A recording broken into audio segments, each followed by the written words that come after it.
Hello guys, good afternoon everyone. Hope you are doing your preparation good. Okay.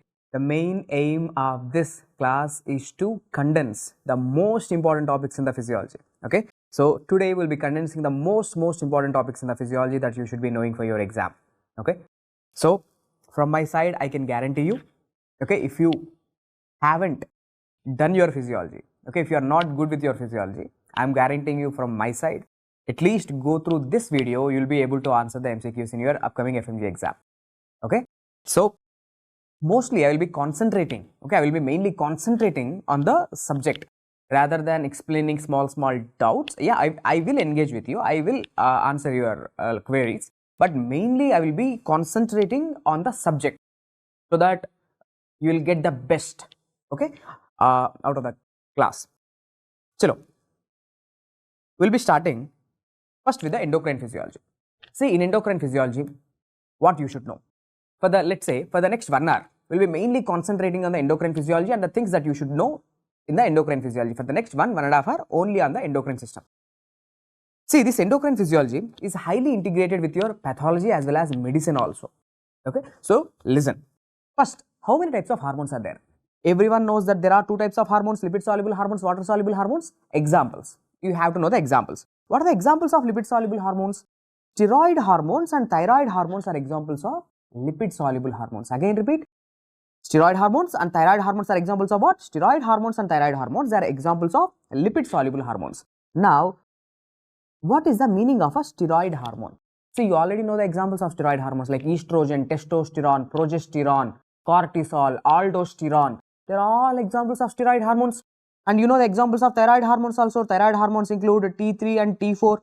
Okay? Tell me, steroid hormone. What is the meaning of the steroid hormone? What is the meaning of the steroid hormone? Steroid hormone means the hormone which is produced from cholesterol, which is a derivative of a cholesterol. A hormone which is a derivative of cholesterol is called as steroid hormone. Examples I have already taught you. Cholesterol derivative hormones are called as a steroid hormone.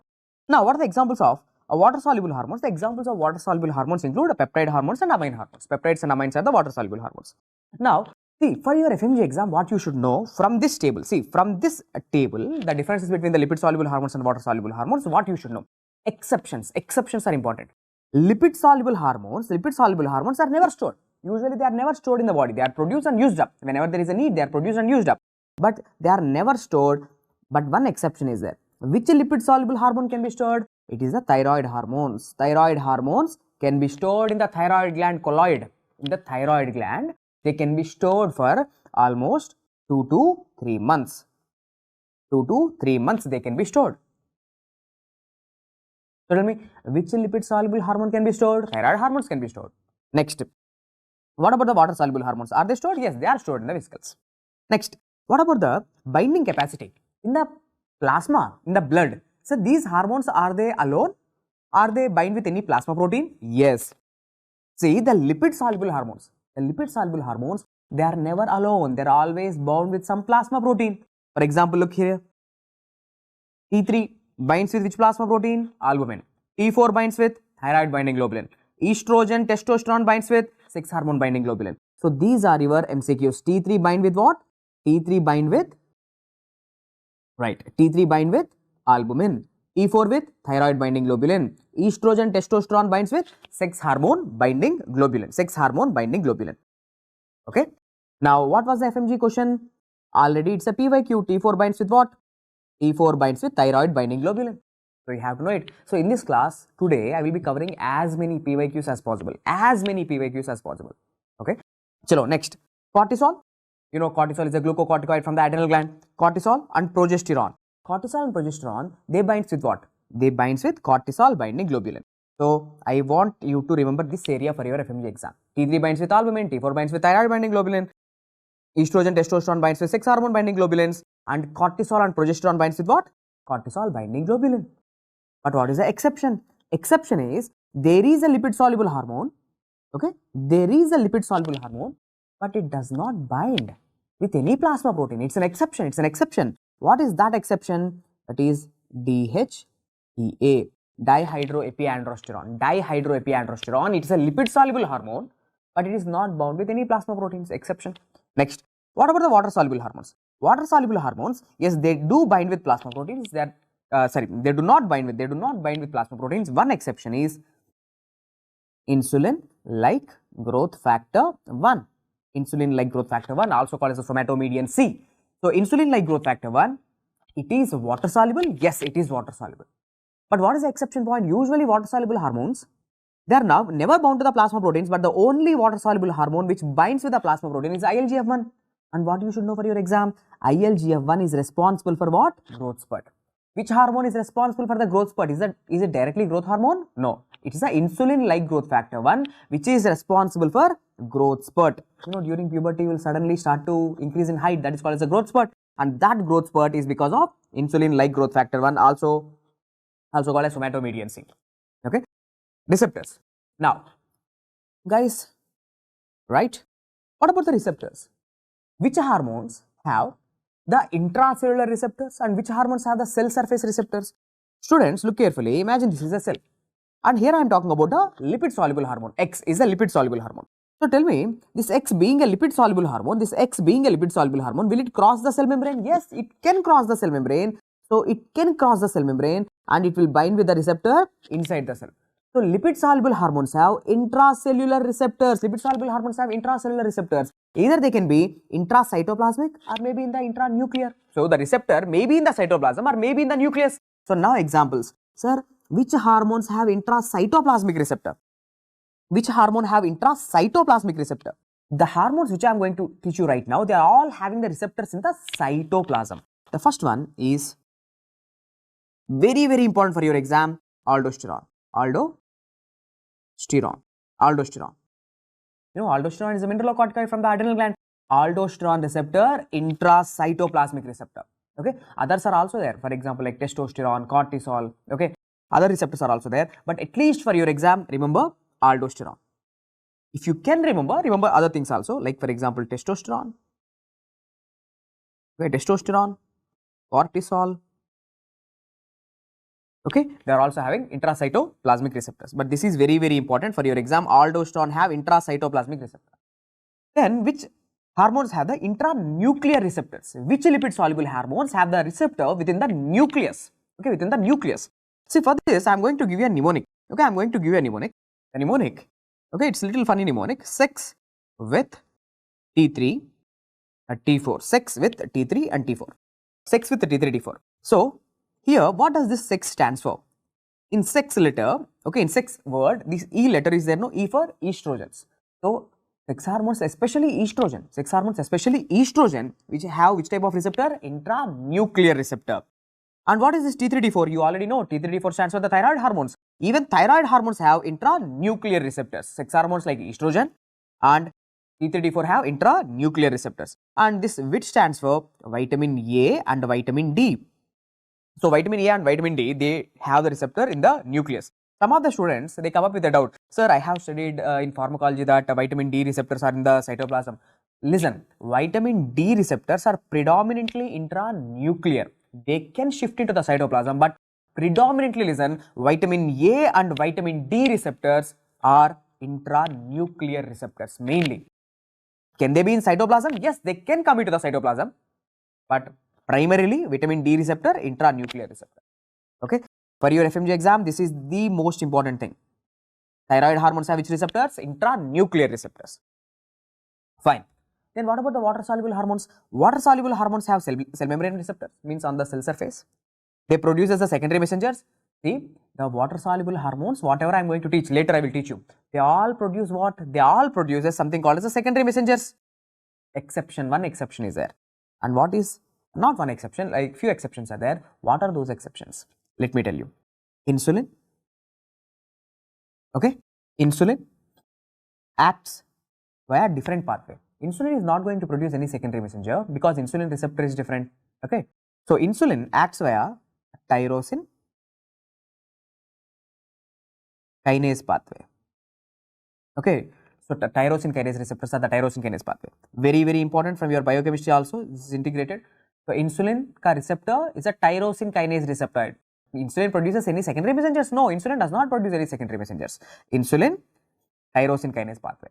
Then mnemonic L, P, G. LPG. LPG stands for what? LPG stands for leptin, prolactin, growth hormone. Leptin, prolactin, growth hormone. Okay. Leptin, prolactin, growth hormone. See this leptin, prolactin, growth hormone and even this insulin like growth factor 1. Okay. Insulin like growth factor 1. They are all going to act via which mechanism? Not the secondary messenger mechanism. They do work via JAK, STAT pathway. Okay, JAK-STAT pathway. Guys, again tell me, even if you forget about this insulin like growth factor 1, no issue. But tell me, LPG hormones, leptin, growth hormone, prolactin. Leptin, growth hormone, prolactin. Leptin, growth hormone, prolactin. Are they water soluble? Yes, they are water soluble. Are they producing any secondary messengers? No, they are not producing any secondary messengers. Then how they are acting, sir? How they are going to bring the changes inside the cell? Via different pathway called as the JAK-STAT pathway. Insulin acts via which mechanism? Tyrosine kinase mechanism. All others acts via the secondary messenger pathway. Okay, done. Chalo. So these are some important differences which I want you to know. Okay, in the differences topic. See, if some topic is important, I will concentrate on that area. I will take more time on that particular area. Okay, don't worry about the timing. I will try to complete the whole session by within 7.5 hours it will be completed. Okay, next, sir, then what are the different types of secondary messengers? I have already taught you. Secondary messengers are produced by which hormones? Lipid soluble or water soluble? Secondary messengers are produced by water soluble hormones. Secondary messengers are produced by water soluble hormones. Then what are the different types of secondary messengers? See, in humans, there are different types of secondary messengers called as a cyclic AMP, cyclic GMP and inositol triphosphate. So these are the three types of secondary messengers that are produced inside our cells which will bring some changes. Okay. So now, what was the FMGE question which was already asked? Secondary messenger function. What is the function of the secondary messenger? The function of the secondary messenger is to regulate, MCQ, is to regulate intracellular, not extracellular, intracellular reactions. Okay. Someone is asking, sir, is this enough for the upcoming FMGE exam? 100% enough. 100% enough. Okay. So whatever I am going to teach you, just follow that. Just follow that. Okay. Enough. Enough. Okay. Trust me. So what is the function of the secondary messenger? The function of the secondary messenger is to regulate what? Intracellular reactions. Next, how many types of secondary messengers are there? 3 types. Cyclic AMP, cyclic GMP, IP3 inside our cells. Now question is, sir, which hormones produce cyclic AMP? Which hormones produce cyclic GMP and which hormones produces IP3? I am asking you, sir, do we have only one type of water soluble hormone? No. So different types of hormones produces different secondary messengers. Different secondary messengers control different reactions. Okay. So now you have to know the list of hormones which produces cyclic AMP. See the mnemonic I am giving you, flat, F-L-A-T, flat. F's for FSH, LH, ACTH and TSH. So FSH, LH, ACTH, TSH. So they are all producing which secondary messenger, guys? They are all going to produce cyclic AMP. Cyclic AMP. Okay, now? Next, sir, few more hormones like CAMP. Second mnemonic I am giving you. CAMP. CAMP stands for what? C for calcitonin. Calcitonin. A for antidiuretic hormone acting on which receptor? V2 receptors on the collecting ducts. Next, M for melanocyte stimulating hormone. You know melanocyte stimulating hormone which will give the pigmentation. Melanocyte stimulating hormone. And P for parathyroid hormone. Parathyroid hormone. Maybe you already know parathyroid hormone. What it will do? Parathyroid hormone increases the calcium levels.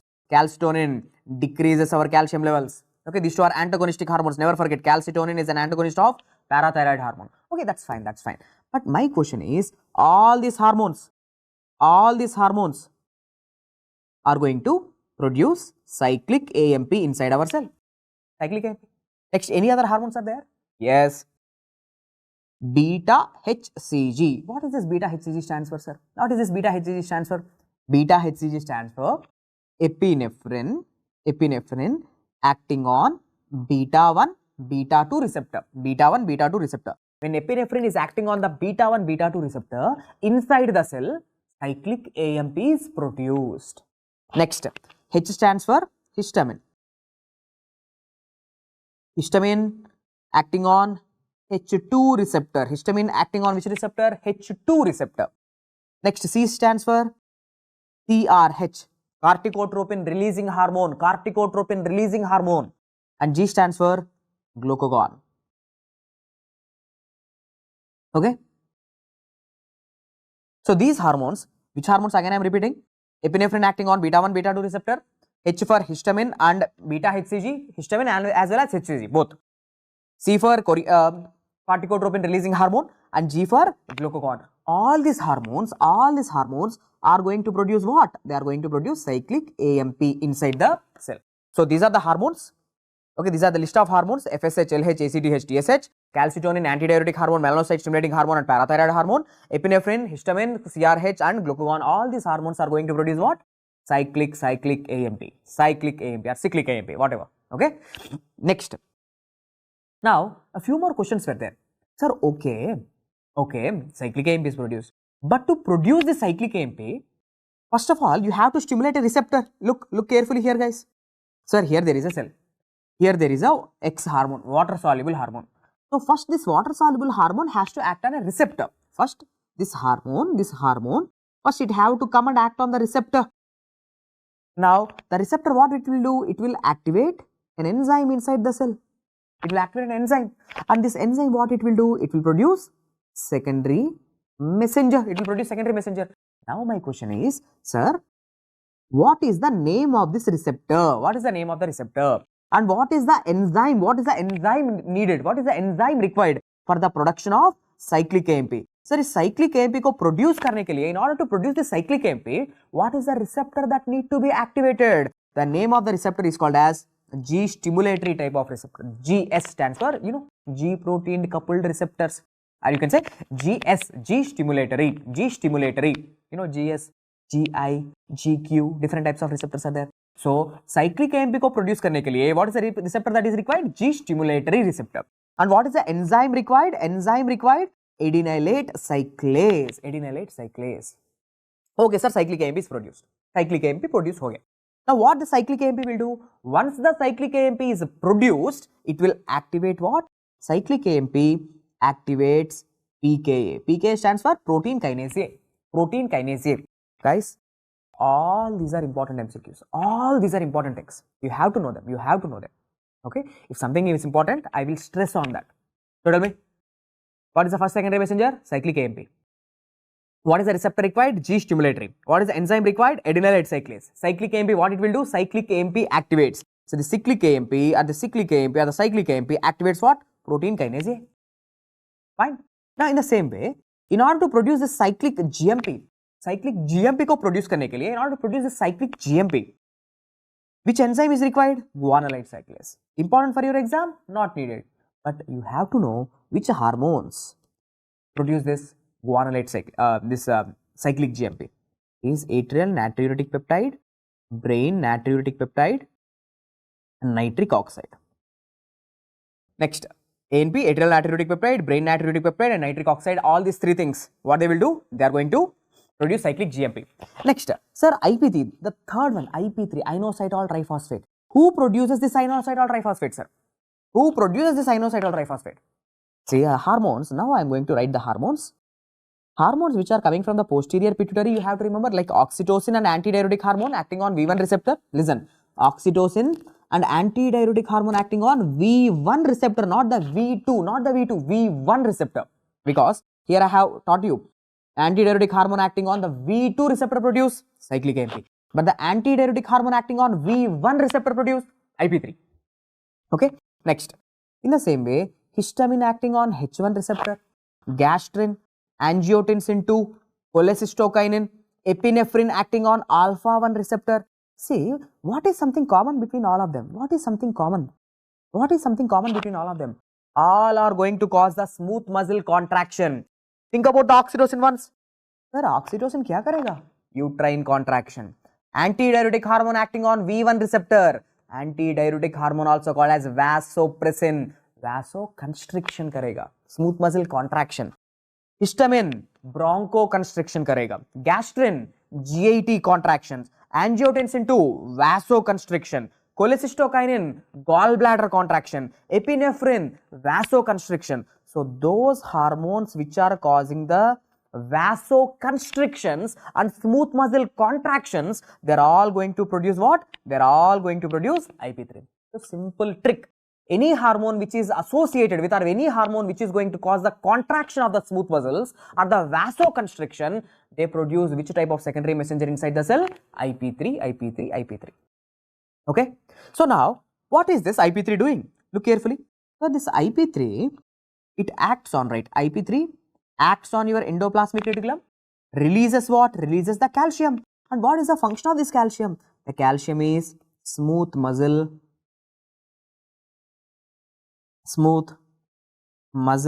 contraction, smooth muscle contraction. Now tell me, which secondary messenger is going to increase the calcium levels? Which secondary messenger, sir? IP3. IP3 increase your intracellular calcium levels, and the calcium is going to cause the contraction. And you also have to remember, so the calcium is also considered as a secondary messenger. Okay, in your exam, if there is an option, which of the following is a secondary messenger? Yeah, calcium can be considered as a secondary messenger. Okay, cyclic AMP, cyclic GMP, IP3/calcium, they are all secondary messengers. Okay, done. Chalo. So this table is also very, very important for your exam. Remember it. If I am the examiner, this is what I will ask you. FSH acts via cyclic AMP. Nitric oxide acts via cyclic GMP. Next, oxytocin acts via IP3. Which of the following is a secondary messenger? Calcium is a secondary messenger. Which ions act as a secondary messenger? Calcium ions. Okay, no? Done. By heart it. Now, see in this page, what you should know. Okay, actually a question in the recent exams, actually a question came from this particular page. What is that? First let's discuss about the females. Okay, see, in females, hypothalamus is there. Yes, females do have hypothalamus. And anterior pituitary is there. Yes, anterior pituitary is there. You can clearly see that the hypothalamic hormones, these are all the hypothalamic hormones. See, these hypothalamic hormones, they are controlling the anterior pituitary. The hypothalamus controls anterior pituitary. And what anterior pituitary will do? Anterior pituitary releases FSH, LH, ACTH, TSH, growth hormone, prolactin, different hormones. So hypothalamus regulates the pituitary gland. See, hypothalamus is the master regulator of endocrine system. Hypothalamus controls anterior pituitary. Okay, what you should know for your exam? See, now this cell GT stands for what? Gonadotrope. Okay, gonadotropes are there in the anterior pituitary. Now these gonadotropes are producing what? FSH, LH. Now you tell me, where is this FSH acting? Sir, FSH, it is acting, look carefully, FSH is acting on the ovaries. So it is stimulating the follicles, it is stimulating the ovarian follicles, follicle stimulating hormone. So now the follicles are getting stimulated. Now this ovarian eggs or the ovarian follicles are getting stimulated. So now these follicles, they will produce what? Estrogens and inhibin B. So now tell me, whenever the FSH is stimulating the ovaries or the ovarian follicles, the ovaries are going to release what? Estrogens. Along with the estrogens, who else is produced? Inhibin B. In the first 14 days of the menstrual cycle. Because of the FSH, see, in the first 14 days, the FSH is stimulating the follicles to grow and to release estrogen and inhibin. Now you might be thinking, sir, what is the FMGE question? So tell me, what is this estrogen going to do? Sir, estrogen, right, estrogens helps in breast development. But which part of the breast? Yes, estrogens causes the breast development, but which part of the breast? Is it the lobular part? Is it the alveolar ducts? Which part of the breast will be developed because of the estrogens? So always remember, the estrogens are going to cause the development of the lactiferous ducts or the alveolar ducts. Okay, the ducts which supply the milk. Okay, so lactiferous ducts. It's a ductal development. Alveolar ducts. Excellent, Nitish. Excellent, Asik. Yeah, it's the ducts. Next, what else you should know here is, then what about the alveolar sacs or the lobular part of the breast? It's a lobular part of the breast. The lobular part of the breast will be developed with the help of progesterones. Progesterones helps in, see the progesterone which I am showing you here. See the progesterone, it is going to help in the breast development. Yes, but which part of the breast? It is alveolar sac. Sacs are the lobular part of the breast. Lobules. Okay, lobules. Lobular part of the breast which produces the milk actually. Now, see my questions to you. Sir, estrogen, it is coming from ovaries, sir? Yes, estrogen is coming from ovaries. Which part of the ovaries? Follicles. Which cells of the follicles? It's a granulosa cell actually.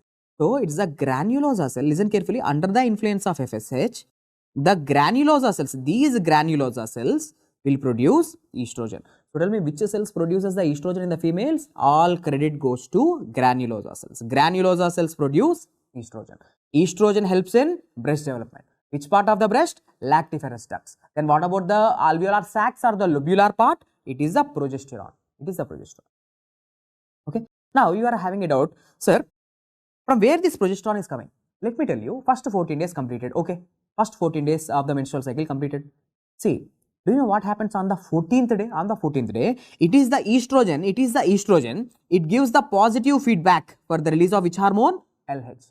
So, in the first 14 days, listen carefully, in the first 14 days, the estrogen levels in the female increase and on the 14th day, it is the estrogen, it is this estrogen which will give the positive feedback for the release of what? LH. This is called as what? LH surge, LH surge. Okay. So, now write the question in your book. Positive feedback for LH surge given by. On the 14th day, yes, there is LH surge. And who gives the positive feedback for the LH surge? It is the estrogens. It's the estrogens which gives the positive feedback for the LH surge. Okay, now fine. Now, LH, what it will do? Sir, once the LH is released, LH is going to act on the Graafian follicle, this matured follicle. See, on the 14th day, the follicle is developed, well developed.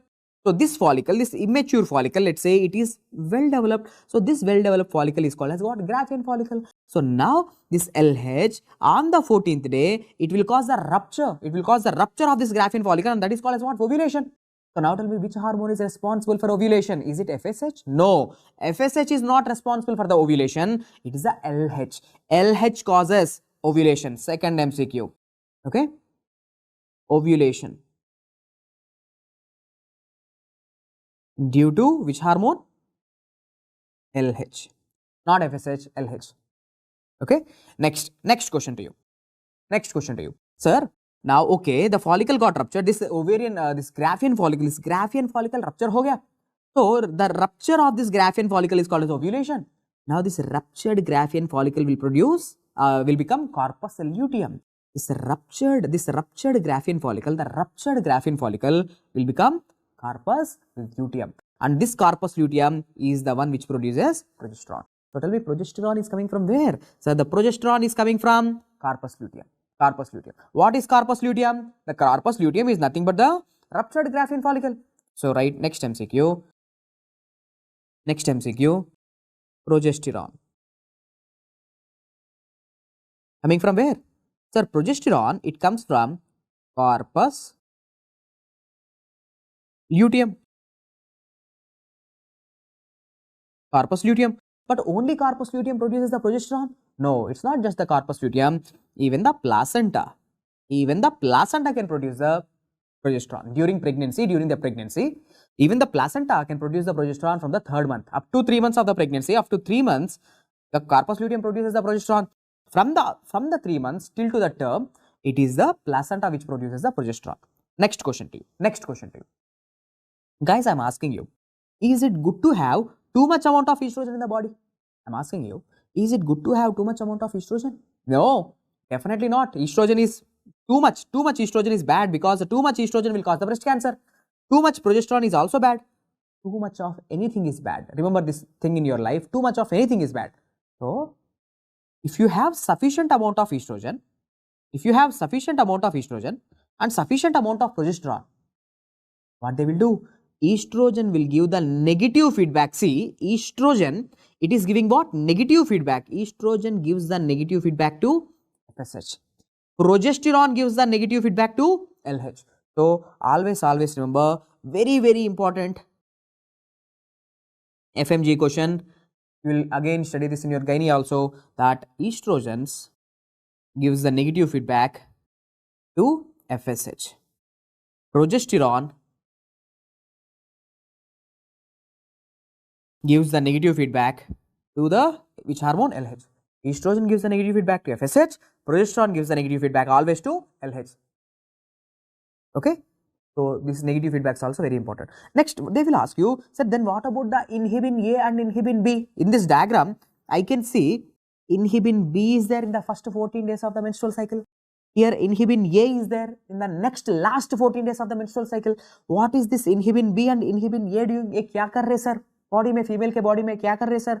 Always remember, inhibins give the negative feedback to FSH only. That is inhibin B as well as inhibin A, they will give the negative feedback only to FSH, only to FSH. So write inhibins, both inhibin A as well as inhibin B, both they will give negative feedback. They will give negative feedback to which hormone? FSH. FSH. Inhibin B is produced in the first 14 days of the menstrual cycle. Inhibin A is produced in the last 14 days of the menstrual cycle. So this one also important. Inhibin A, inhibin B gives the negative feedback to FSH. Estrogen to the negative feedback to FSH. Progesterone gives the negative feedback to LH. Fine. Next, what else you should know from this page? Okay, what else you should know? See, look at the concentrate on the last cell. Concentrate on the last cell. See this cell. What is this cell? This is a lactotrope. What it will produce? Prolactin. It will produce prolactin. Prolactin helps in milk production. But wait, I am asking you, imagine a 20-year-old girl. Okay, imagine a 20-year-old girl. See, this 20-year-old girl, is she having hypothalamus? Yes. Pituitary gland? Yes. Breast tissue? Yes. Then why she is not producing the milk? See, she is having the breast tissue, no? Then why she is not producing the milk? Why she is not lactating? Because see, we all know, without having a baby, a female is never going to produce a milk. Okay? Why? The reason is, look carefully here. Hypothalamus is producing something called as dopamine. Hypothalamus produces what? Dopamine. This dopamine is also called as prolactin inhibitory factor. Prolactin inhibitory factor. What it will do? See, it is giving the inhibitory signal for the lactotropes. So, lactotropes are activated or inhibited? Lactotropes are inhibited. Without lactotropes, without lactotropic activation, no prolactin, no milk production. So, tell me, who stops the milk production? Which hormone is inhibiting the milk production? Dopamine. Dopamine is also called as prolactin inhibitory factor. Prolactin inhibitory factor or dopamine inhibits the milk production. Inhibits the milk production. So, this is also very important. You already know this, but right. Dopamine. Dopamine क्या करेगा sir? Inhibits prolactin.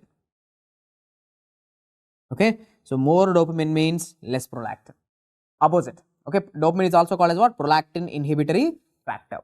Next. What else you should know? What else you should know? See, in the anterior pituitary, my dear students, in the anterior pituitary, you see gonadotrope, corticotrope, thyrotrope, somatotrope, lactotrope, different types of cells are there, right? These are all different types of cells are there, producing different types of hormones, But out of all the cells, two cells will become pink in color. Upon staining, two cells are going to become pink in color. Okay, let me choose the colors. Yeah, two cells, they will stain pink in color. But remaining cells are going to stain blue in color. Remaining cells will stain blue in color. So, you already know this. From your pathology. Some cells are acidophilic cells, some cells are the basophilic cells. So, tell me, which cells are acidophilic cells and which cells are basophilic cells? Which are acidophilic and which are basophilic? Right. Out of all these cells, these two which I am pointing right now, the somatotrope and lactotrope, right? In the next page, right, acidophilic cells, that is somatotropes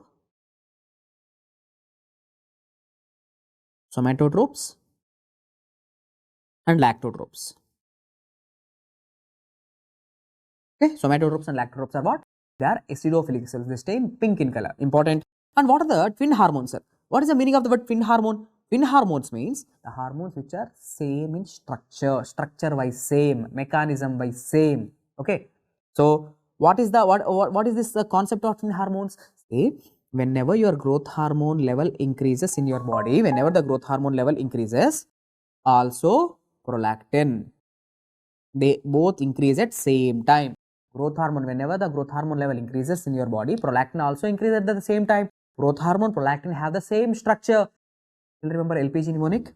LPG, growth hormone, prolactin, leptin, they're all acting via the same pathway. That's a JAK-STAT pathway, JAK-STAT pathway. So because same structure, growth hormone, prolactin have same structure. Okay, they both increase at the same time, so they are called as a twin hormones. Next, inhibitory signal from hypothalamus. Okay, your hypothalamus always shows inhibitory signal. It will always try to inhibit something. Have I already taught you? Hypothalamus, by producing the dopamine, it will inhibit prolactin. Okay, by producing a hormone called as a somatostatin. Yes, your hypothalamus produce somatostatin, also called as what? Growth hormone inhibitory hormone. Growth hormone inhibitory hormone inhibits growth hormone release. So somatostatin inhibits growth hormone, dopamine inhibits prolactin. Dopamine inhibits the release of the prolactin. Okay, next. Have I already taught you this? FSH, have I already taught you? FSH helps in the production of estrogens. LH helps in the ovulation and helps in the production of progesterone. FSH helps in the production of estrogens. True. LH causes ovulation and helps in the production of progesterone. True. But estrogens always give the negative feedback to FSH. Progesterone always give the negative feedback to LH. Both inhibin A and inhibin B gives the negative feedback to FSH only.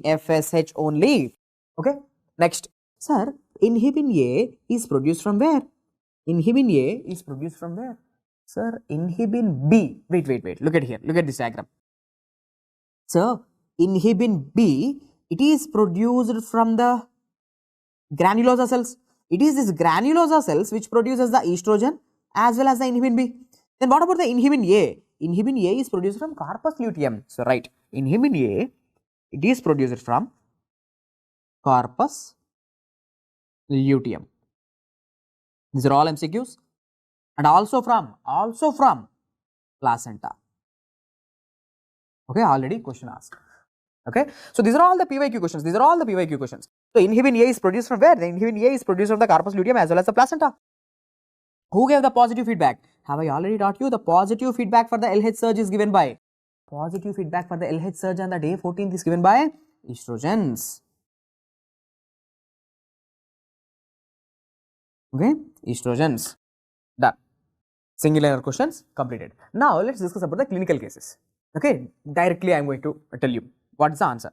See, imagine if the pituitary stalk of a female is damaged. Imagine this is happening in a female where her pituitary stalk cut ho gaya, sir. Look, this is the hypothalamus, here is the pituitary stalk, and here is the anterior pituitary and posterior pituitary. Now you tell me, if the pituitary stalk is cut, what will happen?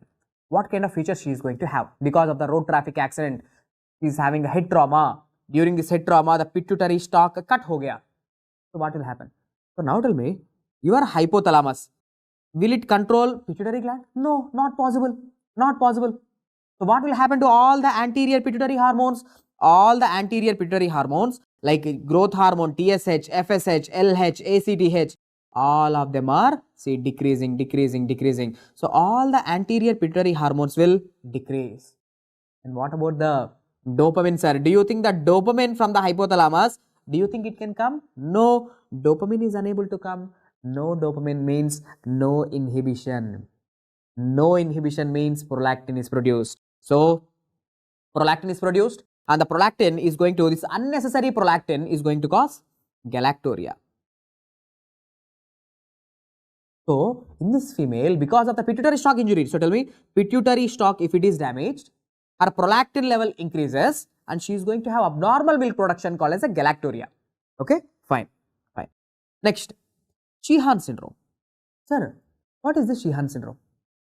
Sheehan syndrome. See, Sheehan syndrome meaning after delivering the baby, 9 months completed, you are delivering the baby. So after delivering the baby, because of massive blood loss, that is postpartum hemorrhage, See, now the female is having what? Postpartum hemorrhage. So that postpartum hemorrhage decreases the blood volume in the body, decreases the BP, less blood. Now she is into shock. Less blood is going to the pituitary gland. Pituitary gland mar gaya. So pituitary gland, now it's dead. Now it is dead. Pituitary gland is dead. So tell me, after delivering the baby, because of the massive postpartum hemorrhage, there is decreased blood volume in the body. Her BP decreases. She is into shock. Less blood is going to the pituitary gland. So pituitary gland is not happy because there is ischemia that is leading to hypoxia. That will ultimately lead to necrosis of the pituitary gland. So this is called as a postpartum necrosis of the pituitary gland in some females due to the complication of postpartum hemorrhage. So now you tell me, this condition is called as Sheehan syndrome. What is the problem? What is the problem in the Sheehan syndrome? Sir, entire anterior pituitary gland mar gaya. Entire anterior pituitary is dead.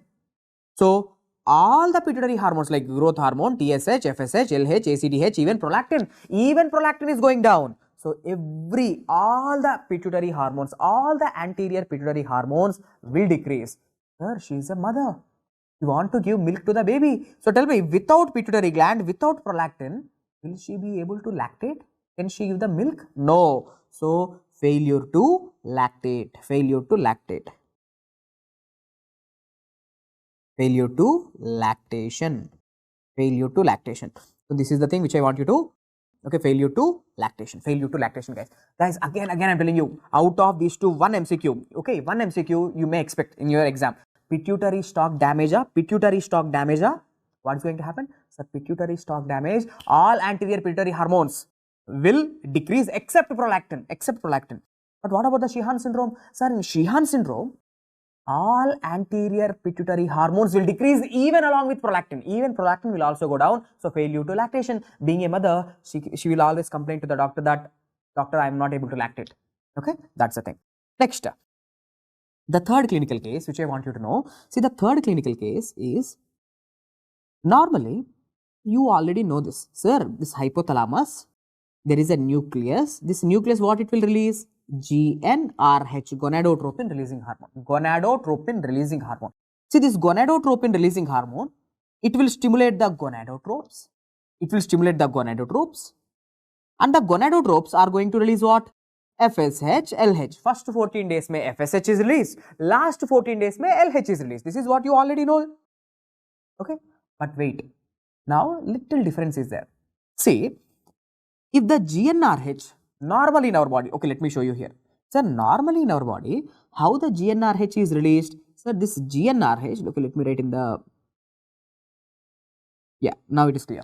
Now, GnRH, how it is released? Normally, physiologically. Sir, GnRH is released in pulsatile doses. See, pulses means regular intervals.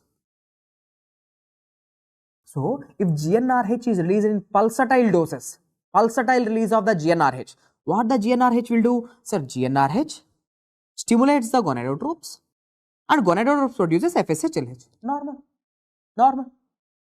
But if the same GnRH, if it is released continuously, now I am showing a solid line. Now I am showing a solid line, not pulsatile doses, not regular intervals, continuous administration of the GnRH.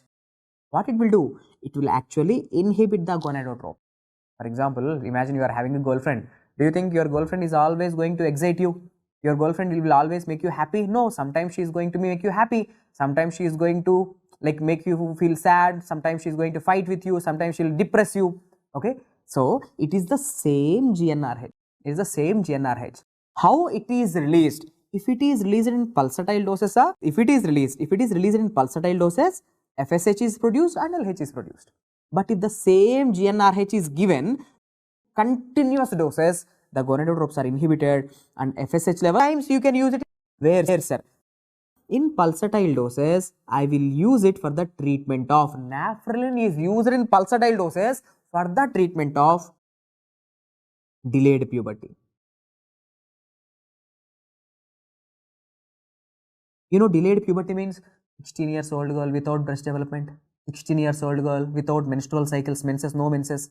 So, she haven't started her puberty. अरे puberty को start करने के लिए Okay, so delayed puberty को treat करने के लिए, in order to treat this delayed puberty, what you have to use? Naphrine. How, sir? Pulsatile doses. Because you already know, if you use the drugs in pulsatile doses, gonadotropes are activated, FSH is produced, LH is produced. FSH helps in estrogen production, estrogen causes the breast development, estrogen causes the endometrial growth. You already know that, okay? But the continuous doses, right? Continuous doses of the GnRH analogs are used to stop the puberty. It's used to stop the puberty. That condition is called as precocious puberty. Precocious puberty. Okay, so delayed puberty को treat करने के लिए, in order to treat the delayed puberty, naphrine is used in pulsatile doses. In order to treat precocious puberty, naphrine is used in continuous doses. Okay, so these are the three very important clinical cases which I want you to know. At least you can expect one MCQ in your exam. One MCQ in your exam. Okay, chalo, done. Next, let's discuss about the posterior pituitary. Now tell me, posterior pituitary, it produces any hormones? No. Posterior pituitary just stores, not produces, just stores oxytocin, antidiuretic hormone. So from then where they are produced? Hypothalamus. Antidiuretic hormone and oxytocin, they are not produced in the posterior pituitary, but they are produced where? They are produced in hypothalamus. In which area, in which nuclei? Let me tell you. The mnemonic that I am going to give you, okay, that is SOAP. Mnemonic is SOAP. S-O-A-P, SOAP. What is SOAP stands for? Supraoptic nucleus produces the antidiuretic hormone, paraventricular nucleus produces the oxytocin. So, yeah, my students already knows this. So, right, oxytocin is produced from where? Oxytocin produced from paraventricular nucleus. What is the function of oxytocin? You already know the function. Guys, you already know the function of the oxytocin. What is the function of the oxytocin? The function of the oxytocin is to cause uterine contractions. Uterine contraction. This is going to cause the uterine contraction and helps in the labor. It helps in the labor, and it also causes the milk ejection. Milk ejection. Okay, milk ejection means galactokinesis, the ejection of the milk let out, okay. So, how the question was asked, okay, how the question was asked in the recent FMGE exams, the question was something like, female, okay, she is breastfeeding her baby, a female, she is breastfeeding her baby. The question was, which of the following hormone is involved during this process? Breastfeeding means what? Milk is coming out means it is because of the oxytocin, that is galactokinesis. And one more question, which of the following hormone is responsible for the breast cramps? Okay, sir, breast cramps during the breastfeeding, okay, the pain, whenever the female is giving the breastfeeding, definitely that's going to be a little painful, because the oxytocin, it causes the contractions within the breast, and that will lead to discomforts or cramps. So, the hormone responsible for the breast cramps, oxytocin. Okay, next, sir, how the oxytocin is released? Okay, how this oxytocin is released? Let me tell you.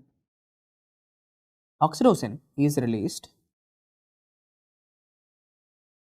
via, okay, oxytocin is released via a reflex called as, very important for your especially NEET PG and INICET exams, released via the neuroendocrine reflex. Oxytocin is released via the neuroendocrine reflex. Now you are having it out, sir, what is this neuroendocrine reflex and what I should know for my FMGE exam? Let me tell you. Guys, look at here. This is the neuroendocrine reflex. Everything I am showing here. Everything about the neuroendocrine reflex I am showing you here. Okay, now only concentrate on what I am teaching. Okay, rather than writing, mainly concentrate. If you can write, but mainly concentrate on the things that I am teaching. Okay, see, you tell me, baby is going to stay in the uterus for how many days?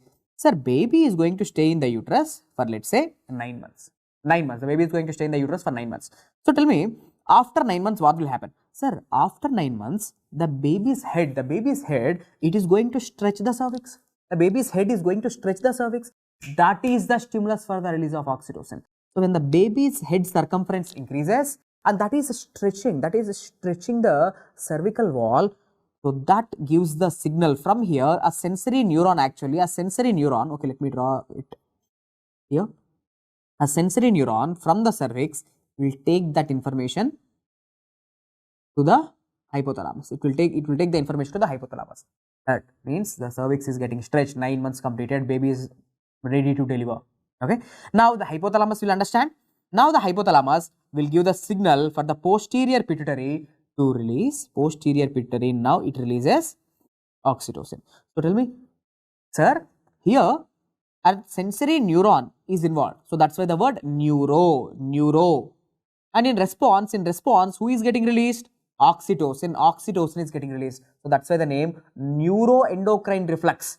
Okay, it's a neuroendocrine reflex. The information is going to the central nervous system with the help of this neuron, and as a result, oxytocin is getting released. So neuroendocrine reflex. And what the oxytocin will do? Oxytocin causes the uterine contractions. The labor is going to happen. Okay, labor is going to happen. Now, this is example number 1. But what is example number 2? The example number 2 is, okay, imagine the baby is delivered. Baby delivered ho gaya, sir. Baby is delivered. Now, what the baby will do now? The baby, now see, it is sucking the nipple. It is sucking the nipple and it is drinking the milk. So now I am asking you, when baby is sucking the nipple, see, when the baby is sucking the nipple, okay, again the information from the areolar region, from the breast region, again the information is going to the central nervous system with the help of a sensory neuron. See, this is the sensory neuron which is taking the information. And again hypothalamus, what it will release? Again the hypothalamus is going to release the oxytocin. Again the oxytocin is released, that is going to cause the contraction of the myoepithelial cells and milk ejection will happen. So again the word neuroendocrine reflex. So tell me, what are the 2 examples of the neuroendocrine reflex? The 2 examples of the neuroendocrine reflexes are, one is labor, releases oxytocin, and second one is breastfeeding, also releases the oxytocin. Okay, so tell me, what are the 2 examples of neuroendocrine reflex? The 2 examples of the neuroendocrine reflex. One is labor and other is breastfeeding. So how the question may come up in your exam, especially sir, NEET PG exam. Labor is similar to which of the following? So labor is similar to breastfeeding, because in both the conditions are examples of neuroendocrine reflex, and in both conditions it is the oxytocin that is getting released. Okay, so yeah, that is the important thing which I want you to know. So tell me, what is the condition where the oxytocin is released? Sir, oxytocin released by the neuroendocrine reflex.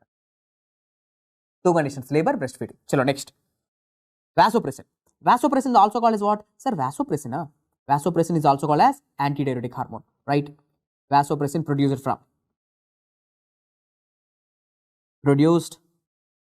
from supraoptic nucleus. Keep 5-star marks here. Very important. Antidiuretic hormone produced from supraoptic nucleus. Oxytocin produced from paraventricular nucleus of hypothalamus. Next one. First, write stimulus. What is the stimulus for the release of the vasopressin?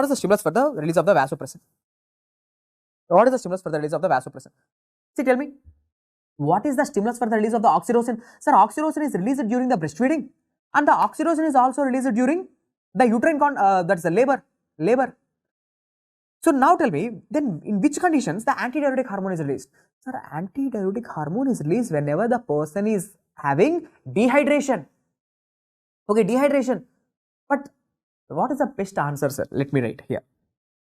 You have to mark hypertonic plasma.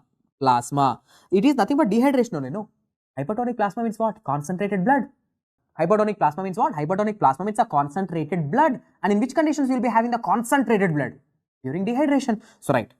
So, this is your question in your exam. Hypertonic plasma. Hypertonic plasma is the stimulus for the release of the antidiuretic hormone. Hypertonic plasma / dehydration. Okay. Then functions. What are the functions of the antidiuretic hormone? Sir, antidiuretic hormone, it is going to act on the nephron. It is going to act on the collecting duct, increases the water reabsorption. Now, question is, okay, sir, but which part of the nephron? Collecting duct. Which part of the collecting duct? Is it the cortical collecting duct or medullary collecting duct? What is the main site of action? The main site of action of the antidiuretic hormone. The main site of action of the antidiuretic hormone. Is it the cortical collecting duct or medullary part of the collecting duct? It is. Sir, actually it acts on both cortical as well as medullary. But medullary collecting duct, sir. Okay. Medullary collecting ducts is the best answer. Medullary collecting duct is the main site of action for the antidiuretic hormone to reabsorb the water. Medullary collecting duct. Okay, medullary collecting duct followed by cortical collecting ducts. Okay, medullary collecting duct followed by the cortical collecting. MCQ.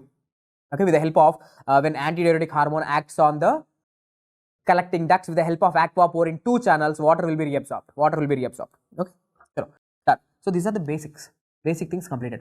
Now regarding hormones, now we are going to discuss about the hormones. See, regarding the hormones, for the next half an hour, we'll be discussing the most important things that you should know.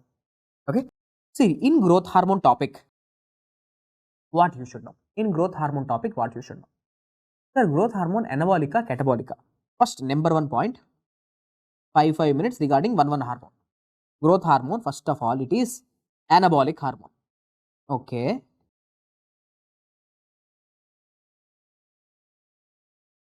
Anabolic hormone. Fine, sir. Next, sir, being an anabolic hormone, what it will do? Sir, growth hormone anabolic, so it will cause breakdown or build up, body build up, protein synthesis. Okay, so 3 things which I want you to know. What growth hormone do to your carbohydrates, proteins and fats? Carbohydrates ko kya karega? What it will do to the carbohydrates, proteins and fats? Okay, anabolic hormone, no. So listen, number 1, growth hormone, listen, growth hormone, number 1, it stimulates glycogenolysis in the liver, glycogenolysis. So tell me, what is the meaning of the word glycogenolysis? Glycogenolysis means glycogen breakdown. Glycogen breakdown is going to increase your blood sugar levels. So tell me, sir, growth hormone hyperglycemic or hypoglycemic? Sir, growth hormone causes the glycogenolysis in the liver and it's going to increase the blood sugar levels. Yes, it's a hyperglycemic hormone. It increases the blood sugar levels. Hyperglycemic hormone. Next, protein synthesis, protein metabolism, lipolysis. So that's it. These are the 3 things which I want you to know for your exam. 1, 2, 3. 1, 2, 3. So glycogenolysis करेगा, blood glucose levels को बढ़ेगा sir, blood glucose levels को बढ़ेगा. Protein synthesis करेगा, body build up, and lipolysis. Okay, extra fats will be broken down. And anyway, you already know, sir, growth hormone is going to cause the epiphyseal growth. Growth hormone causes the epiphyseal growth, means the bone growth. Fine. But let me tell you something important. Sir, growth hormone, when it acts on the liver, see, it's the same growth hormone. When it is acting on, where's the liver? When it acts on liver, growth hormone going and stimulating the liver. Now the liver is going to produce something called as insulin-like growth factor 1. Okay. So when growth hormone acts on the liver, liver will produce insulin-like growth factor 1, also called as a somatomedian C. SMC means somatomedian C. So what this fellow is doing to our body? What is this insulin-like growth factor does to our body, sir? See, in the name itself, it's there, insulin-like. Insulin jaisa kaam karega, sir. Insulin jaisa kaam karega, which means it decreases our blood sugar levels. Okay. Sir, growth hormone wants to increase my blood sugar levels, but insulin-like growth factor 1 decrease my blood sugar levels. Growth hormone, it wants to cause lipolysis, but here anti-lipolysis. Okay. So, no, one is like a brake and other is like an accelerator. Again, in a car we require both accelerator as well as a brake. Dono chahiye, sir. So, in the same way, in our body also, there are some anabolic hormones and there are some catabolic hormones. Okay, and there are hormones which are producing glucose. There are the hormones which increase the blood glucose and there are hormones which decrease the blood glucose to maintain the homeostasis in the body. Growth hormone increase the blood glucose. This will try to decrease the blood glucose to maintain the homeostasis, not too much high, not too much low. Okay, something like that. So tell me, insulin-like growth factor 1 is produced from PYQ, liver. Insulin-like growth factor 1 coming from insulin-like growth factor 1, lipolytic? No, anti-lipolytic. Insulin-like growth factor 1 decrease the blood sugar levels. That's it. Next, keep 5-star marks for this table. Now, in which conditions in your body the growth hormone level increases? Stop. Tell me, when oxytocin level increases in the body? Sir, oxytocin is increased during labor. Oxytocin is increased during the milk feeding. Like, that's galactokinesis. Oxytocin is increased whenever the baby is sucking the nipple. Okay. When antidiuretic hormone is released, sir, antidiuretic hormone is released whenever the person is suffering with the dehydration, hypertonic plasma. Hypertonic plasma is the stimulus for the release of antidiuretic hormone. In the same way, कौन से conditions में, in which conditions the growth hormone levels are going to increase? Growth hormone levels किस conditions में बढ़ेगा sir? So by heart this table, all the hypoglycemic conditions means conditions where my blood glucose levels are going down. All hypoglycemic conditions, fasting, exercise, stress, trauma, and hormones like ghrelin, glucagon, after eating protein meals like chicken biryani sir, after eating meals, and sleep, during sleep, especially that too deep sleep, NREM stage 3 and 4. So in these conditions में growth hormone levels बढ़ेगा. In the blood, the growth hormone levels are going to increase. So tell me, what are the conditions in which the growth hormone level increases?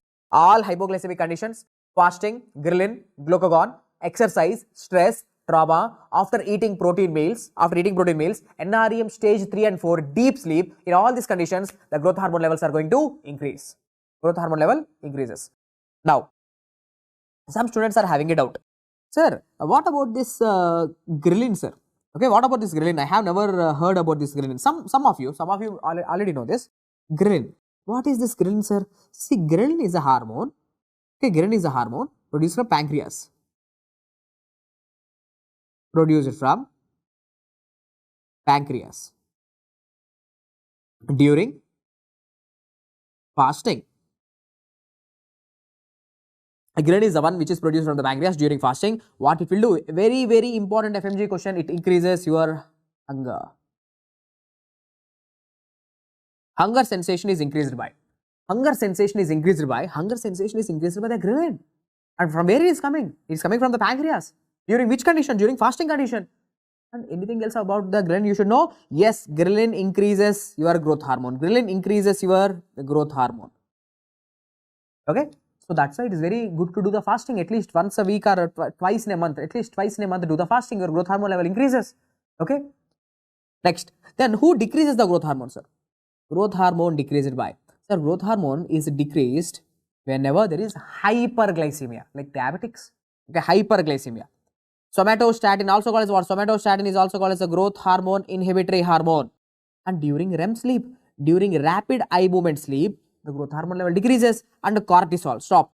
Sir, cortisol, which hormones, tell me, which hormones increases the growth hormone? Ghrelin, glucagon, they increase the growth hormone. But cortisol, it's a catabolic hormone or catabolic hormone. So cortisol, kya karega? Cortisol decreases the growth hormone. Cortisol decrease the growth hormone. So hormones increasing growth hormone and the hormones decreasing growth hormone. You should know. You should know from this table. Ghrelin, glucagon increase the growth hormone, but cortisol decrease the growth hormone. So how you can expect a question? You can expect a question something like this from this table. See, they will show a table something like this. They will ask you, sir, what is this hormone increasing after eating, taking protein meals, and increasing again after exercise, again increasing after sleep, again increasing in the deep sleep. So what is this hormone? Identify the hormone. Image based question. So growth hormone increases during, come on, repeat after me, growth hormone किस conditions में बढ़ेगा sir? Growth hormone increases during all hypoglycemic conditions, fasting, ghrelin, glucagon, exercise, stress, trauma, after eating protein meals, and sleep. NREM stage 3 and 4, deep sleep के time में growth hormone levels will increase. Which hormone decreases the growth hormone? Cortisol decreases the growth hormone. Done. Okay, growth hormone important things completed. You already know, whenever the growth hormone level increases, that will cause gigantism and acromegaly in adults. Whenever the growth hormone level decreases, that will cause a dwarfism in children. Children में dwarfism. Less growth hormone. Okay, let me just here.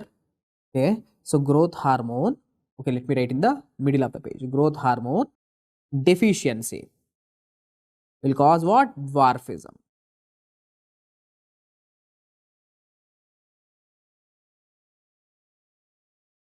Okay, if it is excess during the childhood, that will cause gigantism. If it is excess during adulthood, it will cause which condition? Acromegaly. Okay, acromegaly. So now from your medicine, I'm asking you this question. Tell me, I'm the one, imagine I'm the one who is suffering with acromegaly. I'm the one who is suffering with which condition? Acromegaly. So tell me how you are going to treat me. What is the drug of choice for the treating of acromegaly? Body पे ज़्यादा growth hormone है. Body पे ज़्यादा growth hormone है. So tell me how you are going to deal with me, the patient of acromegaly. What is the drug of choice? Okay. Octreotide, lanreotide. Okay. Octreotide or lanreotide.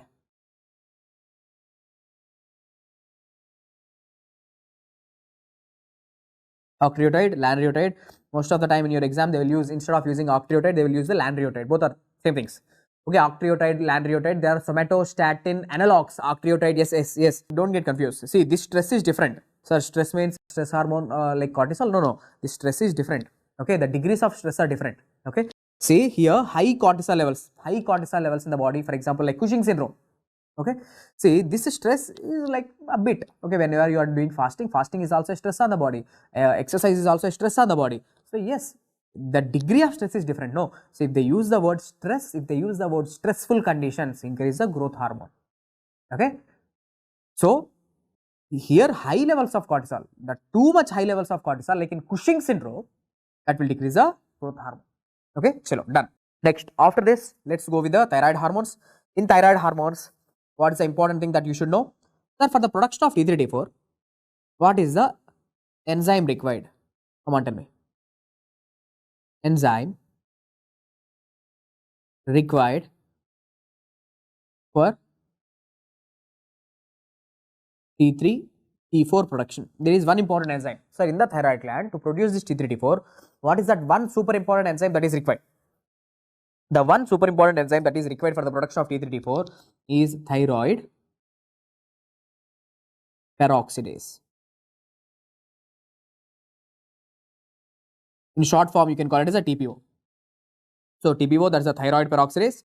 TPO, that's a thyroid peroxidase, which is required for the production of T3, T4. Next question to you is, sir, this thyroid peroxidase, yes, it is an enzyme. No, it will do some reactions. Which reactions, sir? It will do three reactions. It will do three reactions. What are the three reactions? The three reactions are oxidation, organification,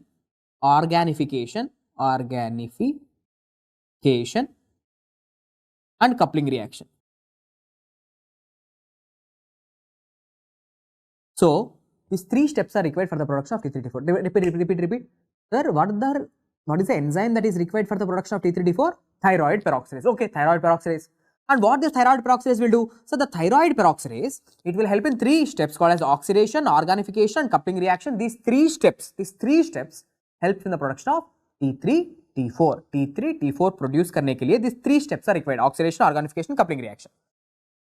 Now, for your FMGE exam, what you should know, sir, this thyroid peroxidase can be inhibited. TPO inhibitors. TPO inhibitors.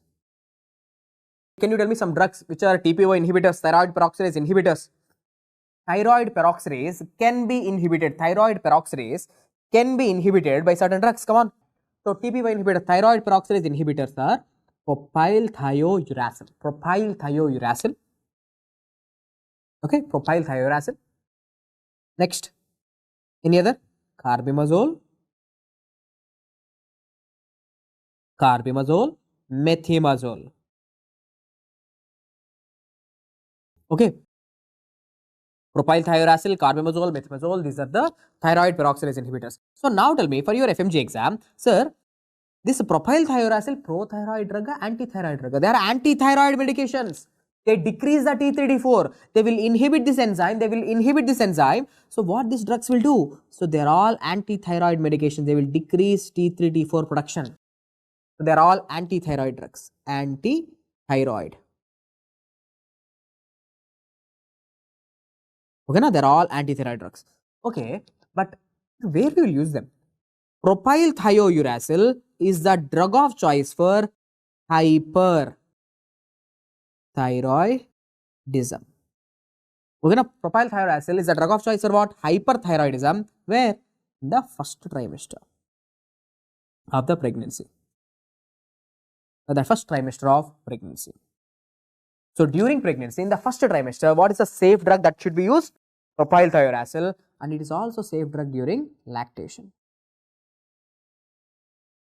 It's also safe drug during lactation. Then what about the drug of choice for hyperthyroidism in the second and third trimester? So right, in the second and third trimester. In the second trimester, third trimester, and also for the treatment of Graves' disease, what is the drug of choice? Carbimazole.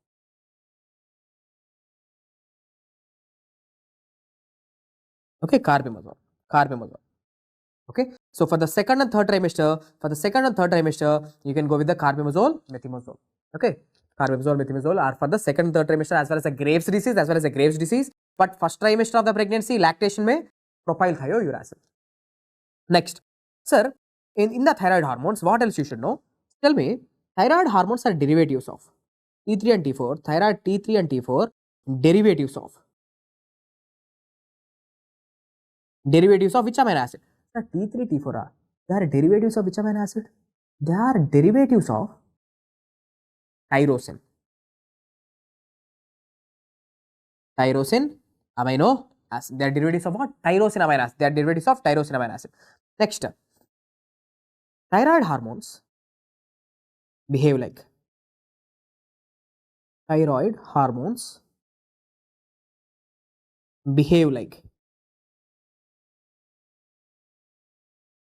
dash. Thyroid hormones behaves like what? Sir, thyroid hormones, they are lipid soluble hormones. So they will cross the cell membrane. So they behave like steroid hormones. So thyroid hormones and steroid hormones both are lipid soluble hormone. They crosses the cell membrane. They will enter into the cell. So yes, thyroid hormones behaves like steroid hormones. Thyroid hormones behaves like steroid hormones. And one more thing which I want you to know regarding the thyroid topic, very, very important topic. Tell me, sir, if you take lot of iodine, increase iodine uptake. So normally, you know, this iodine is very much required for the production of the thyroid hormone. Iodine is required for the production of what? Thyroid hormones. Iodine helps in the thyroid hormone production. You already know this. But increase iodine uptake means you are taking too much amount of iodine every day. So the increased iodine uptake will actually decrease T3, T4 production. Means high doses of iodine uptake actually decrease the T3, T4 production. Rather than increasing, paradoxically decreases the iodine, decreases the T3, T4 production. What is this effect called as? Excellent. Caroline, Keval, yes. That is Wolff-Chaikoff effect. Wolff-Chaikoff effect. That is, increased iodine uptake is going to decrease the T3, T4 production. Next thing, sir, which thyroid hormone is mainly produced? Mainly, that is the T4. T4 is mainly produced in high quantities. Okay, it's mainly produced in high quantities. So you have to convert what? You have to convert the T4 into the T3 form, because you know already T3 is the most active form. You have to convert this T4, which is slightly inactive, less active form. Sir, you have to convert this less active form to highly active form. T4 need to be converted into what? T4 need to be converted into T3. You have to activate it. So what is the name of this reaction called as? The name of this reaction is called as the conversion of T4 into T3. What is the name of this reaction called as? The name of this reaction is called as peripheral conversion. Peripheral conversion. Okay, now peripheral conversion with the help of an enzyme. What is the name of the enzyme called as? 5' deiodinase. 5' deiodinase. Excellent. Harka, yes, you are true. Peripheral conversion, ASIC. Peripheral conversion with the help of which enzyme? 5' deiodinase, also called as D1. Remember D1 for your exam. D1 deiodinase or the 5' deiodinase converts the T4 into T3. Okay. Now, questions to you. Sir, where is this D1 deiodinase present? Idhar hai sir. Where is this D1 deiodine present? Where is this conversion happening? So this conversion is happening, peripheral conversion is happening in your liver mainly and kidneys. This peripheral conversion, the conversion of T4 into T3 mainly happens in the liver and kidneys, Next, now tell me, so what is the drug which can inhibit, there are certain drugs which can inhibit this peripheral conversion. There are drugs which can inhibit this peripheral conversion. Can you tell me what are those drugs? Drugs inhibiting the peripheral conversion? Two drugs are there which will start with the letter P, that is propyl thiouracil and propranolol. Okay, propyl thiouracil, propranolol. How to remember for your exam? PPP, remember, peripheral conversion is inhibited by propyl thiouracil and propranolol, everything PPP. So, peripheral conversion can be inhibited by propyl thiouracil and propranolol. Usually, where we will use these drugs? We will use these drugs in the treatment of, thyroid storm. Thyroid storm. We'll use these drugs in the treatment of thyroid storm. And you know what thyroid storm is? Thyroid storm means what? Sudden increase in thyroid hormones in the blood. Sudden increase in thyroid hormones in the blood during the surgery. Okay. So, if suddenly the T4 level increases in the blood, okay, if suddenly the T4 level increases in the blood, the T4 will be converted into what? T3. T3 will cause a lot of problems. Suddenly, if the T3 levels increase in the blood, that will cause tachycardia, that will cause high body temperature, that will cause high BP, that can actually kill the patient. So, what you have to do? You have to stop this peripheral conversion. So, how to stop this peripheral conversion? By giving propyl thiouracil and propranolol. Fine. Next, regarding thyroid hormones, what else you should know? Very important topic, difference between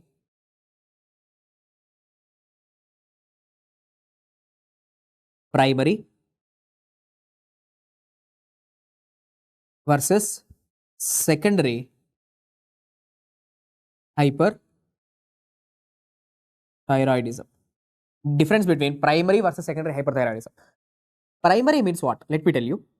Sir, primary hyperthyroidism means, just listen carefully.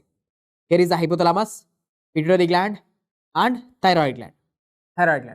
So, imagine today you are having a tumor here, where the tumor in primary problem lies in the thyroid gland. Here there is a tumor. What the tumor is doing? So, the tumor is producing lots and lots of T3 and T4. Lots and lots of T3, T4 is produced. So, now when you have sufficient amount of T4, when you have sufficient amount of the thyroid hormones, not sufficient, too much amount of thyroid hormones are there. Now, what this thyroid hormones will do? The thyroid hormones will give the negative feedback to the pituitary gland and will suppress TSH. So, in primary hyperthyroidism, the TSH levels are low, at T3, T4 levels are high. T3, T4 levels are very high. Okay, but what about the secondary hyperthyroidism? Sir, in secondary hyperthyroidism, look carefully, there is a problem. The problem is here.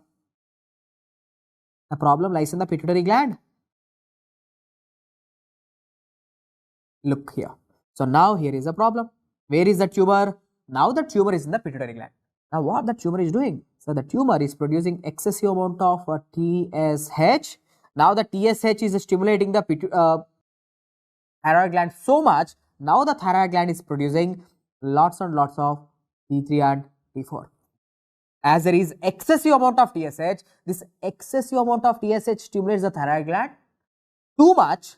So, thyroid gland is making too much amount of T3, T4. So, tell me here T3, T4 is more as well as the TSH is more. So, TSH here, TSH is high as well as the T3, T4 also high. So, both TSH, T3, T4 also high. Okay. So, these are some things which I want you to know, the difference between primary and secondary hyperthyroidism. Last and final. Sir, thyroid hormones, anabolica, catabolica. Thyroid hormones are catabolic. Which means breakdown or build up. Breakdown, everything breakdown. So, glycogenolysis. Next, proteolysis. Lipolysis. Everything breakdown. glycogenolysis, proteolysis, lipolysis, everything breakdown, everything breakdown. Okay. Next, what else you should know regarding thyroid hormones? So thyroid hormones, they increases sodium, potassium pumps or ATPases. They increases our sodium potassium pumps or ATPases on our cell surface. So now, whenever the thyroid hormones are there in our body, the thyroid hormones increase the number of the sodium, potassium, ATPases. So more ATP breakdown or less ATP breakdown? So in the body there is more energy breakdown, sir. More ATP is getting broken down. So you will use more energy in a day or less energy in a day. You will use up more and more energy. Instead of using 3000 kilocalories, now you will start to use 4000 kilocalories or 5000 kilocalories. So your metabolism increases, your basal metabolic rate increases. The number of calories you are using in a day increases. How? By increasing the sodium potassium pumps. So yes, thyroid hormones increase the sodium potassium pumps. More the sodium potassium pumps, more the basal metabolic rate. So yes, which hormone increases the basal metabolic rate? Thyroid hormones increase the basal metabolic rate by increasing which pumps? Sodium potassium ATPs or sodium potassium pumps. Last and final thing, sir, thyroid hormones, what they will do to your bones? Bone development as well as brain development.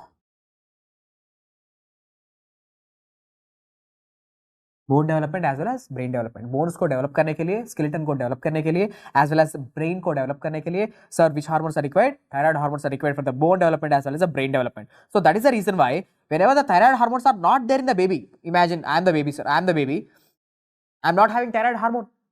So from my birth itself, I am not having thyroid hormone. That is congenital hypothyroidism. Means by birth itself, thyroid hormones are not there.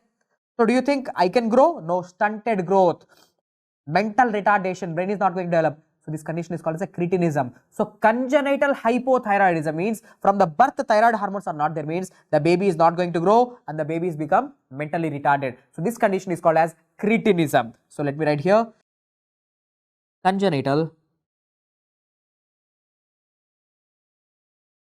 hypothyroidism. Congenital hypothyroidism will lead to cretinism. Okay, will lead to cretinism. And you know what exactly is seen in the cretinism? Stunted growth. The baby is not going to grow. The stunted growth along with the mental retardation. The baby's brain will not be developed, mentally retarded. Okay, so with this successfully what we have completed? Thyroid hormone topic also. Guys, is it everything clear? See, I am trying to cover as much as possible. Regarding the every hormones. So let's say if endocrine, if you are getting some 3 questions out of the endocrine. Okay, if you get 3 questions out of the endocrine, yeah, we should be able to do that. Okay. Chalo. Let's continue. Now let's discuss about the insulin. Sir, regarding insulin topic, now what you should know? Regarding insulin hormone, what you should know? Sir, we all know insulin is released from where? Insulin is released from the beta cell of the pancreas. Okay, beta cell of the pancreas. Insulin को release करने के लिए, see, these are the vesicles which contain insulin. Insulin is present here. Insulin को release करने के लिए, see, insulin को release करने के लिए, you have to block these channels. Which channels you have to block? This channel is called as ATP sensitive potassium channel. So the ATP levels inside the cell, when the ATP level inside the cell increases, means see, after eating, your cells are getting the glucose. Okay, your pancreatic beta cells are getting the glucose. See, after eating, the glucose will go where? Into the pancreatic beta cell. Glucose will produce ATP. What this ATP will do? ATP is going to block the potassium channels. So right, number 1. Sir, ATP sensitive potassium channels are present where? ATP sensitive potassium channels are present on the beta cells of the pancreas. You have to block them. See, ATP inhibits these potassium channels. So which hormone is released finally? Insulin will release. So insulin को release करने के लिए which channels you have to block? Potassium channels you have to block. Who blocks these potassium channels? ATP. How ATP levels will increase? Because of the glucose. When you have the glucose into the cell? After eating. So खाना के बाद after eating, your blood glucose levels increases. Glucose goes into the cells. Glucose converts into ATP. ATP blocks these channels. Right. One more thing, sir, in order to do this exocytosis of insulin, see, the insulin vesicles are undergoing exocytosis. Okay. So exocytosis करने के लिए you require some important ions. Which ions are required? Calcium. Calcium ions are required. So which ion helps in exocytosis of the vesicles? Not only insulin but any other thing. So exocytosis करने के लिए which ions are required? Calcium. Calcium helps in exocytosis. FMGE question. Calcium helps in exocytosis of the vesicles. Okay na? Next. What else you should know? Sir, insulin is acting on which receptor? Insulin is acting on, see this is the insulin, these are the insulin molecules. Insulin is acting on, have I taught you? Insulin acts on tyrosine kinase receptor. Insulin acts on what? Tyrosine kinase receptor. Sir, where is this tyrosine kinase receptor present? On all the cells in the body? No, no. Sir, this tyrosine kinase receptor, it is present on your fat cells, adipocytes and skeletal muscles. Okay. So, whenever insulin is acting on the cell, the cells will produce, see the cells will produce GLUT4 transporters. With the GLUT4 transporters, the remaining glucose from the blood will go into the cells. So, important questions, let's write one by one. Right. Number 1. GLUT present on the pancreatic beta cell. Which type of GLUT is present on the pancreatic beta cell? Okay, GLUT on beta cell of the pancreas. Which GLUT? Check. Sir, on the beta cell of the pancreas. See, this is the beta cell of the pancreas. Which type of GLUT is present? Sir, it is GLUT2. It is GLUT2. Okay. Answer is GLUT2. Next.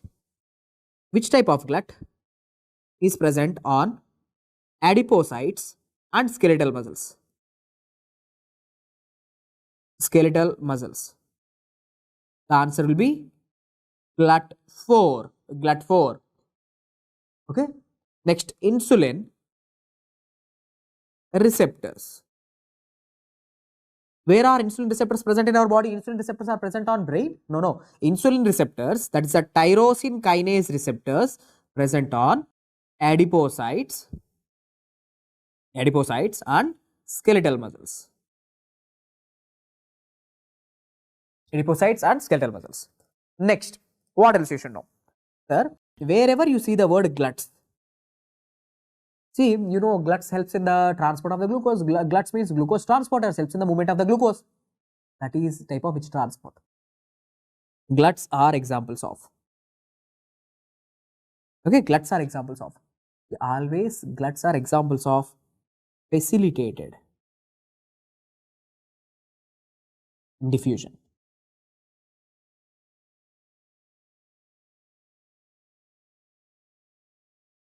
Okay, GLUTs are examples of what? Facilitated diffusion. Means they are helping the movement of glucose from high concentration to low concentration. Look carefully here. Here the glucose is going from high concentration to low concentration. Here also glucose is going from high concentration to low concentration. So, doesn't matter GLUT1, GLUT2, GLUT3, GLUT4, GLUT5, GLUT7, GLUT12, doesn't matter. Always the GLUTs are examples of, movement of glucose from high concentration to low concentration. So, facilitated diffusion. So, how to remember this exam? I give you a mnemonic. In classes, I gave you a mnemonic. That is GF. All GLUTs are examples of facilitated diffusion. GLUTs are examples of what? Facilitated diffusion. GF, like girlfriend. GLUTs, facilitate diffuse. Okay, facilitated diffusion. Next, a few more. Sir, insulin dependent GLUT. Where is insulin dependent GLUT? Insulin dependent GLUT. Which GLUTs are insulin dependent? The GLUT transporters which require insulin. The insulin dependent GLUT answer should be GLUT4. I have taught you GLUT4 which is present on the skeletal muscles, adipocytes, they require the insulin. You have to have insulin for the production of the GLUT4.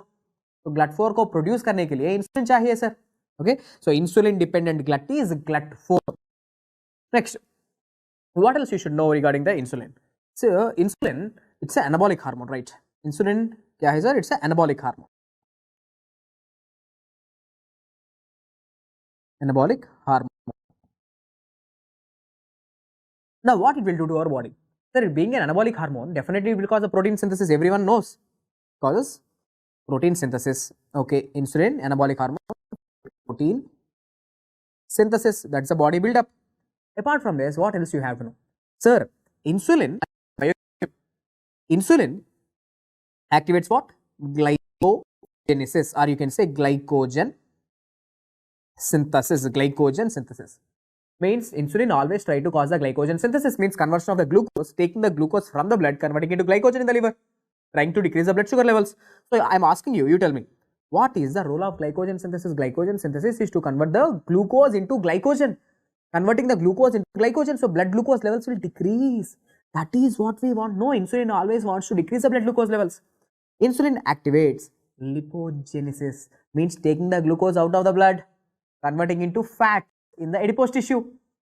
So it promotes lipogenesis, and it also promotes glycolysis. What is glycolysis meaning? Glycolysis meaning taking the glucose into the cells, converting into ATP, using it for the production of the ATP. Okay, first pyruvic acid and later ATP. So insulin, which reactions it will activate, which reactions it will inhibit? Biochemistry, insulin and biochemistry. Insulin activates glycogen synthesis, lipogenesis and glycolysis. Then insulin inhibits which reactions? Insulin inhibits. See, insulin always wants to inhibit glycogenolysis. Glycogenolysis. You tell me, what is the outcome of glycogenolysis? Sir, glycogenolysis means glycogen breakdown. So glycogen breakdown means more increase in the blood glucose levels. No, we don't want that. Insulin don't want that. Insulin always inhibit the glycogenolysis, inhibits gluconeogenesis, means production of a new glucose.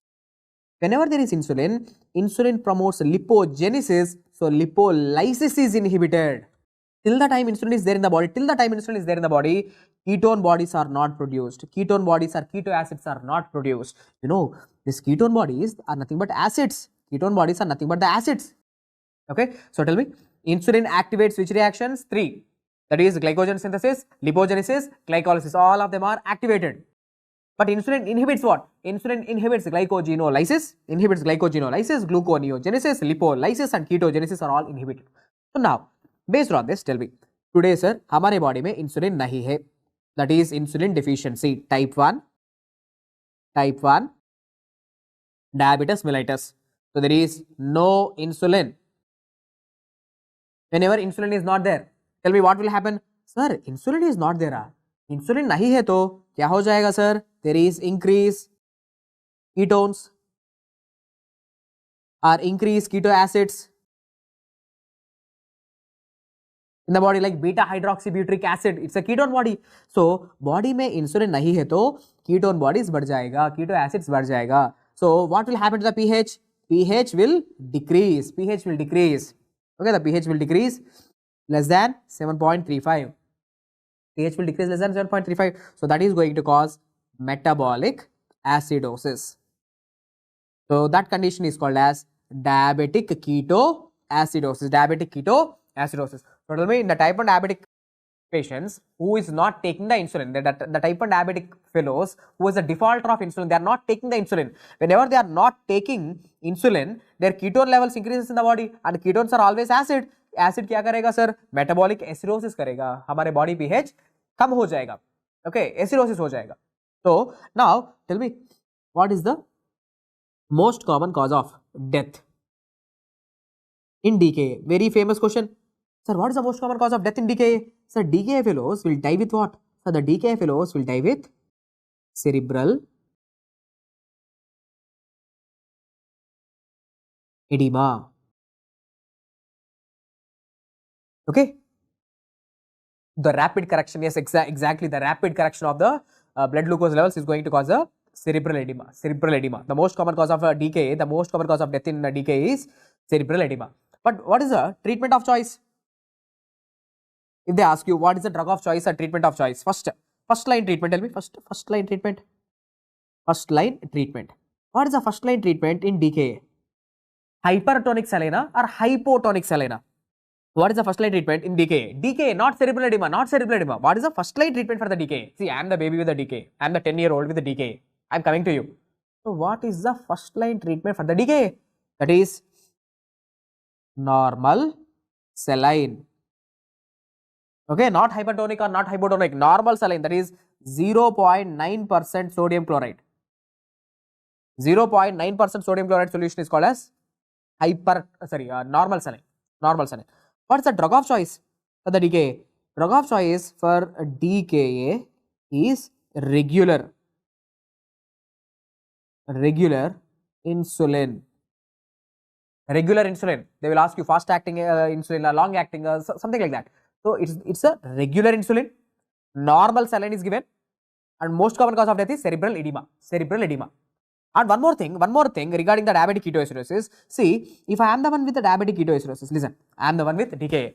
Do you know how I will breathe? I will breathe like this. So always the DKA patients always have hyperventilation. What is the name of that hyperventilation is called as? So in DKA, there is going to be hyperventilation. So that hyperventilation is called as Kusumal breathing. Okay, so Kusumal breathing is the hyperventilation, not the hypo, it's the hyperventilation which is seen in the patients of diabetic ketoacidosis. Why they are doing the hyperventilation? Why they are doing this Kusumal breathing, sir? Why they are doing this hyperventilation? Arey, acidosis hai na body mein. Okay, zyada carbon dioxide hai na? Sir, to decrease the carbon dioxide levels. They are doing the hyperventilation to decrease their carbon dioxide levels in the blood. So carbon dioxide decrease means acid decrease. Okay, because you know carbon dioxide is an acidic gas. Carbon dioxide is an acidic gas. So if you decrease the carbon dioxide, acid levels in the body decreases. pH will come back to normal. Compensation karne ke liye. This metabolic problem is compensated by respiration. So that's why these babies are going to do, these fellows are going to do hyperventilation. Okay, to correct the pH. So done. Next, after this, last but important thing, one thing about the insulin is, sir, if one molecule of insulin is produced in the body, one molecule of insulin is produced, one molecule of one more substance is produced, sir. With every one molecule of insulin, one molecule of C-peptide is produced. With every molecule of insulin that is produced endogenously, one molecule of C-peptide is produced. Okay, so this is the question that they will ask you. C-peptide is produced equally along with what? Insulin. C-peptide is produced in equimolar concentration along with insulin. So, can I say, if there are 100 C-peptides in the urine, it's a waste product. C-peptide is a waste product. It will come out of the body. If there are 100 C-peptides in the urine, how much insulin is produced in the body? 100 molecules of insulin is produced in the body. So that's why C-peptide is the marker for endogenous insulin levels.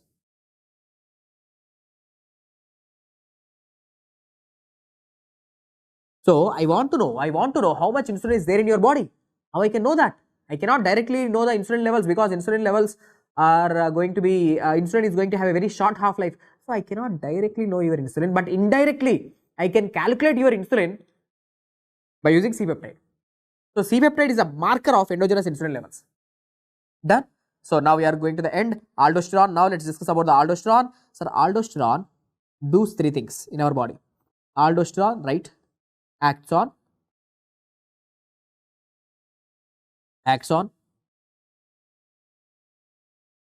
collecting ducts of the nephrons. What is the stimulus for the release of aldosterone? When, in which condition aldosterone is released? What is the stimulus for the release of aldosterone? The stimulus for the release of aldosterone is hyperkalemia. Means whenever your potassium level increases, that is called as a hyperkalemia. Hyperkalemia stimulates the release of aldosterone. Now next question to you, sir, at what level you will say the hyperkalemia, sir? Normally potassium level is from 3.5 to 5. 3.5 to 5 milliequivalents per liter is the hyperkalemia. But if your potassium levels become more than 5.5 milliequivalents per liter, if your potassium levels become more than 5.5 milliequivalents per liter, then it is called as hyperkalemia. Okay, hyperkalemia. So next question to you. Sir, okay, hyperkalemia releases aldosterone. Okay, fine. Then what is the function of the aldosterone, sir?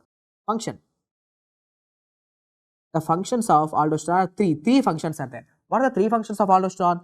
Aldosterone will increase your sodium levels in the body. increases the sodium reabsorption from the urine. Aldosterone increases the sodium reabsorption from the urine, but aldosterone decreases the potassium levels in the body. Aldosterone causes the potassium excretion. Aldosterone causes the potassium excretion out of the body, so blood potassium level decreases and acid level also decreases. Excrete acid. So aldosterone excrete potassium, true. Aldosterone excrete acid, true. Aldosterone reabsorb sodium. So aldosterone sodium को क्या करेगा sir? Sodium को reabsorb करेगा, potassium को excrete करेगा और acids को भी एक्सक्रीट करेगा. Okay, so these are the functions of the aldosterone. These are the functions of the aldosterone. Now I am asking you, tell me what is the drug of choice for hyperkalemia? Sir, hyperkalemia na, hyperkalemia drug of choice is calcium gluconate. Just know this one thing. Hyperkalemia, what is the drug of choice? Calcium gluconate. Okay, sir, fine. Then what is Conn syndrome, right? Sir, Conn syndrome. In Conn syndrome, what you should know is here is the adrenal gland, here is the adrenal medulla, and here there is a tumor. What is the name of this tumor? The name of this tumor is called as adrenal adenoma. Here there is an adrenal adenoma. So what this adrenal adenoma is doing my dear students, sir, this adrenal adenoma, okay, adrenal adenoma, it is producing excessive amount of aldosterone in the body. इस ज्यादा aldosterone की वजह से, see, can I call it as a hyperaldosteronism? Conn syndrome is an example of primary hyperaldosteronism. Okay, primary hyperaldosteronism. ज्यादा aldosterone है body में, इस ज्यादा aldosterone की वजह से सोडियम लेवल्स बॉडी पे बढ़ेगा और पोटेशियम लेवल्स कम हो जाएगा और एसिड लेवल्स भी कम हो जाएगा sir, leading to hypertension. Okay, sodium levels are increasing, that will lead to hypertension. Potassium levels are decreasing, that will lead to hypokalemia. And acid levels are decreasing, that will lead to metabolic alkalosis. So the name of this condition is called as what? Conn syndrome. Conn syndrome, which is an example of a primary hyperaldosteronism due to a adrenal adenoma, due to aldosterone secreting tumor. This one, aldosterone secreting tumor. ज्यादा aldosterone body पे ज्यादा aldosterone है तो क्या हो जाएगा? ज्यादा aldosterone है तो there will be high sodium levels in the body, that will lead to hypertension with the hypokalemic alkalosis. Okay na? So now I am asking you, you tell me, what is the treatment for this condition? What is the treatment for the Conn syndrome? So the treatment for the Conn syndrome is a surgical resection. Okay, but drug, medical management I am asking you. अरे body पे ज्यादा aldosterone है ना, तो aldosterone antagonist दे दो. So that is spironolactone, aldosterone antagonist. That is spironolactone. Fine. Next, regarding Addison's disease, what you should know for your exam. Okay, regarding Addison's disease. Sir, Addison's disease में wait. Listen carefully, guys. Here, this is little important. A few more important MCQs were there. Look, sir, what is normal? Normal is your hypothalamus releases a hormone called as a CRH, corticotropin releasing hormone. The corticotropin releasing hormone comes and acts on corticotropes. So corticotropes produces ACTH, adrenocorticotrophic hormone. Now this adrenocorticotrophic hormone acts on the adrenal gland. It acts on the adrenal gland. So now the adrenal gland is going to produce. Now the adrenal gland produces cortisol, also aldosterone. Okay, adrenal gland is producing the cortisol, aldosterone. Okay, these mineralocorticoids as well as the glucocorticoids. Now question is, sir, when you have sufficient amount of this cortisol क्या करेगा? Cortisol gives the negative feedback. Cortisol gives the negative feedback to ACTH. Cortisol is down regulating the release of the ACTH to maintain the homeostasis. Today, what happened? Sir, today your adrenal gland destroyed, sir. Adrenal gland मर गया because of TB or because of some autoimmune damage or because of some reason, your adrenal gland is getting damaged. So you tell me, whenever the adrenal gland is damaged, do you think the adrenal gland can produce aldosterone now? No, aldosterone is not there. Cortisol is there now? No, cortisol is not there. So you can call it as adrenal insufficiency. The adrenal gland is not producing the hormones. Aldosterone नहीं है, cortisol नहीं है body पे. So now tell me, sir, aldosterone नहीं है. So what will happen? Sir, aldosterone body पे नहीं है तो सोडियम लेवल्स गिरेगा सर, सोडियम लेवल्स डिक्रीज हो जाएगा. ओके, नेक्स्ट पोटेशियम लेवल्स बढ़ेगा, एसिड लेवल्स भी बढ़ेगा बॉडी पे. What is the name of this condition called as? See, there is hyponatremia, hyponatremia with hyperkalemia and acidosis. इस acid के वजह से एसिडोसिस आ जाएगा, हाइपरकेलेमिया आ जाएगा and hyponatremia. So let me write here, hyponatremia, sodium levels are less, hyperkalemia and metabolic acidosis.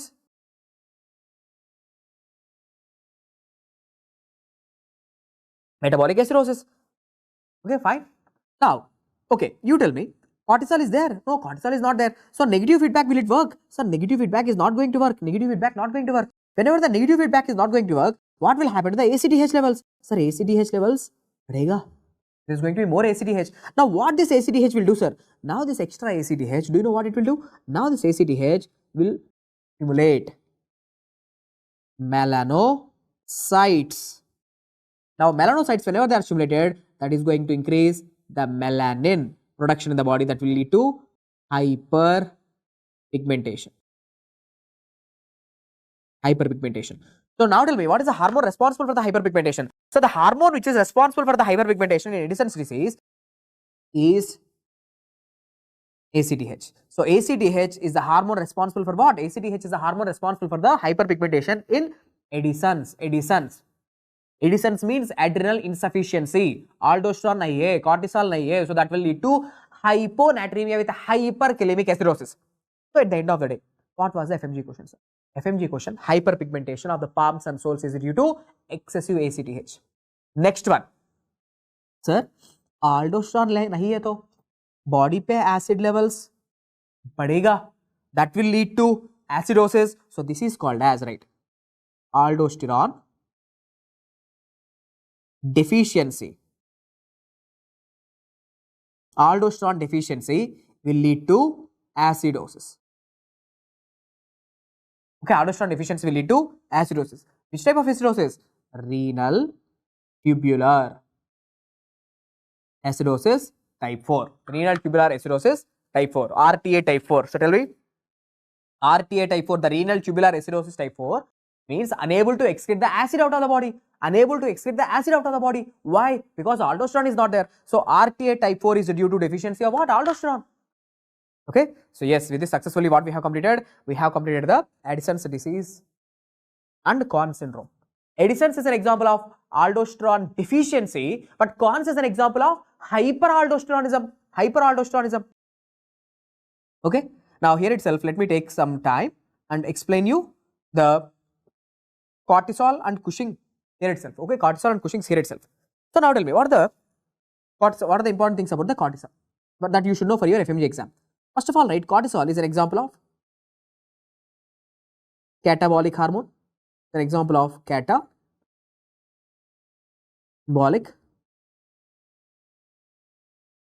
hormone. Catabolic hormone means everything you already know. Glycogenolysis, lipolysis, proteolysis, everything lysis only. Okay, it's a catabolic hormone released in diurnal fashion.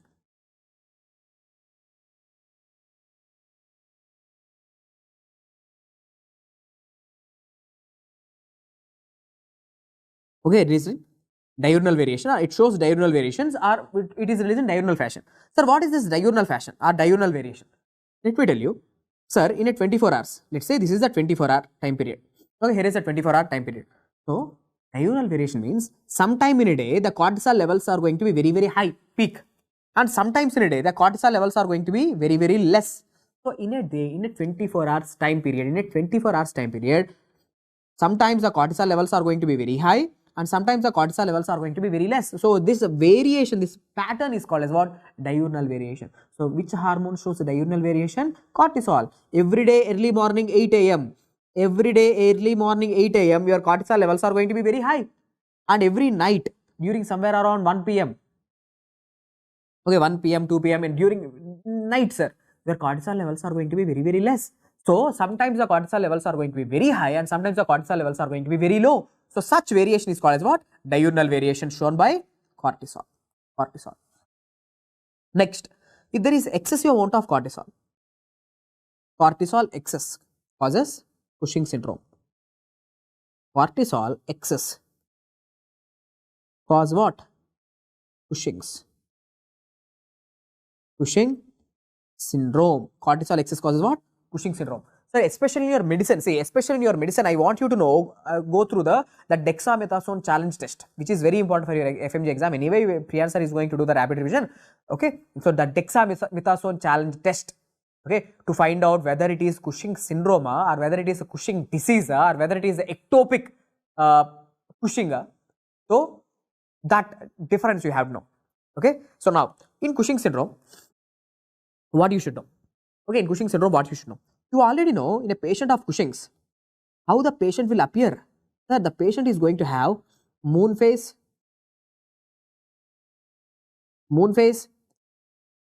How about the abdomen? If you look at the abdomen is going to be like a lemon shaped. Okay, why? Because too much amount of cortisol excess in the body promote lipogenesis. Guys, cortisol excess, not normal. Normal cortisol causes lipolysis, but too much amount of cortisol actually promote lipogenesis. Because of too much amount of lipid accumulation, fat accumulation, is going to have moon face, buffalo hump, and lemon shaped body. But if you look at her hands and legs are going to be very thin. Like a matchsticks. So this is called as lemon standing on matchstick appearance. Lemon shaped body. But if you look at the extremities, they are like sticks.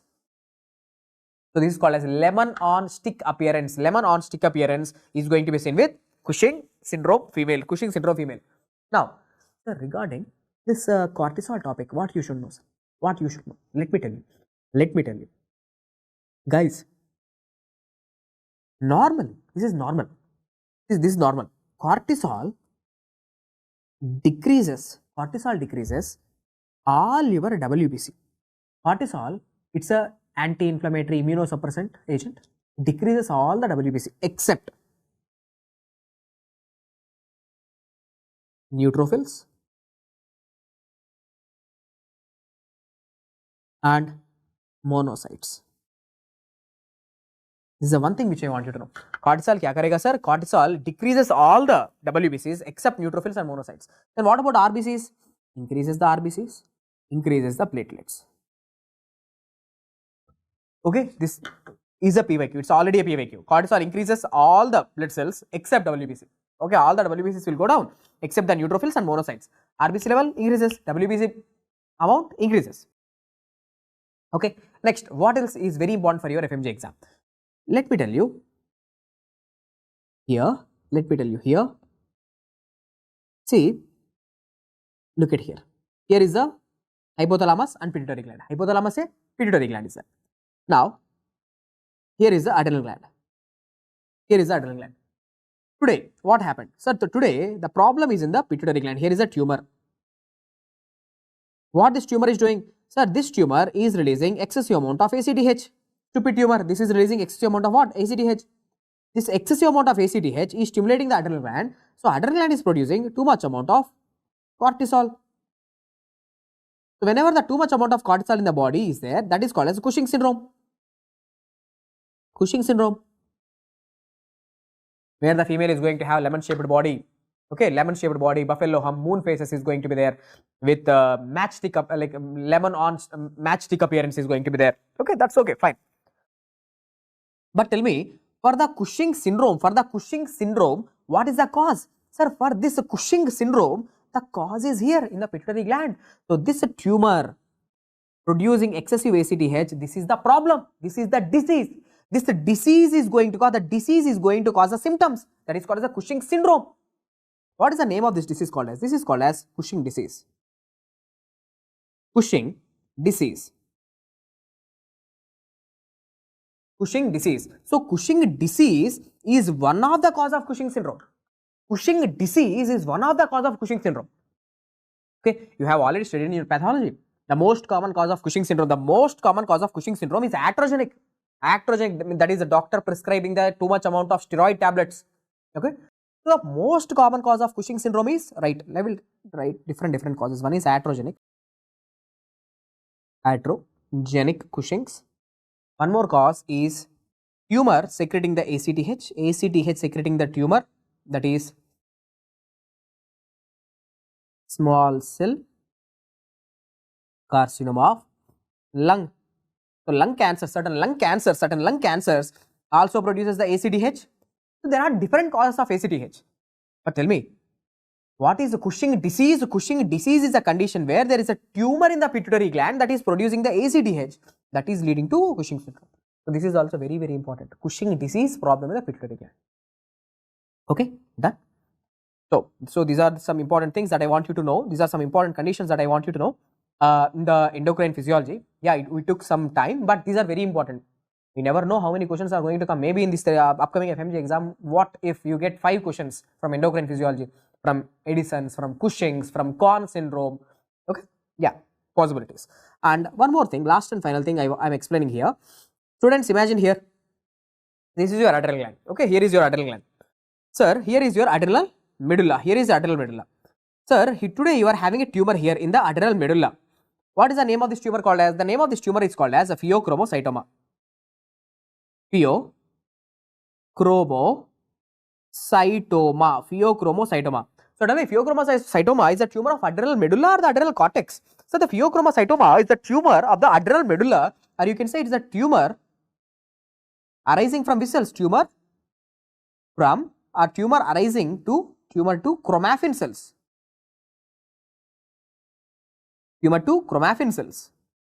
You already know from your local classes, that adrenal medulla contains cells called as the chromaffin cells. Chromaffin cells are present in adrenal medulla. So if you are having tumor to those chromaffin cells, that is called as a pheochromocytoma. But what is something important about the pheochromocytoma? So these pheochromocytomas, these stupid tumors, they release epinephrine, or you can say adrenaline, noradrenaline episodically. Episodically means not continuously. They will release this epinephrine, norepinephrine episodically, means for every 1 day, for every 2 days, one times this tumor is releasing the adrenaline. So whenever the adrenaline is getting released, that is going to cause the palpitations, that is going to increase the BP, that is going to cause the headaches, that is going to cause the nausea. So all the symptoms are going to be episodic symptoms: episodic palpitation, episodic sweating, episodic hypertension, episodic tachycardia. So whenever you see these words episodic, think about pheochromocytoma. So pheochromocytoma, the keyword to identify MCQ is episodic symptoms. Okay, so symptoms are going to be episodic symptoms. Now I am asking you, tell me, what is the investigation of choice for this pheochromocytoma? Tell me, what is the investigation of choice? Okay, screening investigation of choice. First of all, the screening investigation of choice, screening for pheochromocytoma, the screening investigation of choice.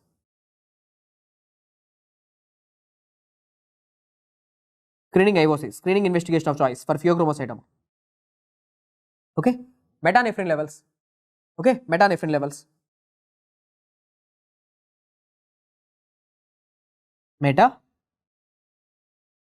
Metanephrine levels. Okay, in urine metanephrine levels. Okay, screening investigation of choice. If they use the word screening investigation of choice, then the answer will be metanephrine levels or vinyl mandelic acid levels. Vinyl mandelic acid levels in the urine 24-hour urine. But if they simply ask you, what is the investigation of choice? The investigation of choice is going to be fractionated metanephrine levels in the plasma. Metanephrine levels. Plasma metanephrine levels. The plasma metanephrine levels. The plasma metanephrine levels, fractionated plasma metanephrine levels are the investigation of choice. But if they ask the word screening test is going to be metanephrine levels in the urine. Okay, but See, the most important thing is episodic for your FMG exam, episodic symptoms. Symptoms are going to be episodic and the tumors are arising from the adrenal medulla chromaffin cells. Chromaffin cells. Okay. And in medicine, you will study before the surgery. Okay. Before operating the pheochromocytoma, you have to use alpha blocker as well as a beta blocker, that is a phenoxybenzamine, as well as the propranolol or esmolol before surgery. Before doing the surgery, 1 week before the surgery, you have to start the you have to start the phenoxybenzamine, that is the alpha blocker, and 3 days before the surgery, you will start to give the beta blockers also. Alpha blockers and beta blockers are administered pre-operatively, that you will study in your medicine. Okay. So with this successfully, what we have completed, we have completed the endocrine physiology. Now let's do the JIT physiology. The JIT is going to be a very small topic. Okay, you can expect like hardly 1-2 questions from this chapter. Okay, so in JIT physiology, what you should know, in our JIT there are 4 layers present: mucosa, submucosa, muscularis, serosa. Okay, see in our JIT, okay, there are 2 types of nerve plexus present. Okay, let me put it this way. Our JIT is made up of what? Our JIT is made up of 4 layers. That is the innermost mucosa, there is a submucosa surrounding it, and there is a muscularis layer, and last one is the serosa. There are 4 layers. No, there are 4 layers of the JIT. First MCQ is, sir, which layer is the strongest layer? Submucosa is the strongest layer. Okay, let me write it here. Sir, submucosa is the strongest layer. Okay, let me write it here. Strongest layer is the submucosa. Submucosa is the strongest layer. Then which layer is absent in the esophagus? Serosa. Serosa absent in. Serosa absent in esophagus. Serosa is absent in where? Esophagus. This is one thing. Then mesenteric plexus. Sir, in our JIT there are 2 types of plexus present. One is the mesenteric plexus, other is the mesenteric plexus. What is the function of this mesenteric plexus neurons? The neurons which are present in the mesenteric plexus, they helps in GIT secretions के लिए. GIT secretions के लिए, like the mucus secretion within the stomach, intestine, okay, something like that. So secretions के लिए which plexus? Mesenteric plexus. And what is the function of the mesenteric plexus? Mesenteric plexus, these neurons helps in the contraction of the muscles. So mesenteric plexus helps in GIT contractions के लिए. So one helps in the secretions, other helps in the contractions. Now my question to you, sir, how this 100 million neurons, that is the mesenteric plexus along with the mesenteric plexus, both mesenteric as well as the mesenteric plexus combined together, 100 million neurons are there in our JIT. Sir, how this 100 million neurons came into our JIT? How they came into our JIT, sir? So let me write that here, both mesenteric plexus and mesenteric plexus, both mesenteric plexus and mesenteric plexus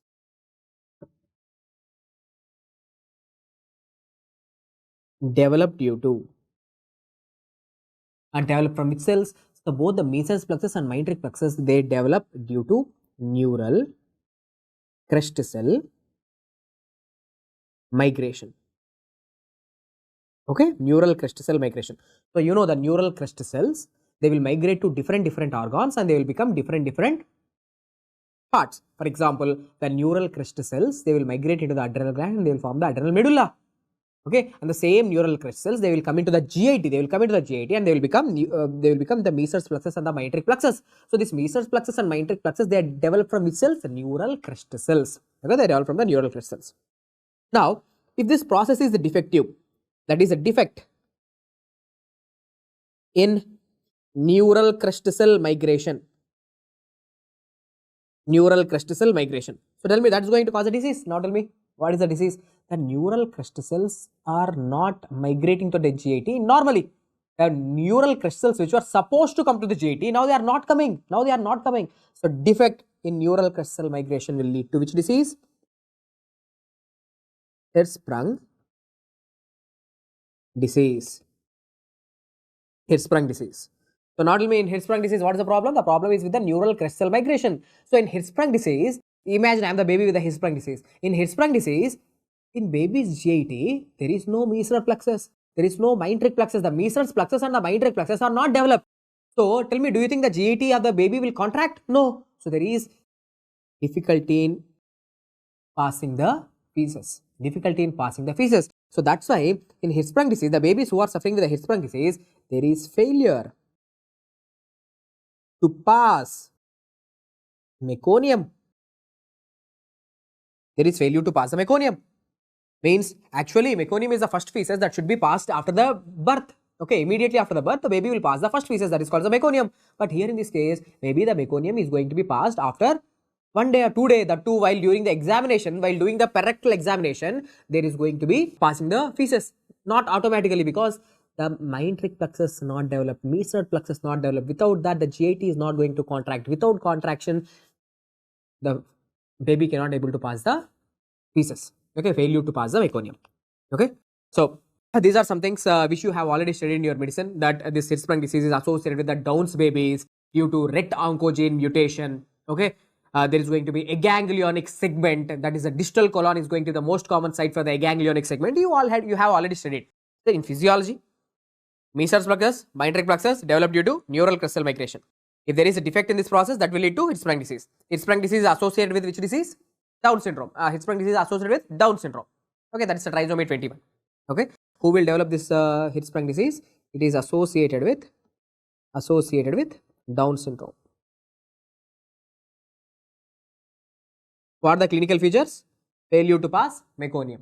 Which gene mutation is going to cause this Hirschsprung disease? Which gene mutation? RET oncogene mutation. RET gene mutations. RET gene mutation. Very, very important. RET gene mutations. Okay. Chalo. Next. After this, what else you should know? What else you should know? Sir, in our GAT, especially in stomach, this is all about the stomach. Now I am going to talk about the stomach. Sir, in your stomach, there are gastric glands present. Stomach mein kya hai, sir? Gastric glands. So these gastric glands, they contain different types of cells. In a gastric gland, in one gland, there are different types of cells. Different types of cells produce different types of secretions. No? So now tell me, sir, this mucus and egg cells, what do they produce? Sir, in our stomach, this mucus and egg cells, one more cell is there, I am writing here, it's missing here, foveolar slash surface mucus cell. So now tell me, the foveolar cells and the mucus and egg cells, what do they produce? Sir, they are going to produce mucus in our stomach. So tell me, who produces the mucus in the stomach? Goblet cells? No, goblet cells are never ever seen. Goblet cells are never ever seen in our stomach. Goblet cells are never ever going to be seen in the stomach. So who produces the mucus in the stomach? The mucus neck cells and the foveolar cells. And parietal cells produce what? So the parietal cells in our stomach produces acid and intrinsic factor. Intrinsic factor helps in the absorption of vitamin B12. Next, enterochromaffin like cells. So these enterochromaffin like cells are going to produce histamine. Okay, from the stomach. Yes, histamine is produced in our stomach. Next, chief cells. What do these chief cells produce? Chief cells produce pepsinogen and gastric lipase. Okay, gastric lipase. Then D cells. So D cells produce somatostatin. And G cells produce, the G cells in our stomach produce hormone called as gastrin. G cells produce what? Gastrin. Now you are having a question. Sir, what is the function of this histamine? Histamine का काम क्या है sir? हमारे body में, stomach में especially. And gastrin का काम क्या है sir? What is the function of this gastrin and histamine? Sir, gastrin and histamine, see these two. Gastrin and histamine, they will go and stimulate the parietal cell. They will go and stimulate the parietal cell to release acid. Acid release में मदद करेगा sir. So histamine increase the acid release and gastrin also increase the acid release.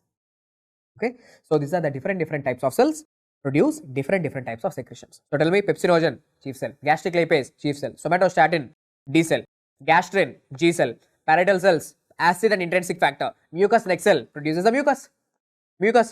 One important thing about the B12, B12 को absorb करने के लिए, sir, B12 को absorb करने के लिए what is required? Intrinsic factor. So B12 is absorbed only in the presence of intrinsic factor. In which area? In terminal ileum. Okay, B12 is absorbed where? In terminal ileum only along with intrinsic factor. Okay. Chalo, next. Sir, what are the stimulus for acid release? Sir, wait, here is a parietal cell. Parietal cell in the stomach. It is having proton pump. So this pump is called as what? Proton pump. With the help of proton pump, he is releasing acid. He is producing the acid. But इस acid को release करने के लिए, in order to produce this acid, it requires 3 stimulus. What are the 3 stimulus for the release of acid? One you already know, that is gastrin from G cell. Second one also you know, that is histamine, that is from enterochromaffin like cell. Okay, last one is acetylcholine from the vagus nerve, the parasympathetic cranial or the vagus nerve. Vagus nerve releases acetylcholine that will also stimulate the parietal cells to release acid. So acid को release करने के लिए how many stimulus are there? 3 stimulus. One is gastrin, histamine, acetylcholine. Okay, gastrin, histamine, acetylcholine. These are the 3 stimulus for the release of acid. Okay, for the release of acid. Now, if you want to know the name of the receptor, the name of the receptors here, histamine acts on H2 receptor, acetylcholine acts on M3 receptor, gastrin acts on cholecystokinin B receptor. Cholecystokinin B receptor. So repeat again, histamine is acting on H2 receptors, acetylcholine is acting on M3, not M1. Some of the students will think M1. No, it's not M1, it is M3 receptors. Okay, so acetylcholine act on M3 receptor, gastrin acts on CCK-B, cholecystokinin B receptors. So there are 3 stimulus for the release of acid. Acid को release करने के लिए 3 stimulus are there. Okay, 3 stimulus are there. Next, fine sir. After this, what else you should know? What else you should know? Sir, now write important substances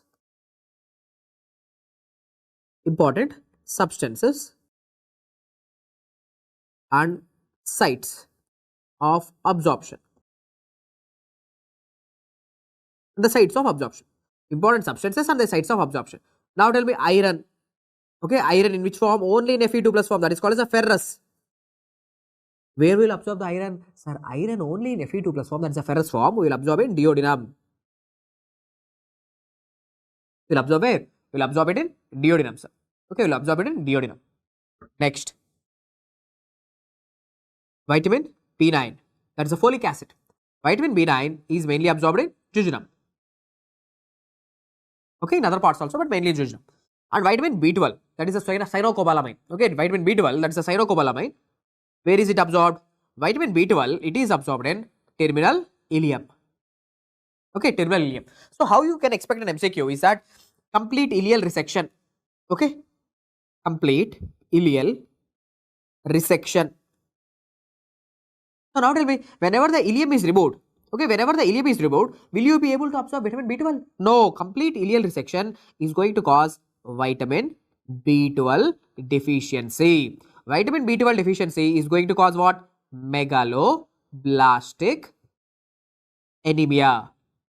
Okay, megaloblastic anemia. That's the number 1 thing. But only megaloblastic anemia? No. Vitamin B12, whenever it is deficient, your methyl malanoic acid levels, methyl malanoic acid levels are MMA. Methyl malanoic acid levels are going to be elevated. Tell me how to know whether the person is having vitamin B12 deficiency, yes or no. The patient is going to have the megaloblastic anemia with the hypersegmented neutrophils. In pathology you have studied megaloblastic anemia is due to vitamin B9 as well as B12 deficiency. If it is due to B12 deficiency, megaloblastic anemia, along with the methyl malanoic acid levels in the blood is going to be elevated. Along with that, there will be CNS manifestations. Okay, there's going to be involvement of the the dorsal column tracts.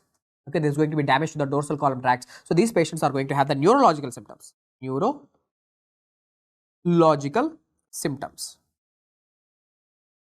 Neurological symptoms are going to be present. So that is all.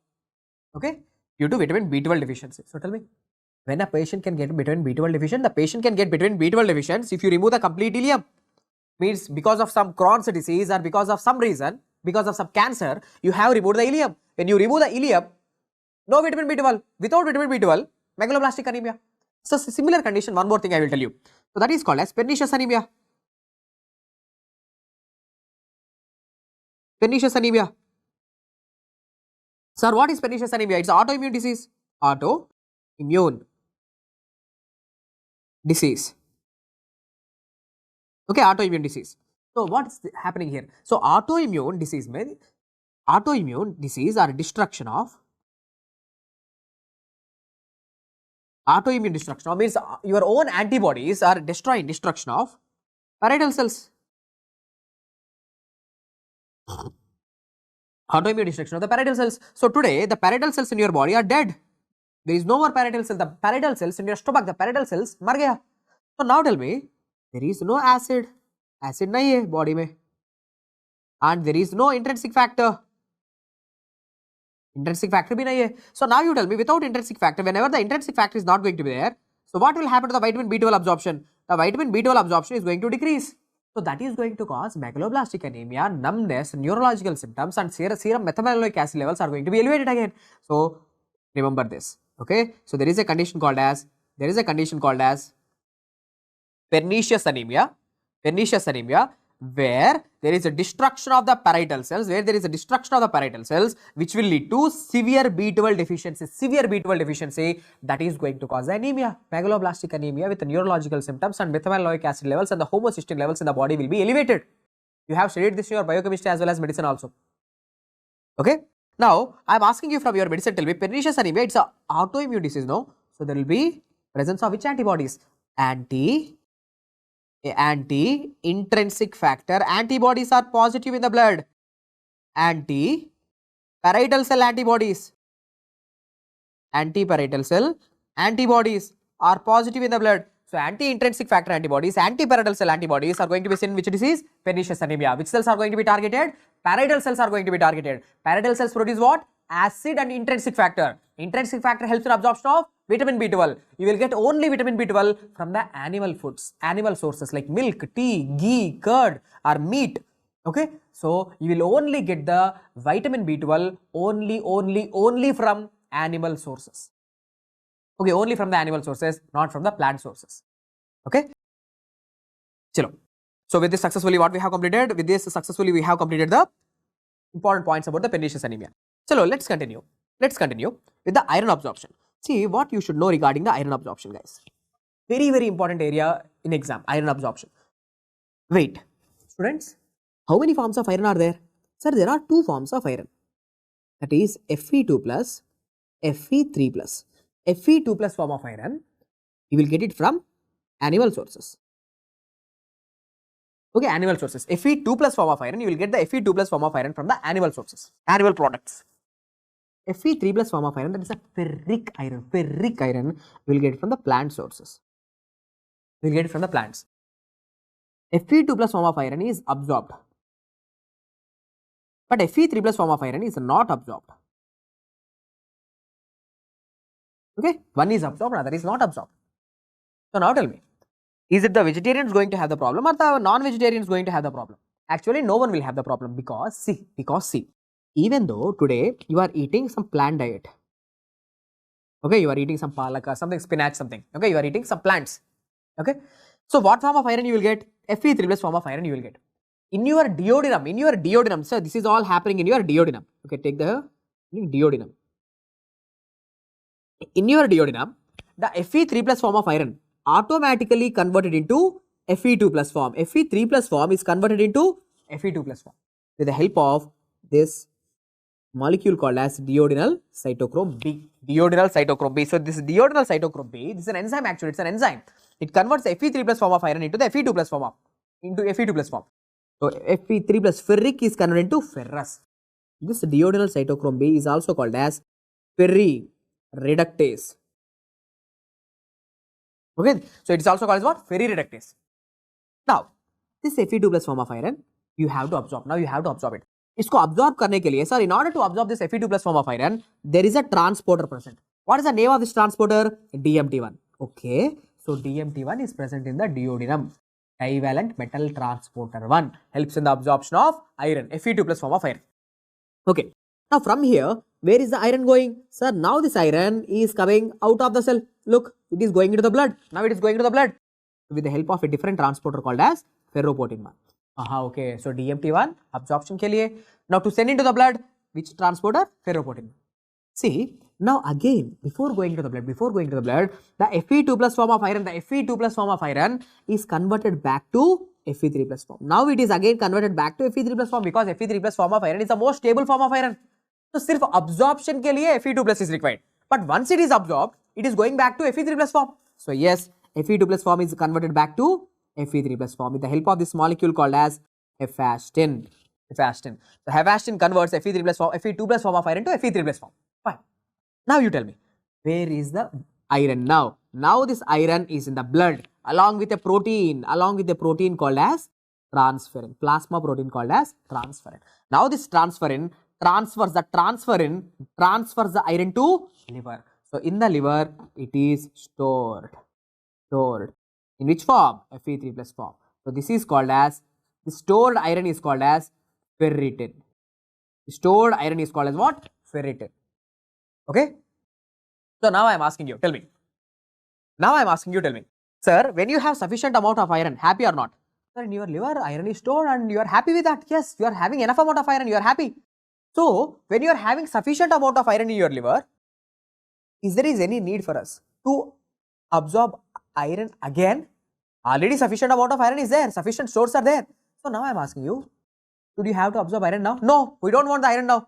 So now when you have sufficient amount of iron in the liver is going to produce something called as hepcidin. This hepcidin क्या करेगा sir? This hepcidin inhibits this transporter. Hepcidin inhibits the ferroportin. So iron absorption stops. Iron absorption to the blood stops.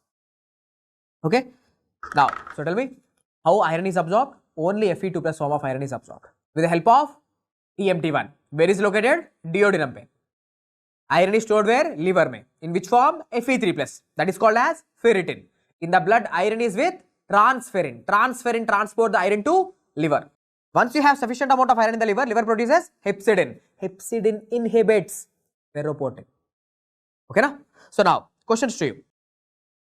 See, have you ever heard about an iron overloaded state called as? Have you ever heard about a condition where there is iron overload? Iron overload. What is the name of that condition? Iron overloaded state means the too much amount of iron deposition in the body. That is called as a hemochromatosis. There is too much amount of iron depositing in our liver, in your heart, in your skin, that will lead to bronze, diabetes and all. Okay, so that is called as hemochromatosis.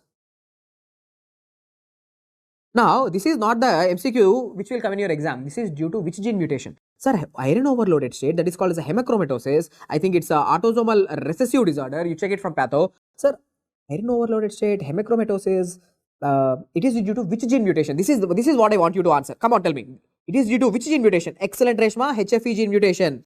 H for high, Fe stands for iron in the body. HFE gene mutation. Okay, HFE gene mutation.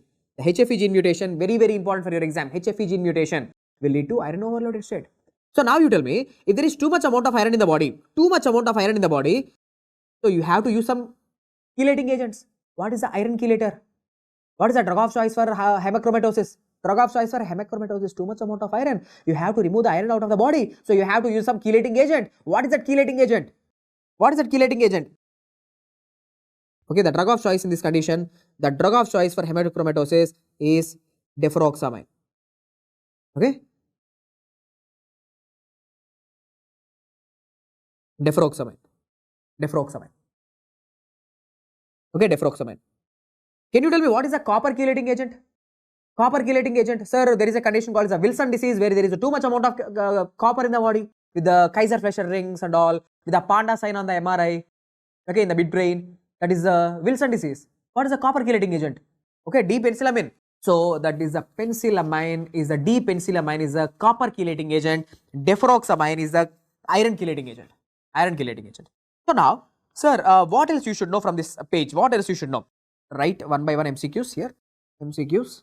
Number 1 MCQ is, sir, substances decreasing the iron absorption.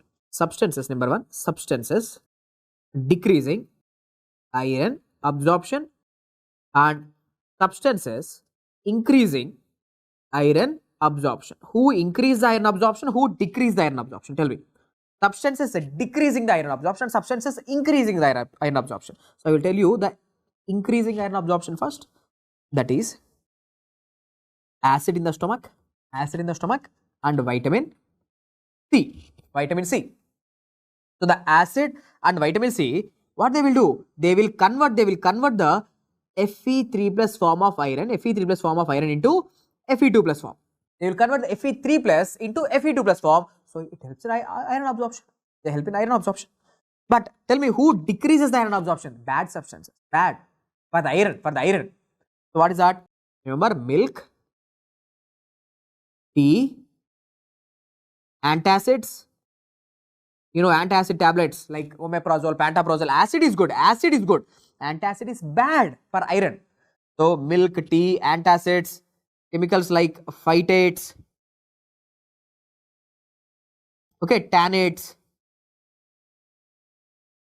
These are all chemicals. Okay, milk, tea, antacids, phytates, tannates, calcium tablets. Okay, calcium tablets. Okay, so calcium, it interfere with the iron absorption. Calcium is a rowdy, sir. Calcium is like a rowdy. So what calcium will do? Sir, whenever you take calcium tablet along with iron tablet, see, calcium will compete for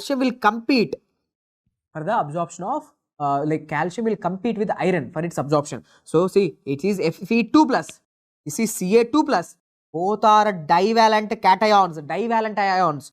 So divalent metal transport, it's the same transporter, iron absorption ke liye, calcium absorption ke liye. So whenever you are taking iron along with calcium, calcium will say, I will go first. So iron is not absorbed. So remember, the substances who increase the iron absorption, substances who decrease the iron absorption. Milk bad, tea bad, antacids bad, phytates, tannates and calcium tablets, they are all bad. They are all bad things. Okay. Chalo. Next. Sir, what else you should know in the GAT physiology which are very important? See, take 5-star marks to this area because this area is one of the most important areas in the GAT physiology. Okay, the most important area in the GAT physiology. What is this, sir? Tell me, do we absorb glucose, yes or no? Yes, we do absorb the glucose, sir. Where? Duodenum mein. So glucose ko absorb karne ke liye, there is a transporter. Okay. But the glucose is absorbed along with sodium. Okay. So glucose ko absorb karne ke liye which ions are required? Sodium ions are required. So it is, the name of the transporter is sodium. Glucose linked transporter. Sodium glucose linked transporter. So now I am giving you the golden rule. When two substances are getting absorbed together, when two substances are moving together, so always remember, it's an example of secondary active transport. Blindly trust me, wherever you see co-transporter or symporters, that is SGLTs, co-transporters, symporters, if two substances are moving, all of two substances, two means what? Secondary, two means secondary active transport. Okay, all gluts are examples of facilitated diffusion, but all co-transporters and symporters are examples of secondary active transport. So tell me, glucose ko absorb karne ke liye, duodenum mein glucose ko absorb karne ke liye, which transporter is helping? SGLT1. Okay, glucose came into the cell. So now from here, where is the glucose going? Now from here, the glucose is going into the blood with the help of a different transporter. What is the name of the transporter? GLUT2. Wherever you see the word gluts are examples of facilitated diffusion. Glucose ko absorb karne ke liye SGLT1, into the blood GLUT2. Okay, into the cell SGLT1, into the blood GLUT2. One is secondary active transport, other is facilitated diffusion of glucose. Okay. Next, in the same way, fructose. Fructose start with what? Fructose start with F. F for everything, F only. That is, fructose is, sorry, there is a small typing mistake here. It is GLUT5.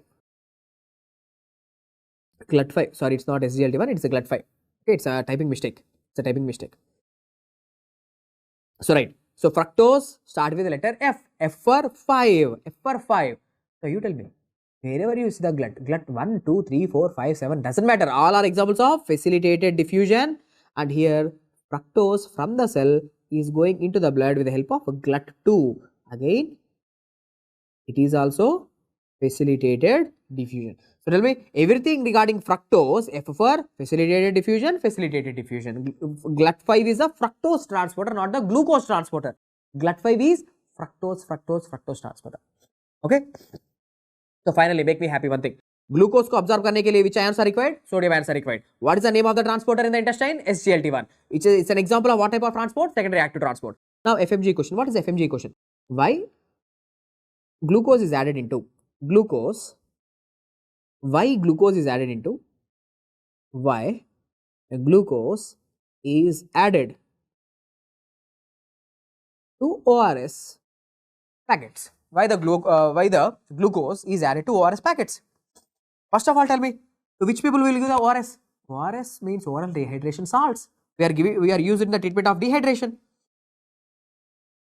Okay, we will use it in the treatment of the dehydration. For the dehydrated fellows, you will give the ORS packets. But my question to you, sir, then why there is glucose in that packet?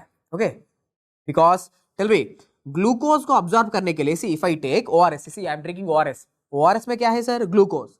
Glucose को absorb करने के लिए which ions are must? Sodium ions are must. So sodium will go into the cell. Sodium will go into the cell. Wherever sodium goes, water will follow. So body will absorb the fluids. Body will better absorb the fluids.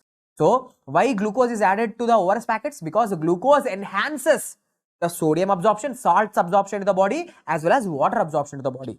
So right, glucose facilitate sodium and water absorption. Okay, so it increases the absorption of this glucose, increases the absorption of sodium as well as water. Okay, done. Next, from this same slide, recently in one of the I think NEET PG exam, this question was there. Sir, who is stored in the liver? Yeah, iron is stored in the liver, sir. But not only iron, vitamin A in your liver. This is a recent question, sir. Vitamin A is also stored in liver in a special cell called as Ito cells of the liver. You know, we have studied in your surgery and medicine also in your liver. There are Ito cells, also called as stellate cells, which will store the iron.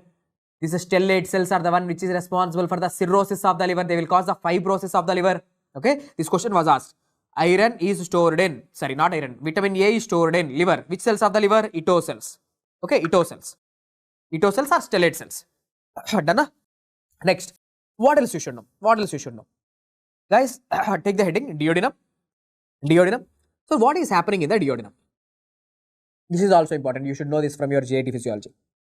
Okay, at the end of the day, sir, it doesn't matter. Physiology, medicine, surgery, doesn't matter. We have to get that 150. Okay, so to get that 150, you have to know certain important concepts. Okay, chalo, let me explain you in this page. You no need to write. Just listen carefully. Here is your esophagus. Down to the esophagus, what do we have? Stomach. And what is this one? Duodenum. Okay, na? Next,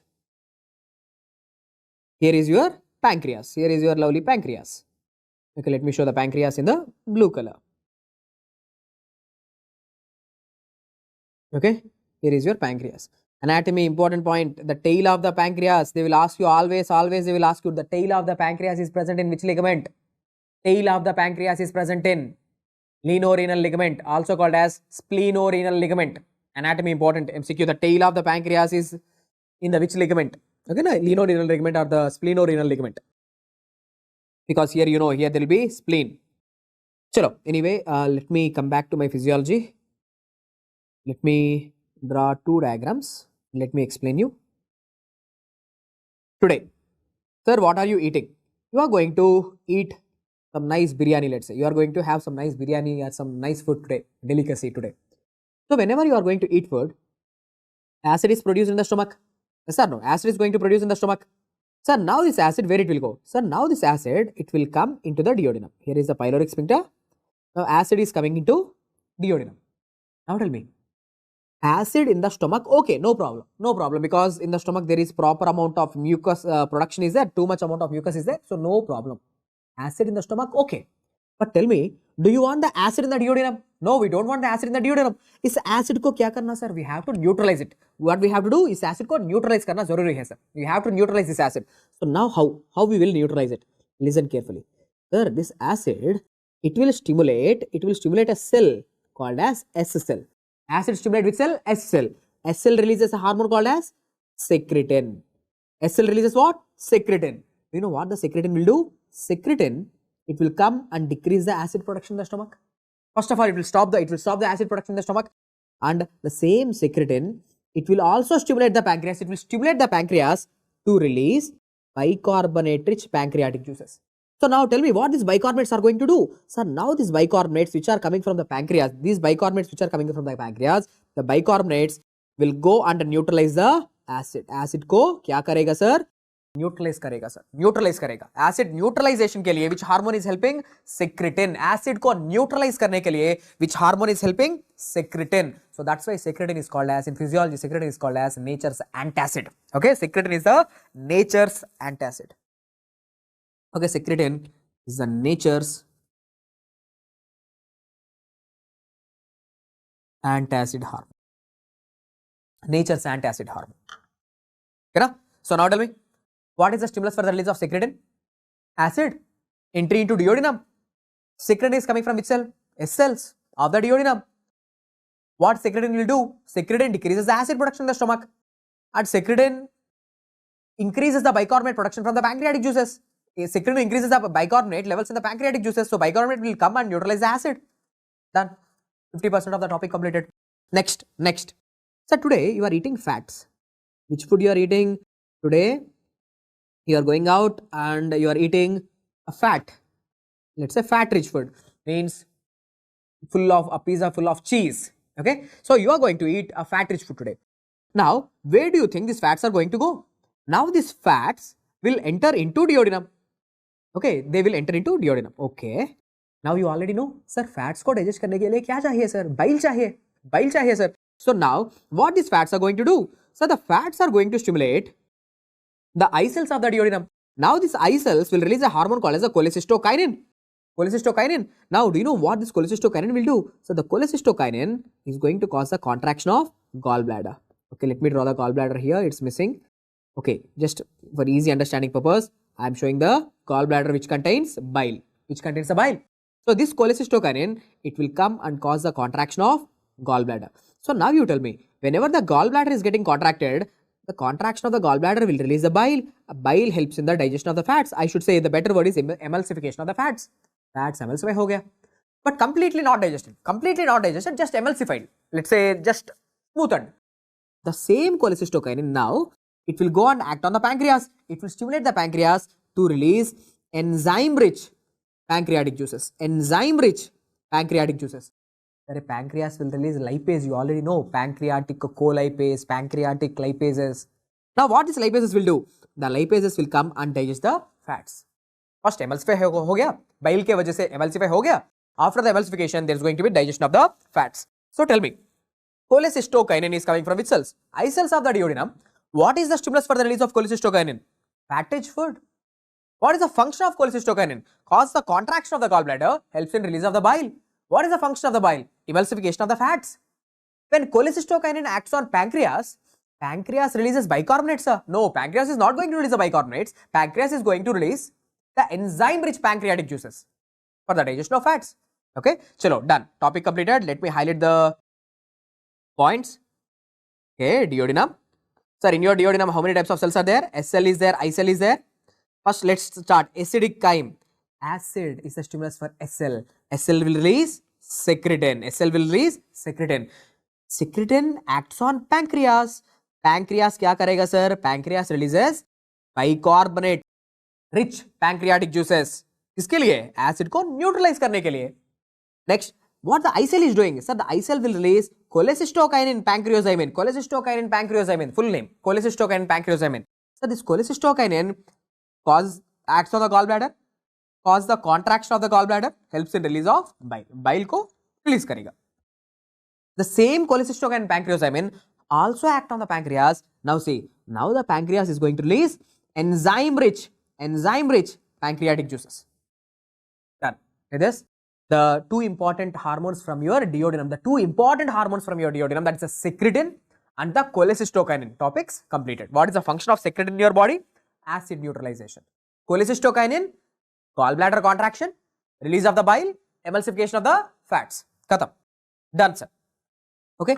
Next, what else you should know in the JET physiology for your FMG exam? Let me tell you. One more small topic is there. See, guys, listen carefully. What is this one? Esophagus, stomach and duodenum. Now I am asking you, today you are eating carbs. You are eating carbohydrate rich food. Tell me, when you are eating carbohydrate rich food, the carbohydrates eventually will go into the duodenum. Definitely they have to go into the duodenum. In how many hours? In 2 to 3 or maybe maximum 3 to 4 hours. In 3 to 4 hours, there is going to be gastric emptying. What is this process called? It's the movement of food from the stomach into duodenum. The movement of food from the stomach into the duodenum. This process को क्या बोलते हैं? Gastric emptying. So, gastric emptying. What is the gastric emptying time of the carbohydrates? 3 to 4 hours. Okay. Then what about the proteins? Today you are eating proteins. So if you take proteins, in how many hours the proteins will go into the duodenum? Immediately, do you think the proteins will go into the duodenum? No. Proteins will take 6 to 7 hours. So after 6 to 7 hours, they will go into the duodenum. Then what about the fats? Today you are eating fats. Okay. Whenever you are eating fats, sir, the fats will take even more time. That is, let's say 9 to 12 hours. Okay, 9 to 11, 12 hours. For the fats to move from the stomach into the duodenum. So tell me, which foods has fast gastric emptying? Carbohydrates. They will give you instant energy. So carbohydrates followed by proteins followed by fats. So tell me, what is the order of gastric emptying? Carbs followed by proteins followed by fats. So which foods has fast gastric emptying? Carbohydrates followed by proteins followed by fats. Okay, followed by fats. Next, sir, from the same topic, just take the heading gastric emptying. Gastric emptying. Sir, who promotes the gastric emptying and who inhibits the gastric emptying?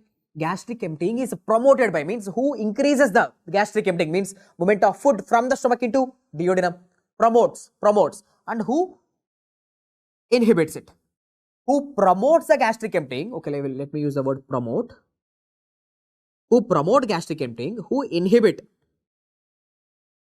gastric emptying? Which hormones promote and which hormones inhibit? Promoted by only one hormone, that is gastrin. Gastrin promotes the gastric emptying, movement from stomach into duodenum. Then who inhibits it? Secretin stops the gastric emptying. Cholecystokinin stops the gastric emptying, and especially lipids. Okay, lipids stop the gastric emptying. I have taught you just now lipids. When you take the lipids, gastric emptying is going to be very long time. It will take almost 9 to 12 hours for the gastric emptying to happen. Okay, food will stay in your stomach for a long time. So this is the topic where we are discussing who promotes the hormones which promote the gastric emptying and the hormones which inhibits the gastric emptying. And foods which have the fast gastric emptying and the foods which have the slow gastric emptying. That's the carbohydrates, proteins, fats. That's the order. Okay, chalo, done. The last thing in the JET physiology, image based questions, which you have to know. Image based questions, that's the peristalsis. Okay, only one image. Segmentation, even the segmentation is not needed for you.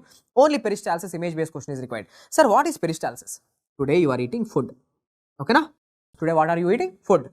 Tell me, do you want the food to go away from the mouth or the food to come back to the mouth? No, always the food should be moving ab-oral, means away from the mouth. The food should be always ab-oral. So tell me, to prevent the regurgitation, the proximal segment is contracting. Okay, and the distal segment will undergo relaxation. Proximal segment contract ho gaya, और distal segment relax ho gaya, sir. So now right here, relax. The proximal segment contraction. So the food is moving forward. The food is always moving in the forward direction. So peristalsis किसके लिए sir? Peristalsis forward movement के लिए, food को move करने के लिए, digestion के लिए नहीं, food को move करने के लिए, push करने के लिए. So next I am asking you, tell me, when this area is getting contracted, who will contract it? Some chemicals, some neurotransmitters. Who? Right, acetylcholine, and substance P. So these two. The contraction of the proximal segment, the contractions in the peristalsis, the contractions are due to acetylcholine and substance P. Then what about this anterograde relaxation, this relaxation, that is due to nitric oxide. Okay, let me write the full form. Nitric oxide, and one more thing, VIP. You know VIP? Vasoactive intestinal peptide. VIP, vasoactive intestinal peptide. Okay, vasoactive intestinal peptide. Okay, vasoactive intestinal peptide. So, image based question. The proximal segment contraction, distal segment relaxation. Food is moving forward. So, this is one of the important image based question which I want you to know in the GIT physiology. So, these are very, very important things that I want you to know in the GIT physiology, especially this iron absorption and why glucose is added to ORS. SGLT1 in the duodenum. Glucose is always absorbed along with sodium. Okay, these are some basic things that I want you to know. Okay, now let's begin with the cardiac physiology. Chalo, sir, in cardiac physiology, the most important thing which I want you to know is regarding the heart sounds. Okay, is regarding the heart sounds. First, sir, let me write here cardiac cycle. Cardiac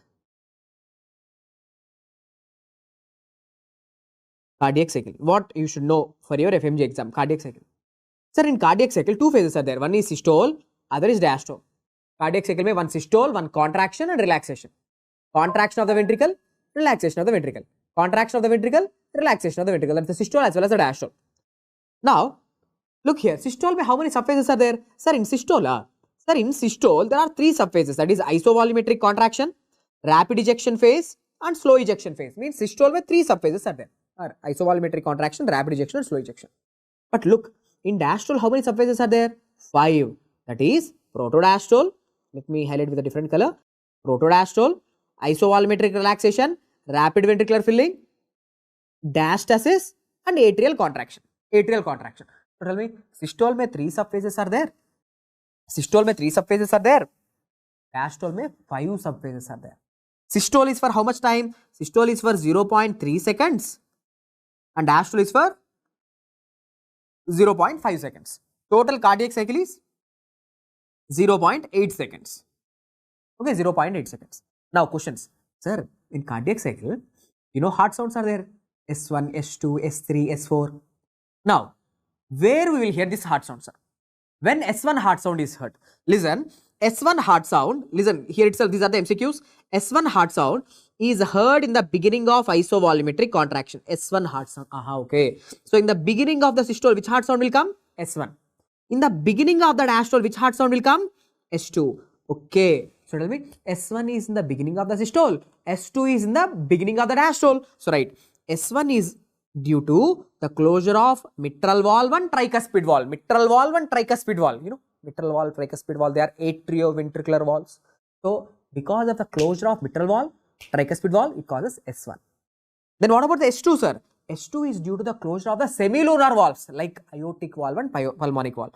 Aortic valve and pulmonic valve ko close kar wajah se S2. S1 in the beginning of systole, S2 is in the beginning of the diastole. Then what about S3 and S4, sir? Right. So this S3 and S4, they are heard in which phases of the cardiac cycle? Systole or diastole? Look, diastole mein. Sir, during diastole, S3 is heard. And during the same diastole, S4 is also heard. Okay. S3 is heard during rapid ventricular filling. S4 is heard during atrial contraction. S4 is heard during atrial contraction or atrial systole, you can say. Okay. So, right. Sir, S3 also called as a ventricular gallop rhythm, aka also called as what? Aka ventricular gallop rhythm is heard during rapid ventricular filling. S4, it is heard during atrial contraction. Atrial contraction, or you can say atrial kick. Atrial kick or atrial contraction. But wait, so totally how many heart sounds are there? S1, S2, S3, S4. S1, isovolumetric contraction, the beginning of isovolumetric contraction. S2 in the beginning of diastole, that is protodiastole. Then what about S3? Sir, S3, it is heard during rapid ventricular filling, and S4 is heard during atrial contraction. But out of all, who is the pathological heart sound? Which sound is always pathological, sir? So always remember, right? Let me write here. S4 is always pathological. S4 is always pathological. S4 is always pathological. Okay. S3 can be physiological. S1, S2 normal, S3 can be physiological, S4 is always pathological heart sound, S4. Okay. Next, sir, what else you should know? What else you should know? Sir, isovolumetric contraction and isovolumetric relaxation, see, they begin with, look at this diagram. Sir, isovolumetric contraction, IVC.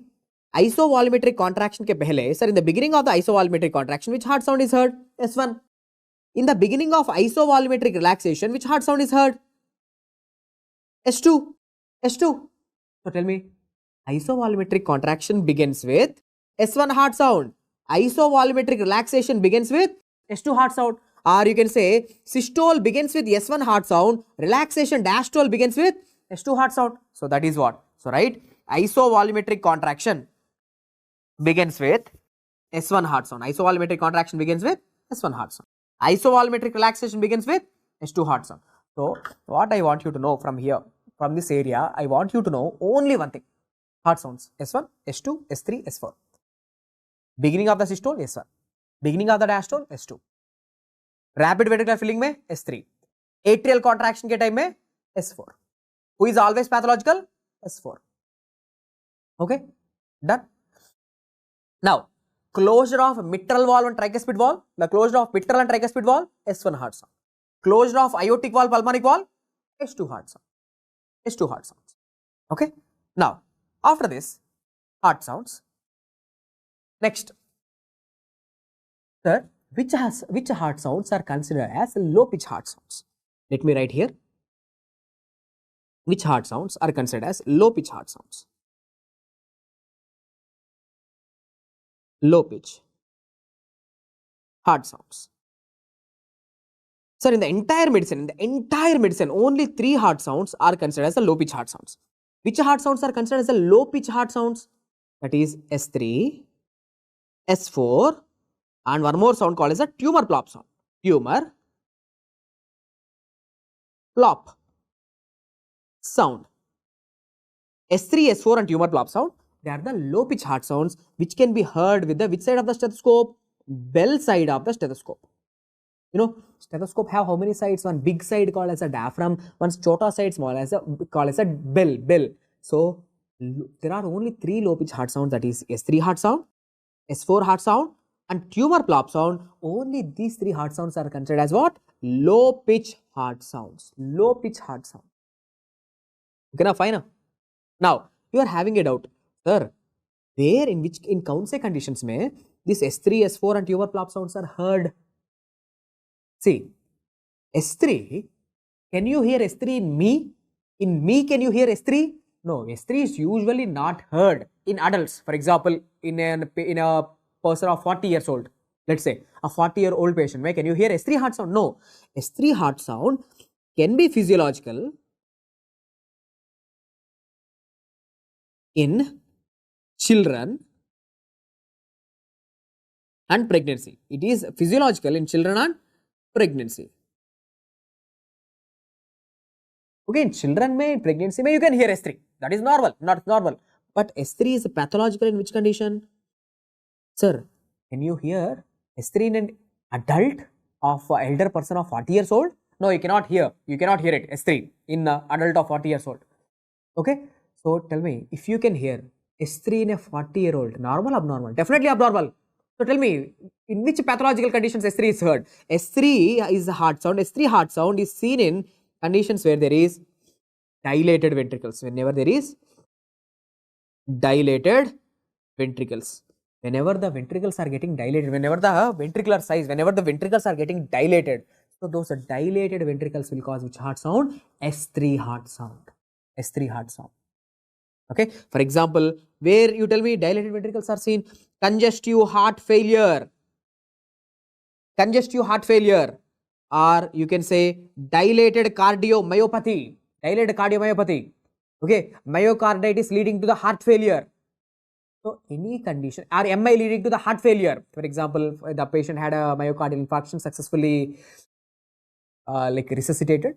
Okay, but slowly, dhire se, because of this myocardial infarction, his heart become weak, and that will lead to the heart failure. So any condition which is going to cause a dilated ventricles, this dilated ventricles will cause what? S3 heart sound. So S3 heart sound is seen in the cases of congestive heart failure or dilated ventricles. Then what about the S4? Can you hear S4 heart sound in me? No, S4 is always pathological. So S4 heart sound is seen in ventricular hypertrophy. Ventricular hypertrophy means any condition which is causing the hypertrophy of the ventricles, not the dilation of the ventricles. Hypertrophy means thick ventricular wall. So this thick ventricular wall, stiff ventricles are going to cause S4 heart sounds. You tell me, where will be ventricular hypertrophy? कौन से conditions में? Hypertension, left ventricular hypertrophy will occur. Hypertension, hypertrophic obstructive cardiomyopathy, aortic stenosis. So in सारे conditions में, that is aortic stenosis, hypertension, okay, long-standing hypertension, hypertrophic obstructive cardiomyopathy, in सारे conditions में there is going to be ventricular hypertrophy. So the stiff ventricles, when they contract, they can cause S4 heart sound. Okay, so S4 heart sound is seen with the ventricular hypertrophy, and S3 heart sound is going to be seen with the dilated ventricles, not the hypertrophied ventricles. Dilated ventricles S3, hypertrophied ventricles S4. And come on, you guys have to tell me now, sir, then tumor plop sound, it is seen with which condition? Am I going to have tumor plop sound? No. Then कौन से condition में एक tumor, sir, one tumor in the heart is going to cause this tumor plop sound. What is the name of the tumor? Bharat, thank you. That is atrial myxoma. Tumor plop sound is seen with atrial myxoma. Okay, tumor plop sound is seen with the atrial myxoma. So those persons you have already studied. So those persons who have atrial myxoma in the left side, left atria, it will move and it will make sound. That is called as a tumor plop sound. Okay, done. Now, after this, what else I have to teach you? Let me teach you one more important thing that you should know for your exam. Can anyone tell me? See, imagine this is the ventricle. Okay, let me draw in a simple diagram. This is your heart. Here is your heart. Here is the left ventricle. This is the LV. Left ventricle. This is the RV, right ventricle. From here, what is this blood vessel that is coming out? Can you tell me what is this blood vessel that I am showing you? This is the aorta. Here is the aorta. That is coming out of the left ventricle. Now, I am asking you, sir, will you fill the blood here? Yes or no? Will you fill the blood into the ventricle? Yes, I will fill the blood into the ventricle. How much I will fill? 120 ml blood I will keep here. Here also 120 ml blood I will keep. Here 120 I am keeping. Here also 120 ml blood I am keeping. So this 120 को क्या बोलते हैं sir? It is called as end diastolic volume. End diastolic volume, also called as preload. End diastolic volume or preload. Next, sir, when heart contracts, whenever the heart is going to contract, do you think all this 120 ml, do you think all the 120 ml will go into aorta? No. Only how much will go? Sir, only 70 ml is ejected. So this 70 ml को क्या बोलते हैं sir? Stroke volume. We call it as a stroke volume. But tell me, out of 120, 70 ml is ejected. 70 ml is ejected. How much is left over? Sir, ejection होने के बाद, how much is left over? 50 ml. 50 ml. So that 50 ml left over is called as end systolic volume. End systolic volume. So tell me how much is the end diastolic volume? 120 ml. Stroke volume 70 ml. End systolic volume 50 ml. 50 ml. So can I say out of 120 only 70 ml is ejected? So how much is this? That is stroke volume divided by end diastolic volume. End diastolic volume. So this is called as ejection fraction. Ejection fraction. What is the formula for the ejection fraction? So, okay, ejection fraction meaning stroke volume divided by end diastolic volume. And always in a healthy individual, always the ejection fraction should be greater than 55%. Usually in you and me, it will be somewhere around like 65 to 70% in you and me. But at least the ejection fraction should be more than 55%. Okay, in a normal individual. Okay, that is what is the formula for the ejection fraction? The heart ejection should be at least 70 ml. Out of 120, 70 should be ejected. Okay, so why I am teaching you this is because, wait, now in normal individual, end diastolic volume is how much? 120 ml, sir. Out of this 120 ml, how much stroke volume is ejected? 70 ml is ejected. 70 ml is ejected. So 120 में 70 is ejected. But today, wait, instead of 120 ml, I am keeping, let's say 240 ml blood, 240 ml blood into the ventricles. I am loading more. I am giving more blood in the ventricle. Do you think only 70 will come out now? Do you think 70 will come out, or more will come out, or less will come out? Sir, now more is going to come out. Now, let's say maybe 140 ml is ejected. So more you keep, the more the blood you keep, the more is getting ejected. You keep more blood in the ventricle, ventricle will push more blood. So can I say end-diastolic volume or preload is directly proportional to what? Stroke volume. Whenever end-diastolic volume is increased, stroke volume also directly increased. So yes, this law is called as, come on, what is this law? This law is called as Frank-Starling's law. Frank-Starling's law, that is end-diastolic volume is directly proportional to the stroke volume. If you increase the end-diastolic volume, proportionately stroke volume also increases. Okay, so that is a Frank-Starling's law. Frank-Starling's law. Okay, na? Fine. Na? Next, apart from this, what else I want to teach you? Okay, what else I have to teach you? Guys, look carefully. Here I am drawing the ECG. P wave,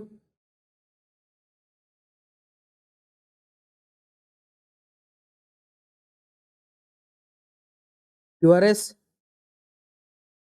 and T wave. P, QRS and T.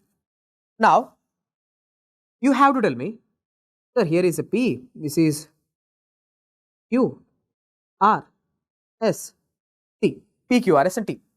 Now, you have to tell me during this part of the ECG, see I am highlighting these areas. During this part of the ECG, which cardiac event is happening? Sir, this is after P wave, no? So this is the place where P wave started. Means the atrial cells are going to depolarize. P wave means what? P wave means atrial cells are getting depolarized, means electrically activated, positive charges. Sir, depolarization. After depolarization, the atria will contract. So exactly during this period, there is atrial contraction. Sir, during this period of the ECG, इस समय में who is contracting? Atria contraction. Okay, atria is getting contracted. After P wave, atria is getting contracted. Next, sir, what is this one? This is QRS. QRS means what? Ventricular depolarization. Means the ventricular cells are getting activated. Ventricular depolarization. After depolarization, there will be contraction. So here, sir, you know, usually students will think, what do they think? You know, sir, during P wave, atria is contracting. No. Sir, it is after the P wave, atria is contracting. Do you know where the ventricle will contract? Sir, ventricular contraction actually begins at the peak of the R wave. This is the place where the ventricular contraction will begin. So, ventricle is contracting. Even during this period, ventricle is contracting. Even during this T wave also, ventricle is contracting. Okay. So, let me draw it here. Sir, from the middle of the R to the end of the T wave, this is all systole. Usually what student will think? Sir, during QRS the ventricle is contracting. No. Sir, QRS means ventricular depolarization, means the ventricular cells are getting the electricity, means they are depolarized. Once they got the depolarization, they will contract. So, QRS होने के बाद, sir, actually from the middle of the R wave, yes, ventricular contraction begins. Isovolumetric contraction, rapid ejection phase, slow ejection phase. So, during all this period, yes, ventricle is contracting system. Wait, now. Tell me, what is the meaning of the word T wave? Sir, T wave. T wave meaning ventricle repolarized. Sir, ventricle is undergoing repolarization, means going back to negative charge. Once it is the repolarized, later it will relax. So, after the T wave, what will happen? Sir, after the T wave, what will happen is diastole. Okay, again one more QRS will begin. Okay, so now till one more middle of the R wave, there is going to be diastole. So this whole area is the diastole, and here it is the systole. So in your exam you might get a question asking, sir, in ECG systole is from where to where? Sir, systole is from middle of the R to the end of the T wave, this is the area where the ventricle is contracting. And diastole is from where to where? Sir, diastole na. Diastole is from end of the T wave. See, end of the T wave to one more R wave, to one more middle of the R wave. So this area is the diastole. Sir, in systole, how many phases are there? In systole, there is isovolumetric contraction. First, there is isovolumetric contraction, rapid ejection phase and slow ejection phase. You already know this. In diastole, how many phases are there? 5 subphases are there. That is protodiastole, isovolumetric relaxation, rapid ventricular filling, slow filling, that is diastasis, slow filling or diastasis, and again atrial contraction. Atrial contraction. So these are the 5 phases of the diastole. Okay. So never from today, never say P wave means atrial contraction, QRS means ventricular contraction. So after the QRS, or actually after the QRS, the systole is going to happen. If you want to know in specific, systole, the ventricular contraction begins from the middle of the R and ends at T wave. At the end of the T wave, at the end of the T wave, systole will end. Now, you might be thinking, sir, why I should know this for my FMGE exam? Okay, now I understood. But why I should know this? Have I taught you? Sir, during atrial contraction, which heart sound will come? Sir, atrial contraction ke samay mein, which heart sound will come? Now tell me, what is the heart sound that is heard right after P wave? Sir, after the P wave, which heart sound is going to be heard? Sir, atrial contraction ke wajah se, which heart sound will come? S4. Always pathological. In a normal person, can you hear it? No. But S4 heart sound is heard during atrial contraction. Next, sir, in the beginning of isovolumetric contraction, which heart sound will come? The beginning of the systole, which heart sound will come? S1. Sir, in the beginning of the diastole, which heart sound will come? In the beginning of the diastole, S2. During rapid ventricular filling, which heart sound will come? That is S3. Now, you might be thinking, sir, how question will come in my exam? You know, tell me, which heart sound comes after P wave? Tell me, after P wave? After P wave, it is S4. After R, sometimes they will say QRS. After R or after QRS. Sir, after R, it is S1 heart sound. After T, it is diastole going to begin. So S2, that is before P. Before P, that is S3 heart sound. So before the P wave, see, before the P wave, which heart sound is coming? S3 heart sound. Tell me, S3, S4 is seen in normal individuals? No. S4 is always pathological, seen in hypertrophied ventricles. S3 is seen in dilated ventricles. In which conditions where the ventricles will undergo dilation? Congestive heart failure. Maybe because of myocarditis or maybe because of dilated cardiomyopathy. Okay. So now I have taught you the heart sounds integrated with ECG. When which heart sound is heard? Here what I have taught you? Here I have taught you Frank-Starling's law. What is Frank-Starling's law? The more you fill the heart, the more it will pump. If there is more end-diastolic volume, more the stroke volume will be. Okay. So these are enough. I hope these are enough for FMGE exam. Okay. Chalo, next after this, the next topic that I am going to teach you in the cardiovascular physiology is the pressure volume loop. Simple, sir. In your exam, they will give you this diagram, and they will ask you, identify the areas. So, if you have already know this, that it will become easy, but if you don't know, sir, see, if you don't know, at this point of time, just before the exams, okay, we don't have enough time to discuss in detail. Trust me, okay? Sir, whenever you see, they will ask you to identify this blue color line that I am representing here. Arey, what is this blue color line representing?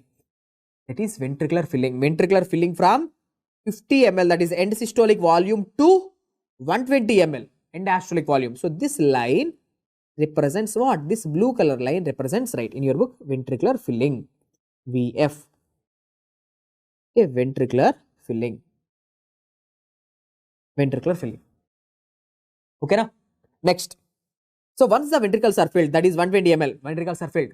Now what will happen, sir? Ventricles are filled with 120 ml of blood. Now what is the next phase of the cardiac cycle? See, the next phase where the pressure is rising, where the pressure is rising in the ventricle up to 81 mmHg. So this phase is called as isovolumetric relaxation.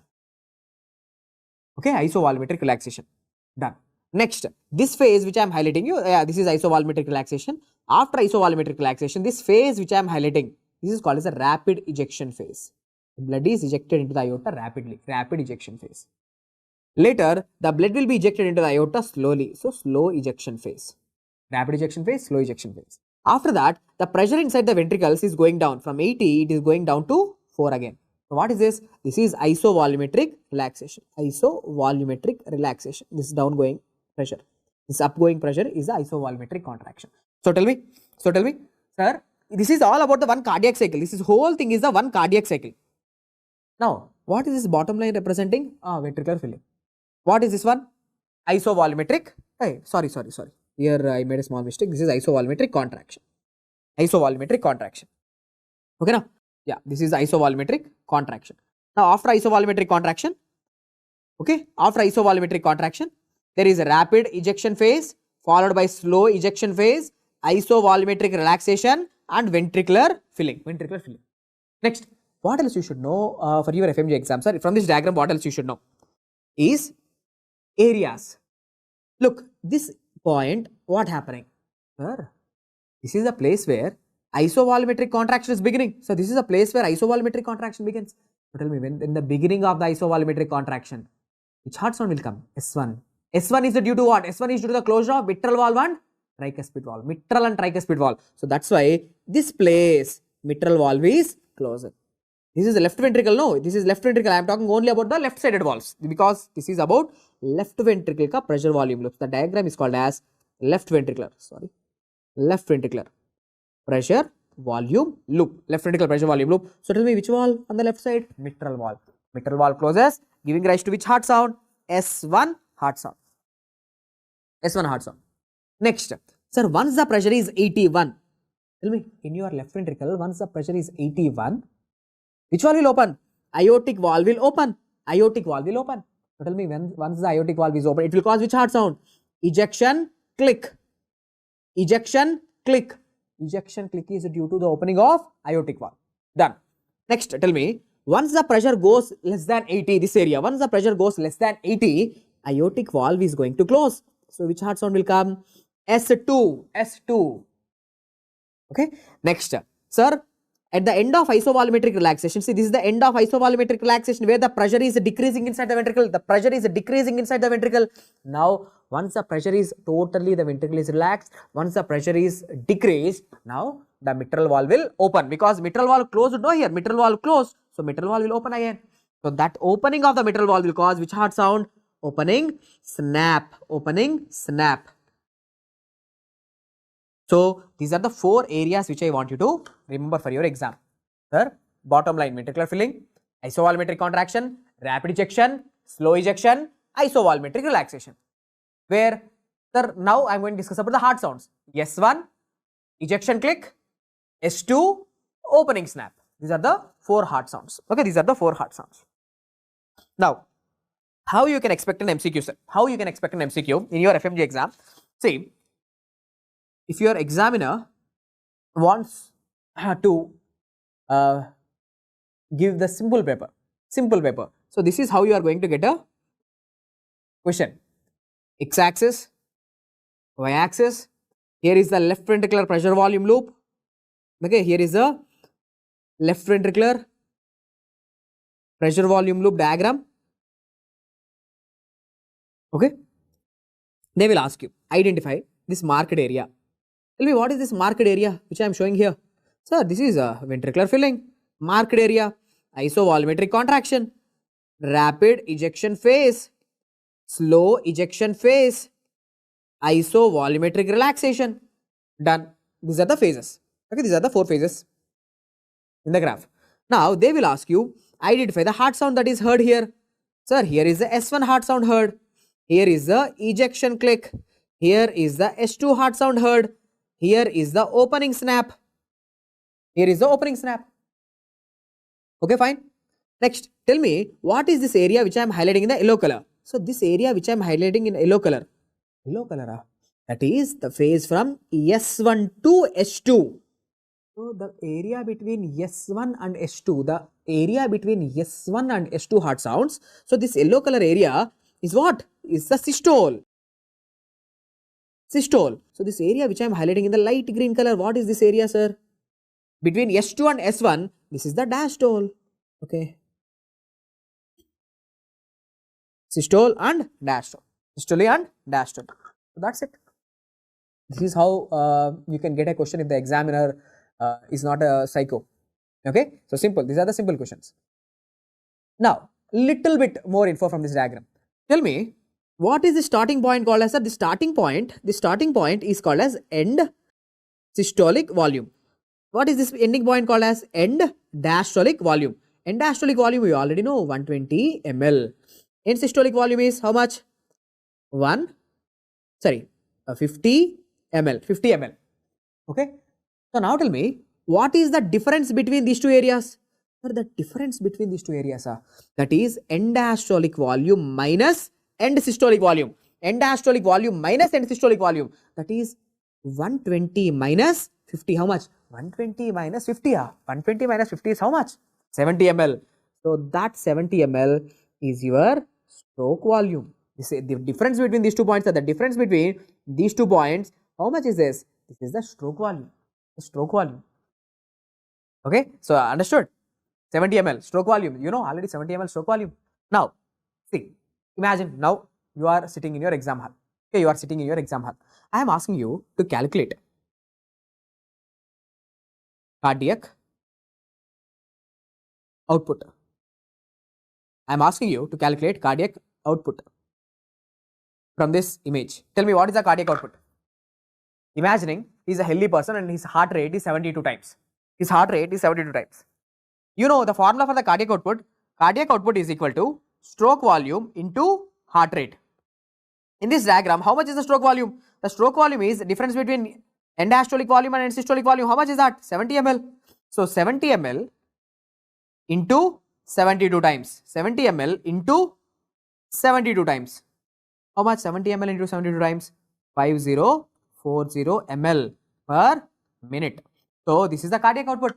What is the formula for the cardiac output? The formula for the cardiac output is stroke volume into heart rate. Stroke volume into heart rate, that is 70 into 72 times. 70 into 72 times. Okay na? 5 liters. 5 liters. Now, sir, you already know what is the formula to calculate the cardiac output. The formula to calculate the cardiac output is equal to stroke volume into heart rate. But there is also one more method to calculate the cardiac output. What is that one more method to calculate the cardiac output? FMGE question only. FMGE important question only. FMGE as well as NEET PG question. That is Fick's principle.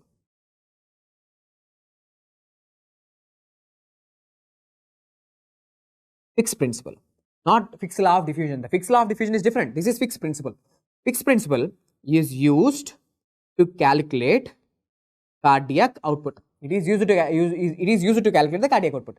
So what is the formula? The formula is volume of oxygen consumed per minute. 1 minute में how much oxygen you are taking. I will check whether you are taking 100 ml oxygen or 200 ml oxygen or 300 ml oxygen. How much oxygen you are taking from the cylinder. From the cylinder, how much oxygen you are breathing. Volume of oxygen consumed per minute by arterio, means arterial blood. Arterio, venous blood. Arterio, venous, oxygen difference. Arterio, venous, oxygen difference. Can you tell me? How much amount of oxygen I will take every minute? Normal, you and me, sir. How much oxygen we will take every minute for our survival? For our survival, we will take some oxygen. No. How much oxygen we will take from the environment? From the environment or from the cylinder? How much oxygen we will take? 250 ml of oxygen we will take for every minute. 1 minute में this much amount of oxygen we will use. And how much is the oxygen in the arterial blood? And how much is the oxygen in the venous blood? Arterio-venous oxygen difference. That is 1 liter arterial blood में 190 ml oxygen है and 1 liter venous blood में 150 ml oxygen है. 150 ml. So tell me 190 ml minus 150 ml. Arterial blood में oxygen है, ज़्यादा oxygen है 190 ml. Venous blood में कम oxygen है only 150 ml. So now tell me 250 divided by 50. How much? 250 divided by 50. How much, sir? 5 liters. So this is the cardiac output. Okay, this is the cardiac output. So cardiac output can be calculated by using a principle called as fixed principle. Fixed principle. What is the formula to calculate the fixed principle? Volume of oxygen consumed by minute by arteriovenous oxygen difference. Arteriovenous oxygen difference. Okay. So you might get a question asking that which of the following is used to calculate the cardiac output. Cardiac output को calculate करने के लिए which of the following method can be used? Fixed principle can be used. Okay. Fixed principle can be used. Sorry, 190 by 140 here, not 150, sorry, 140. Okay, yeah. 190 minus 140 is how much? The difference? 50, no? 50. So, yeah. Okay, done. Next, after this, guys, now let me discuss about the pulse. Okay, let me discuss about the pulse topic. See, in your arteries,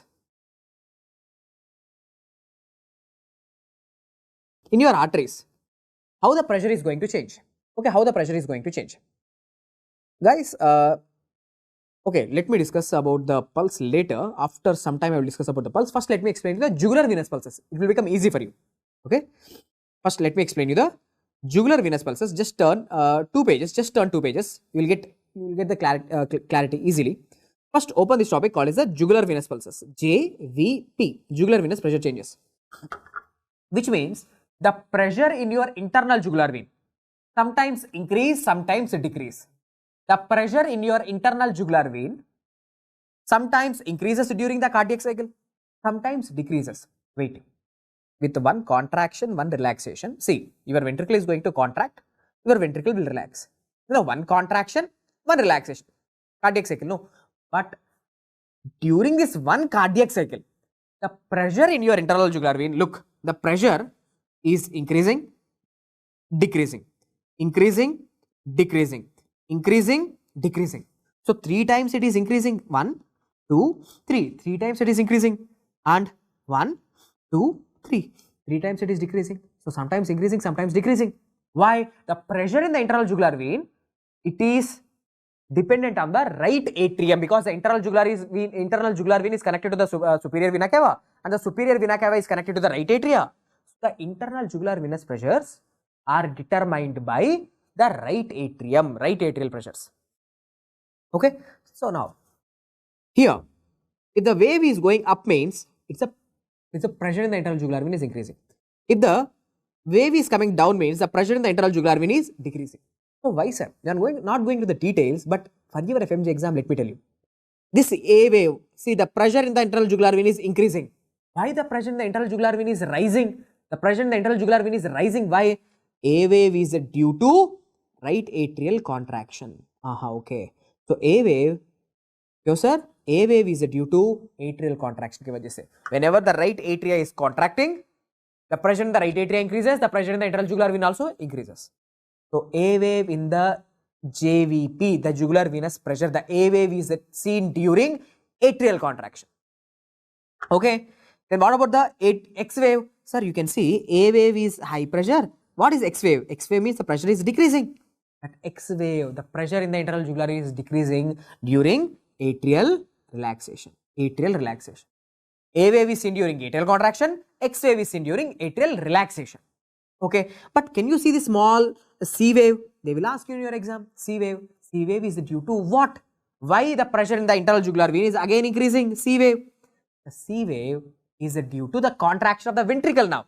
Now, it is the ventricular contraction leading to the bulging of what? Leading to the bulging of tricuspid valve on the right side. When the right ventricle is contracting, that will cause the bulging of tricuspid valve into right atria. Right atrial pressure increases, internal jugular venous pressure also increases. Okay, so the small little deflection, the C wave is due to right ventricular contraction leading to the bulging of the tricuspid valve into the right atria, leading to the increase in the internal jugular venous pressure. Okay, C wave completed. Next, what about this X descent? X descent wise. Now the tricuspid valve, whatever has bulged, it will go down. Internal jugular venous pressure also decreases. So it's a downward movement of the tricuspid valve. Upward movement of the tricuspid valve causes a C wave. Downward movement of the tricuspid valve will cause this X dash, X descent. Next, sir, what about this V wave and Y wave? You tell me, right atria will receive the venous blood, yes or no? Right atria will receive the venous blood. Right atria from the superior vena cava, from the inferior vena cava, it will receive the venous blood.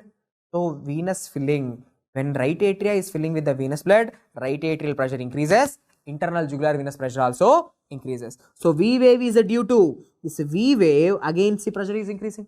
V wave is due to atrial filling. With which blood? Atrial filling with venous blood.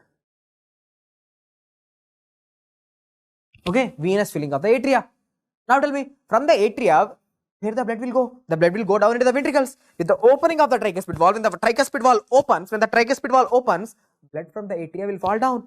Right atrial pressure increases, JVP also decreases. So that Y wave or this Y descent, this Y descent is due to what? Sorry, the Y descent, it is due to atrial emptying into the atria is emptying into the ventricle with the opening of which valve? With the opening of tricuspid valve.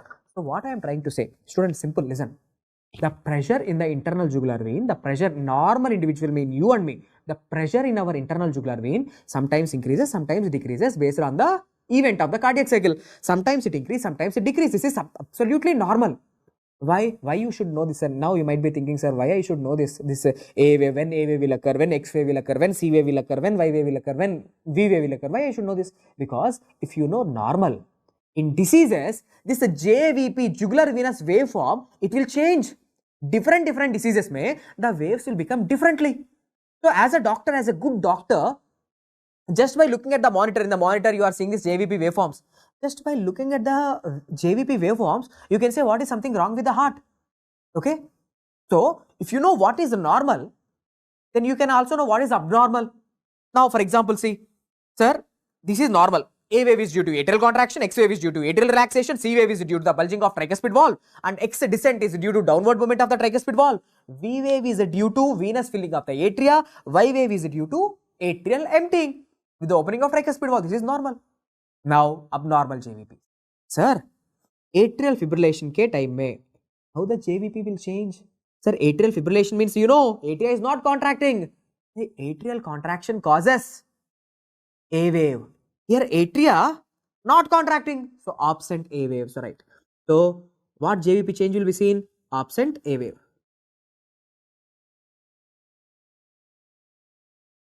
Absent A wave. A wave is going to be completely absent.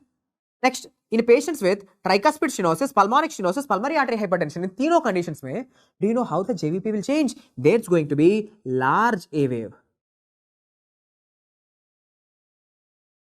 In a patient with atrioventricular dissociation, or you can, examples of atrioventricular dissociation are, means atria and ventricle contracting at the same time. The atria, ventricle contracting at the same time they are contracting.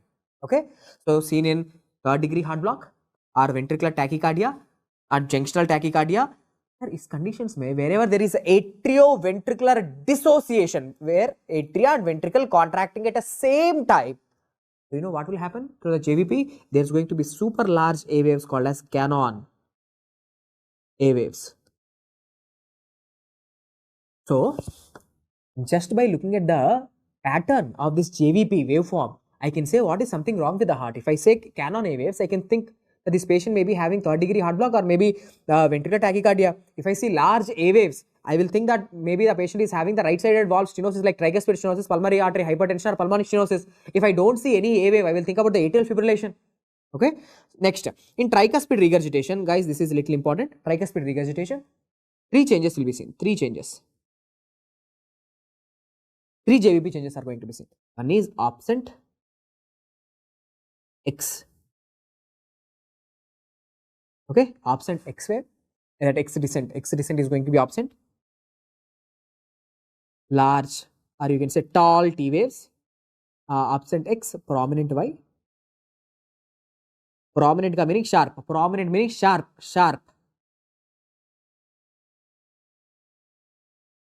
Sharp Y wave and tall V waves. Tall V waves. Now, some of the students might be thinking like, sir, what is this option X, prominent or sharp Y, prominent or sharp Y, or tall V wave? Let me tell you what is normal. See, in a normal you and me, in a normal person like you and me, this is how the JVP waveforms are going to be. For example, like A wave, X wave, C wave, sorry, A wave, X, C, X dash, V and Y. This is normal. A, C, okay, V, Y, here is X, okay, this is normal. But in a patient with a tricuspid stenosis, do you know how it is going to change? In a patient with not tricuspid stenosis, sorry, tricuspid regurgitation, the wave pattern is going to become something like this. A, as usual, A, C, after C, there is no X descent. There is going to be tall V wave followed by sharp Y wave. So this is how it is going to be. So immediately after the C wave, see, immediately after C wave, there is V wave. There is no X descent. So these waves are also called as CV waves. CV waves.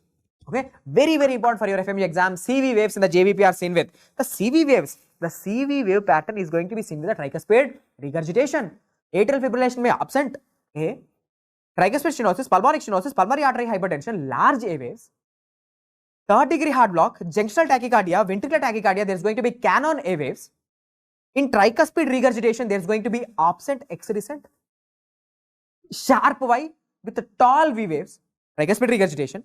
Next, in the same way, in a patient with constrictive pericarditis because of the TB infection, TB to the lungs, it will spread to the heart and leading to the constrictive pericarditis, especially during the recovery stage it will cause. Okay, so constrictive pericarditis, two changes are going to be seen. That is both very simple, prominent X and prominent Y, both are prominent. That is sharp or prominent X as well as prominent Y wave. Prominent X as well as prominent Y. Both are going to be prominent. X is going to be prominent. Both X dash, both are going to be prominent. Prominent X as well as the prominent Y waves. Next, cardiac tamponade. So this is my favorite. If I am the examiner, definitely I will give this. If I am the examiner, definitely I will give this. Cardiac tamponade. So it's up to you. You have to tell me, if I am the one with the cardiac tamponade, what kind of JVP change I will see? That is going to be the very important with big letters, absent Y. Absent Y wave. Prominent X can be prominent, but main important thing is absent Y wave. Y waves are not going to be seen. Okay, so cardiac tamponade, absent Y wave. So if a good doctor, just by looking at the JVP waveforms, he can actually say what is something wrong with me.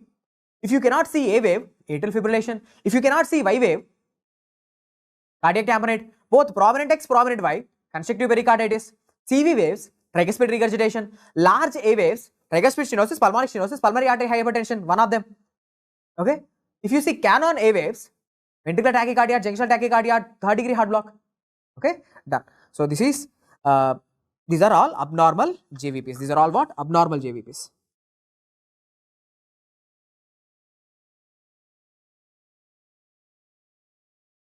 These are all abnormal JVPs.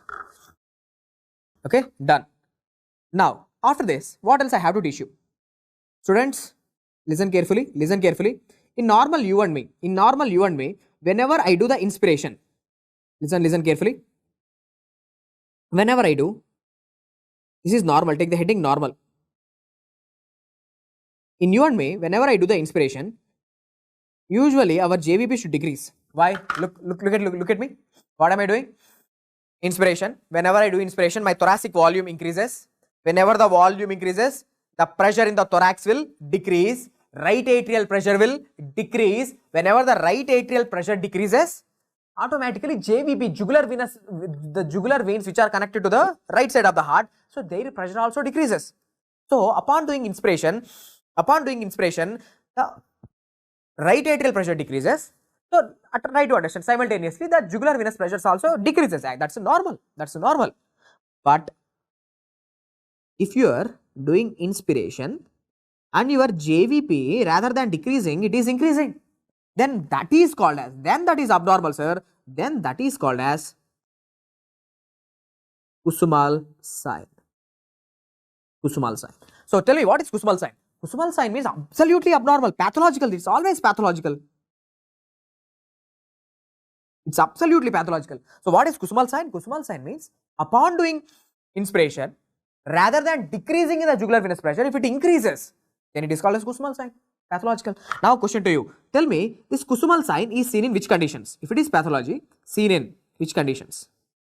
I gave you a mnemonic also. Kusumal sign is going to be seen with the three conditions. What is that mnemonic I gave you? KCR, okay? KCR. That is what? Kusumal sign is seen in constrictive pericarditis. Constrictive pericarditis. R for, actually two R's are there. One is right heart failure and restrictive cardiomyopathy. So in तीनों conditions में, that is a KCR. Kusumal sign seen in constrictive pericarditis, right-sided heart failure and restrictive cardiomyopathy. So in तीनों conditions में, the JVP rather than decreasing, the JVP will increase. Okay na? Now here itself, I want you to know one more thing, sir. Look, very important for your clinicals also, for your future also. So just listen carefully. Okay, don't draw this with me. Just listen. Imagine this is your 4-chambered heart. Here I am showing only 3 chambers, 4-chambered heart. Look what am I doing? I am doing inspiration. Whenever I do inspiration, thoracic volume increases. Here the pressure decreases. So the pressure in the thorax decreases. Actually, there is going to be a negative intrathoracic pressure. Actually, there is a negative pressure here in the thorax. That is a vacuum is there. Do you know what this vacuum will do? It will suck the blood. It will suck the blood from the superior vena cava and from the inferior vena cava. It will suck the blood towards the heart. So to the right side of the heart, from the superior vena cava and from the inferior vena cava, more blood will come. More venous blood will come. Increase venous return. More blood is coming. From the superior as well as inferior vena cava, more blood will come to the right side of the heart. Okay now? Now you tell me, now where this blood will go? Now this more blood, where it will go? Now it will eventually go into the right ventricle. So now right ventricle will fill more. Now the right ventricle is going to fill more. Okay? So because of the filling of the right ventricle, it will actually deviate the interventricular septum. It will push, this extra blood is going to push the interventricular septum towards the left side. It's pushing.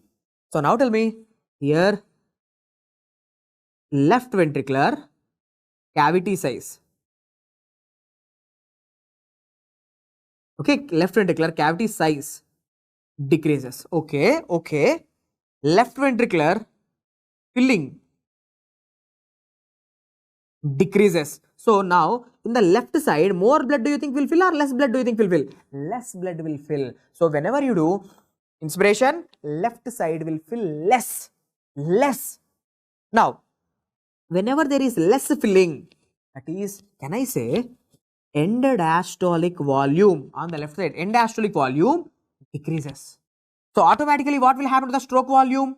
Decreases. Means the blood coming out of the left ventricle, decreases. So automatically blood pressure decreases. So always remember, whenever I do the inspiration, the blood pressure will go down, the blood pressure will decrease. Okay na? So whenever I do inspiration, the blood pressure will decrease. Normally jugular venous pressure decreases. I have taught you jugular venous pressure will decrease, as well as my blood pressure also decreases upon doing the inspiration. How much decrease? It will decrease a little bit only. But if the decrease is more than 10 mmHg, if the blood pressure falls, okay, if the BP falls more than 10 mmHg, okay, yeah, normally whenever I do inspiration, my BP will slightly fall. But if the fall is more than 10 mmHg, then that is called as, come on, tell me, FMGE exam question. Then that is called as, if the fall in the BP is more than 10 mmHg, then this condition is called as pulses, paradoxes. इस condition को क्या बोलते हैं sir? Pulses, paradoxes. Can you tell me in which condition you will see the pulses paradoxes? कौन से condition में sir? In which condition you are going to see these pulses paradoxes? Can you tell me from your medicine? Cardiac tamponade. Okay, pulses paradoxes is going to be seen with, it's abnormal condition. No, normally BP will fall by slightly somewhere around like 3 to 5 mm Hg, 3 to 5 mm Hg, the BP will fall. But if the fall is more than 10 mm Hg when compared to normal, when the fall in the BP is more than 10 mm Hg, then that is called as the pulses paradoxes, seen with, right? Pulses paradoxes is seen with cardiac tamponade, and constrictive pericarditis. Cardiac tamponade and constrictive pericarditis. Even if you forget about the constrictive pericarditis, no issue, but never forget about the cardiac tamponade, because cardiac tamponade is very important for your exam. You know, there is going to be Beck's triad going to be seen with low JVP, muffled heart sounds, low BP, hypotension. You know, Beck's triad. You anyway know it. So, done. Clear? Done? Next. Sir, after this, what else I should teach you?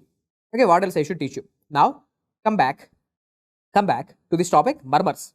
Very, very important for your FMG exam, murmurs. Okay, murmurs. See, a good doctor, just by auscultating, okay, just by looking at the JVP wave patterns, you can say what is something wrong with the heart. In the same way, just by looking at the ECG, you can say what is something wrong with the heart. Just by feeling the pulse, is it normal pulse, anacrotic pulse, pulses paradoxes, is it dicrotic pulse? Just by feeling the pulse, you can say what is something wrong with the heart. In the same way, just by doing the auscultation, okay, aortic area, pulmonic area, Erb's point, tricuspid area, mitral area, just by doing the auscultation in these certain areas, you can say what is something wrong with the heart. Because if you see any murmurs, that murmurs will tell you whether there is any valvular abnormality or not. So now look at here, sir. Now in the topic of murmurs, I am going to explain you certain murmurs and associated heart conditions. For example, see the diagram I am showing you here. This is called as a phonocardiogram. Okay, phonocardiographic image. Here, number 1. Look, this one, the murmur. See this murmur. Wait, stop. Have I taught you from the middle of the R wave to the end of the T wave? What is this event called as? Systole. Okay. From the end of the T wave, from the end of the T to one more R, to one more middle of the R. What is this one, sir? This is the diastole. So systole and diastole. So tell me, what is this first murmur? Sir, this is the first murmur. It is there throughout the systole, but not during the diastole. Again, throughout the systole. So what type of murmur is this? The first murmur. So this murmur is called as pansystolic or holosystolic murmur. Stop. Now tell me, pansystolic or holosystolic murmur, sir, it is seen in which conditions? Tell me for your FMG exam. Pansystolic murmurs or the holosystolic murmurs are seen with which valvular abnormalities? Pansystolic or holosystolic murmurs, right? That is MR, mitral regurgitation, tricuspid regurgitation, ventricular septal defect, MR, TR, VSD. In तीनों conditions में, okay, you will be having holosystolic or pansystolic murmur. This regurgitant murmurs, that's a mitral regurgitation, tricuspid regurgitation. If these valves are regurgitating, the AV valves, atrioventricular valves, when they regurgitate, they will cause what type of murmur? Holosystolic or pansystolic murmur. Systole, the murmur is seen during the systole. Next, second type of murmur is also seen during the systole. It is also seen during the systole, but the intensity of the murmur is increasing, decreasing. Increasing and decreasing, decreasing. Okay, so the second type of murmur is also called as crescendo, decrescendo murmur. Sometimes in your medicine, this murmur is also called as what? This murmur is also called as ejection, systolic murmur, ejection, systolic murmur. Come on, students, tell me, this ejection systolic murmur is seen in which conditions? Sir, ejection systolic murmur. Ejection systolic murmur is seen in ejection systolic murmur or crescendo decrescendo murmur is seen with aortic stenosis, pulmonic stenosis, HOCM, hypertrophic obstructive cardiomyopathy. ASPS HOCM, aortic stenosis, pulmonic stenosis, hypertrophic obstructive cardiomyopathy. In Tino conditions, especially for your FMGE exam, this is important. Hypertrophic obstructive cardiomyopathy is going to present with what? Crescendo, decrescendo murmur. Okay, done. Next, this murmur is not needed for you. This murmur, the third murmur. Sir, tell me, this third murmur, it is seen during the diastole, that too the intensity of the murmur is decreasing. It is early decrescendo diastolic murmur. Early decrescendo diastolic murmur. Early blowing decrescendo diastolic murmur. Okay, so this murmur, right? The third murmur is early diastolic murmur. Okay, sometimes they will write early decrescendo diastolic murmur. It's the same thing, early diastolic murmur. Okay, early diastolic murmur. So tell me, early diastolic murmur is seen with which condition, sir? Early diastolic murmur. The early diastolic murmur is going to be seen with aortic regurgitation, pulmonic regurgitation. But never ever forget aortic regurgitation for your exam. This is 99% of the time they will ask you this. Early blowing decrescendo diastolic murmur, dancing carotids, Corrigan's pulse. They're all seen with the aortic regurgitation. Very famous. Oh, dancing carotid is going to be seen. Okay, Corrigan's pulse is going to be seen. Water hammer pulse is going to be seen. Early decrescendo diastolic murmur, aortic regurgitation. Okay, next, the fourth type of murmur. Okay, where the murmur is going to be seen during the systole as well as during the diastole. Systolic as well as diastolic. So it's a continuous machine-like murmur.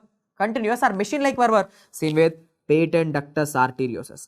Am I going to have patent ductus arteriosus right now? No, I am not going to have PDA right now. A child is going to have the PDA. Which child will have the PDA? Patent ductus arteriosus is seen in a child with congenital rubella syndrome, or you can say rubella infection with rubella.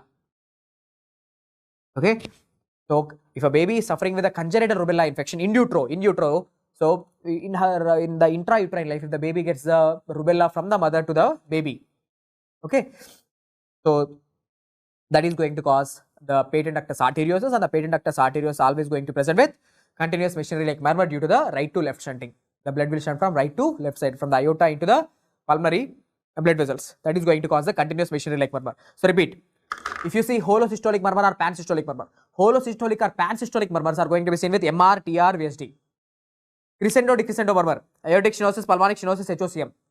Next, early blowing decrescendo diastolic murmur, early diastolic murmur, aortic regurgitation. Continuous machinery like murmur, patent ductus arteriosus seen with the congenital rubella syndrome. Next, sir, in different heart diseases, there will be different types of murmurs with a special names. For example, look at here, Kerry-Coombs murmur. If you see this word Kerry-Coombs murmur, which heart condition? Acute rheumatic fever. You know, acute rheumatic fever due to beta hemolytic streptococci, that Jones criteria is going to be there. Okay, that molecular mimicry, M protein, you already know that. Okay, most commonly the mitral valve will be affected. Initially, there will be mitral regurgitation followed by mitral stenosis. Okay, that one. Next, Austin-Flint murmur. Sir, Austin-Flint murmur is a murmur seen with aortic regurgitation.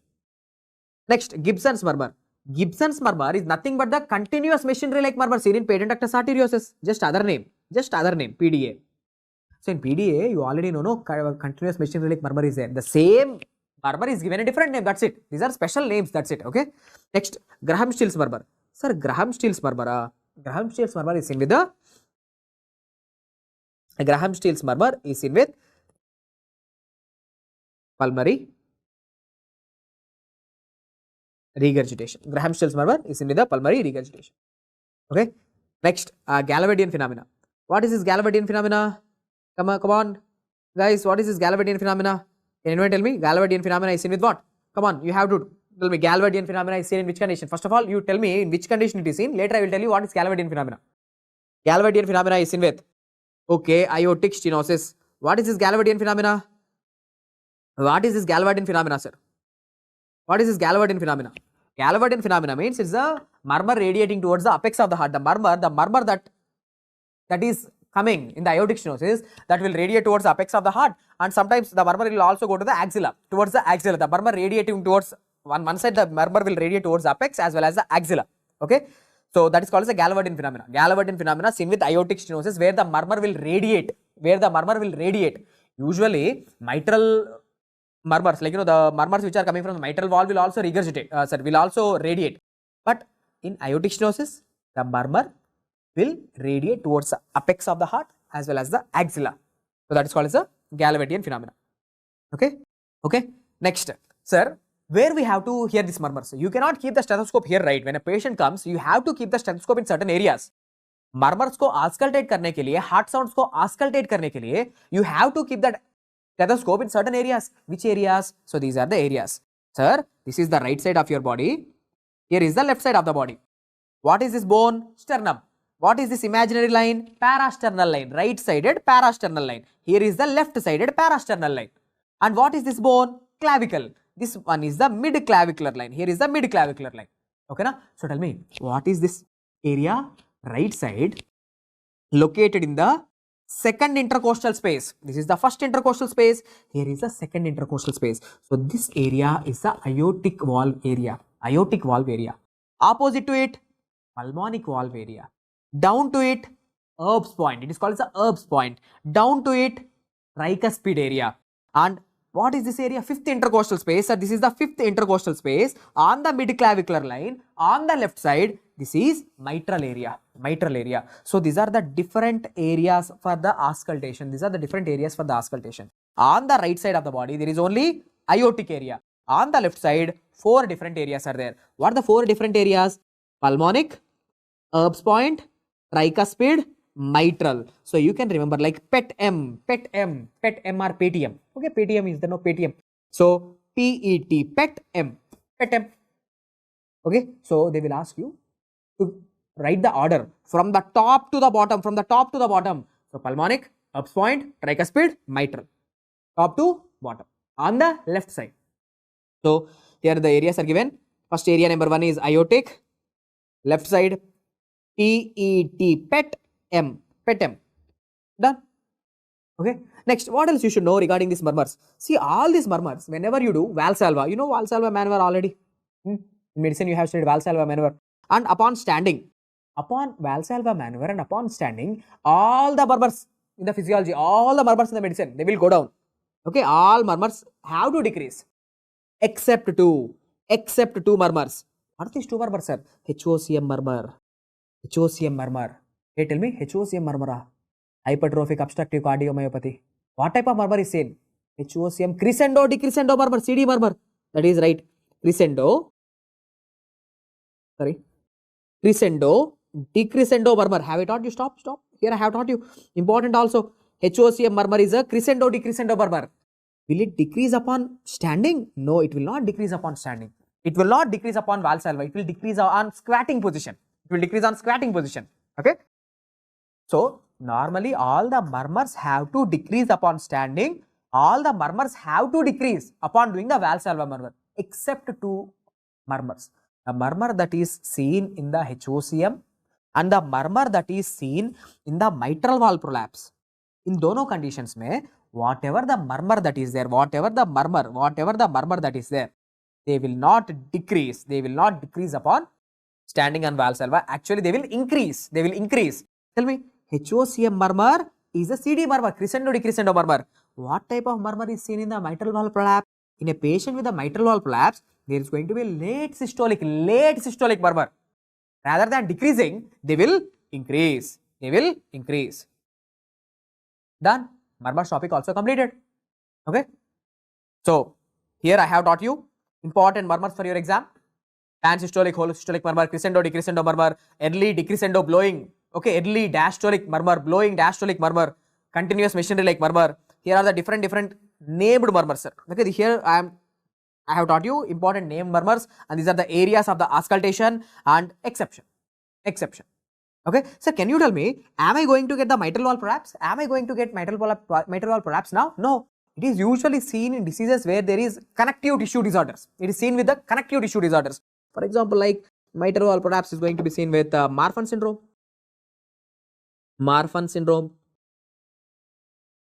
Okay, na Marfan syndrome. In Marfan syndrome, I always ask you to remember about the F. Marfan, F for fibrillin 1, FBN. Fibrillin 1 gene defect. Fibrillin 1 gene defect. In Marfan syndrome, the fibrillin 1 gene is defective.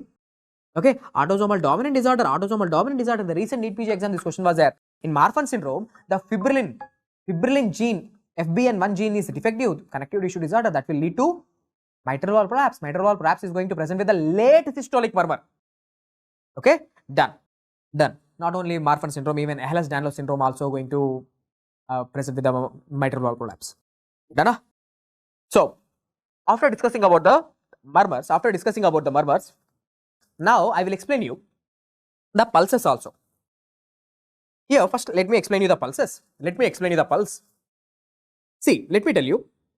This is your arterial pulse, let's say, arterial pulse. In your blood vessels, see, this is basic. Sir, in your blood vessels, during systole, whenever the heart contracts, the blood pressure reaches to how much? Sir, 120 mmHg, you already know this. 120 mmHg. And during diastole, how much blood pressure is maintained in blood vessels? 80. So, yes, in our arteries, the blood pressure during systole will be 120, during diastole will be 80. So, blood pressure increases and later decreases to 80. 120, 80, 120, 80. Systole ke time mein 120 pressure, diastole ke time mein 80 pressure. Okay, so this is the normal pulse. So, whenever 120 is coming, pressure is more or less. Yes, the pressure is more, then you can feel the pulse. Okay, so with every systole, with every contraction, the pressure in your radial artery increases to 120. So, whenever the pressure is increasing, that you can feel it as a pulse. So, this is normal, sir. This is how the wave is going to be. Pressure increases, during diastole decreases, during systole increases, and during diastole decreases. Okay, now look here. Okay, sir, it is increasing, okay, and it is decreasing, okay. But while decreasing, there is going to be a little notch. While decreasing, there is a little notch here. What is the name of this notch called as? Sir, the name of this notch, it is called as dicrotic notch. I can't go into the details why it will occur, but let me tell you, in your exam, if they ask you, the dicrotic notch is due to, why this dicrotic notch is happening? So, the dicrotic notch, it is due to the closure of which valve? That is due to the closure of aortic valve. Just this one thing you by heart. Okay, so dicrotic notch, the dicrotic notch that you see, that is due to what? That is due to the closure of the aortic valve. Okay. Now, why you should know this for your exam is because this is the normal pulse, sir. Look, during systole pressure increases, later decreases. 120, 80. During systole 120, 80. During the diastole increases, decreases, and usually there is a small notch called as what? Dicrotic notch, and that is normal. Sir, a good doctor, just by feeling the pulse, you can actually say what is something wrong with the heart. Okay, sir, here it is a normal pulse. Okay, but in some diseases there is going to be dicrotic pulse. Sir, what is this dicrotic pulse? Dicrotic means, see, normally with in one cardiac cycle, how many pulses will be there? One pulse you have to feel. But here, see, how many pulses you will feel? Sir, now you are going to feel twice beating pulse. You can feel the pulse 2 times within one cardiac cycle. So, twice beating pulse you can say. So, dicrotic pulse. So, tell me, dicrotic pulse is going to be seen with which condition? Sir, dicrotic pulse, just trust me, sir, dicrotic pulse is going to be seen with dilated cardiomyopathy. D for D, dicrotic pulse, dilated cardiomyopathy. Okay, dilated cardiomyopathy. Next, bounding pulse. Sir, bounding pulse, what is the meaning of the bounding pulse? The bounding pulse meaning, see, bounding pulse meaning sharp rise in the pressure, sharp fall in the pressure. Sharp rise in the pressure, sharp fall in the pressure. So, that sharp rise and sharp fall, sharp rise, sharp fall, that is called as the bounding pulse. That is seen with aortic regurgitation. Okay, aortic regurgitation. Next, then what is pulsus bisferiens? Pulsus bisferiens, okay, that is, look, again, 2 peaks are coming, 2 systolic peaks are coming with a dicrotic notch. 2 systolic peaks are coming with a dicrotic notch. But here, see, only 2 peaks without any dicrotic notch, or you can say, okay, here only you are seeing the 2 peaks, but here 2 systolic peaks are coming. Actually, here also, wait. This one is one systolic peak. Actually, to be frank, this is one systolic peak. Dicrotic notch, here this is the dicrotic notch, and this is the diastolic peak. Systolic peak, diastolic peak, systolic peak, diastolic peak. But wait, here in the pulsus bispherians, look, how many systolic peaks are coming? 2 systolic peaks are coming. See, 2 systolic peaks are there. So that pulsus bispherians is going to be seen with HOCM, hypertrophic obstructive cardiomyopathy. Hypertrophic obstructive cardiomyopathy, pulsus bispherians. Next, pulsus alternans. Pulsus alternans not needed for you, just leave it. Next, pulsus paradoxus. Have I taught you? Sir, pulsus paradoxus. Sir, pulsus paradoxus means what?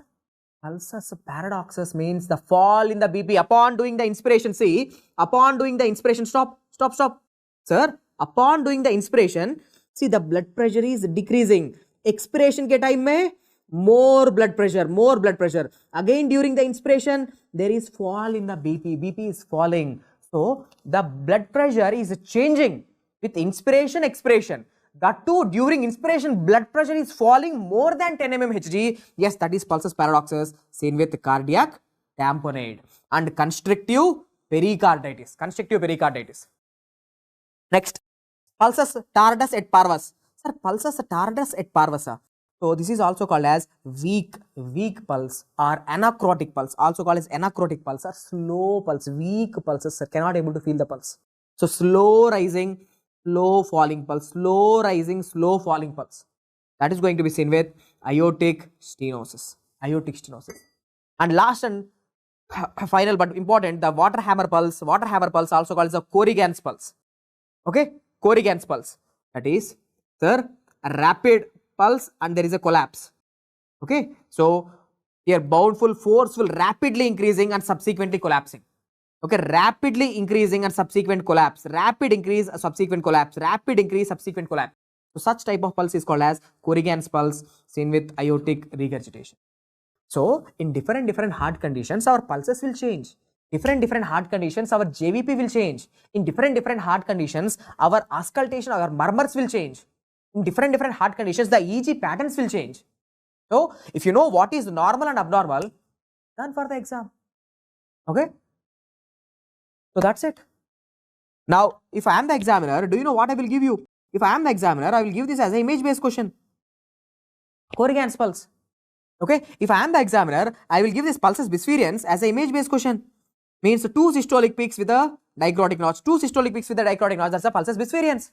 Image-based questions I will give you. Okay.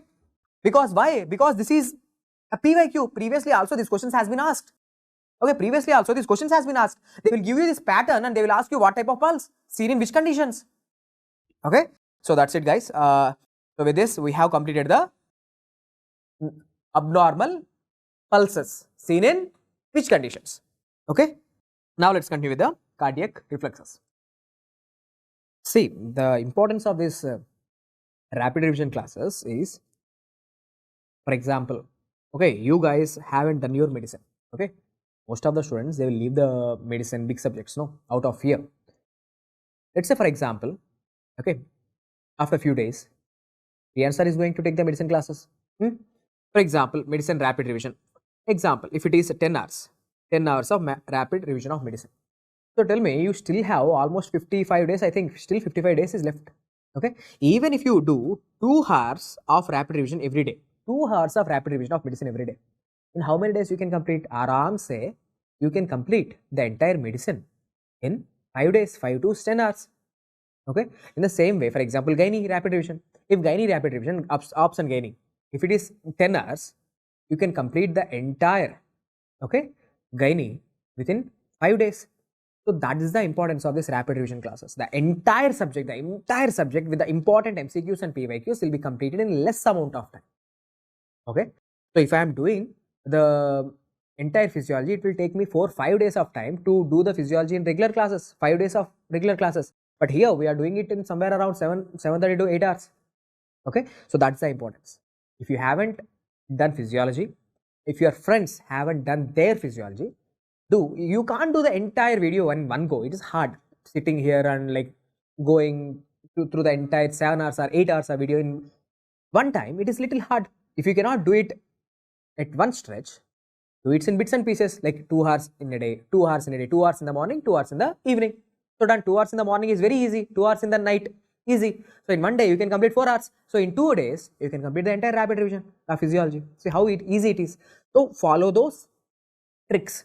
Don't try to sit and do the entire 10 hours of video in one stretch. It is a little hard. Okay. Chalo. Anyway, now let's discuss about the cardiac reflexes. Cardiac reflexes. Now, what about the cardiac reflexes? There are 3 important cardiac reflexes which I want you to remember. 3 important cardiac reflexes which I want you to remember. The first one is called as the Cushing reflex. You have already studied this in your patho also. Cushing reflex and Cushing reflex in your patho as well as medicine also. What is this Cushing reflex? Because of any reason, maybe because of some hematoma, or maybe because of epidural hemorrhage or hydrocephalus, because of some reason, if your intracranial pressure increases, ICP, intracranial pressure increases. Whenever your intracranial pressure increases, ultimately because of multiple subsequent steps, intracranial pressure increases, less blood will go to the brain, okay, lot of things will occur. But at the end of the day, this rise in intracranial pressure ultimately activates the vagus nerve at the end. Vagus nerve will be activated. Okay, vagus nerve will be activated. Okay. Now when the vagus nerve is activated, okay, let me tell you the reason why the vagus nerve is activated. Here it's, as it is important, let me tell you. Whenever your intracranial pressure increases, you tell me there is high pressure in the brain. Let's say in the skull, in your skull there is high pressure. So tell me, do you think more blood will go or less blood will go? Less blood will go, sir. Your less blood is going because already here high pressure is there. Blood will always go from high pressure areas to low pressure areas. But whenever there is already high intracranial pressure, what will happen to the cerebral perfusion? Decreased cerebral perfusion. Decreased cerebral perfusion. Cerebral perfusion decrease ho gaya. Now you tell me, whenever there is a decreased cerebral perfusion, in order to supply the blood to the brain, what will happen to your BP? Sir, now your blood pressure increases. Now you are going to do the vasoconstriction and you are going to increase your BP. You are just increasing your BP, sir. Why? To supply the blood, to forcefully, if you are trying to increase the blood pressure, to send the blood to the brain. So now tell me, whenever your BP increases, the BP will be detected by the baroreceptors. So baroreceptors are activated. The baroreceptors are activated. Now you know baroreceptors are located in the arch of aorta and carotid sinus. Baroreceptors are there. What baroreceptors will do? Now baroreceptors will think, "Arey, there is so much BP in the body. The blood pressure increases. Bad. So immediately as a reflex. Now this baroreceptors, they will activate the vagus. The baroreceptors, they will activate the vagus nerve. Now the vagus nerve kya karega? Vagus nerve immediately decreases the heart rate. So in this patient, there is hypertension with bradycardia. Hypertension with the bradycardia. So this is called as Cushing reflex. So Cushing reflex is going to be seen. Cushing reflex is going to be seen in a patient. With high intracranial pressure. How the Cushing reflex is going to be? The hypertension with the bradycardia. The word is important. Hypertension with bradycardia. Okay, this is called as a Cushing reflex. Okay. So next, after Cushing reflex, tell me, Cushing reflex, is it a bradycardic reflex or tachycardic reflex? BR stands for bradycardic reflex. It's a bradycardic reflex. Okay. Next, sir, next reflex is Bainbridge reflex.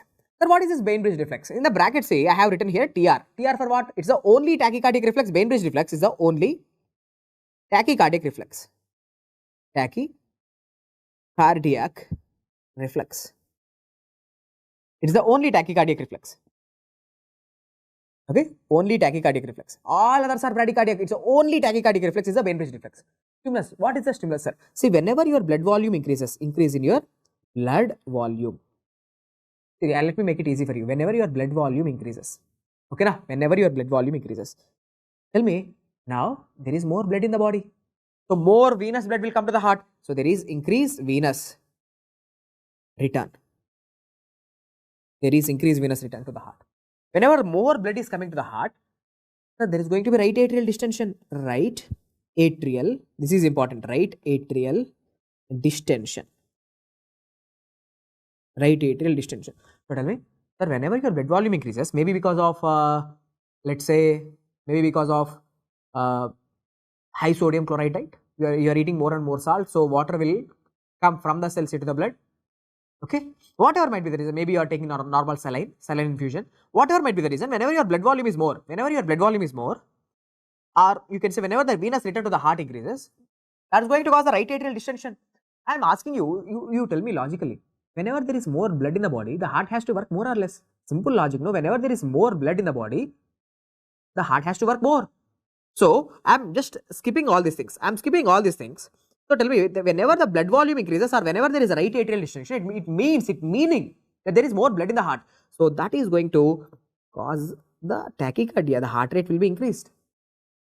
So, more the blood in the heart, whenever you stress your right atrium, whenever there is right atrial distension, okay. So, actually there are receptors in the right atria, the receptors are there in the atria, sir, right atria, okay. So, in the right atria, the receptors will detect that, oh my god, there is right atrial distension, which means the more blood is there. Now, from the atria, the information from the atria, this information will go to the brain with the help of the vagus nerve. The vagus nerve will take the information to the brain, which means there is more blood volume. Your brain will understand, okay, more blood volume. So, brain is going to activate what? Sympathetic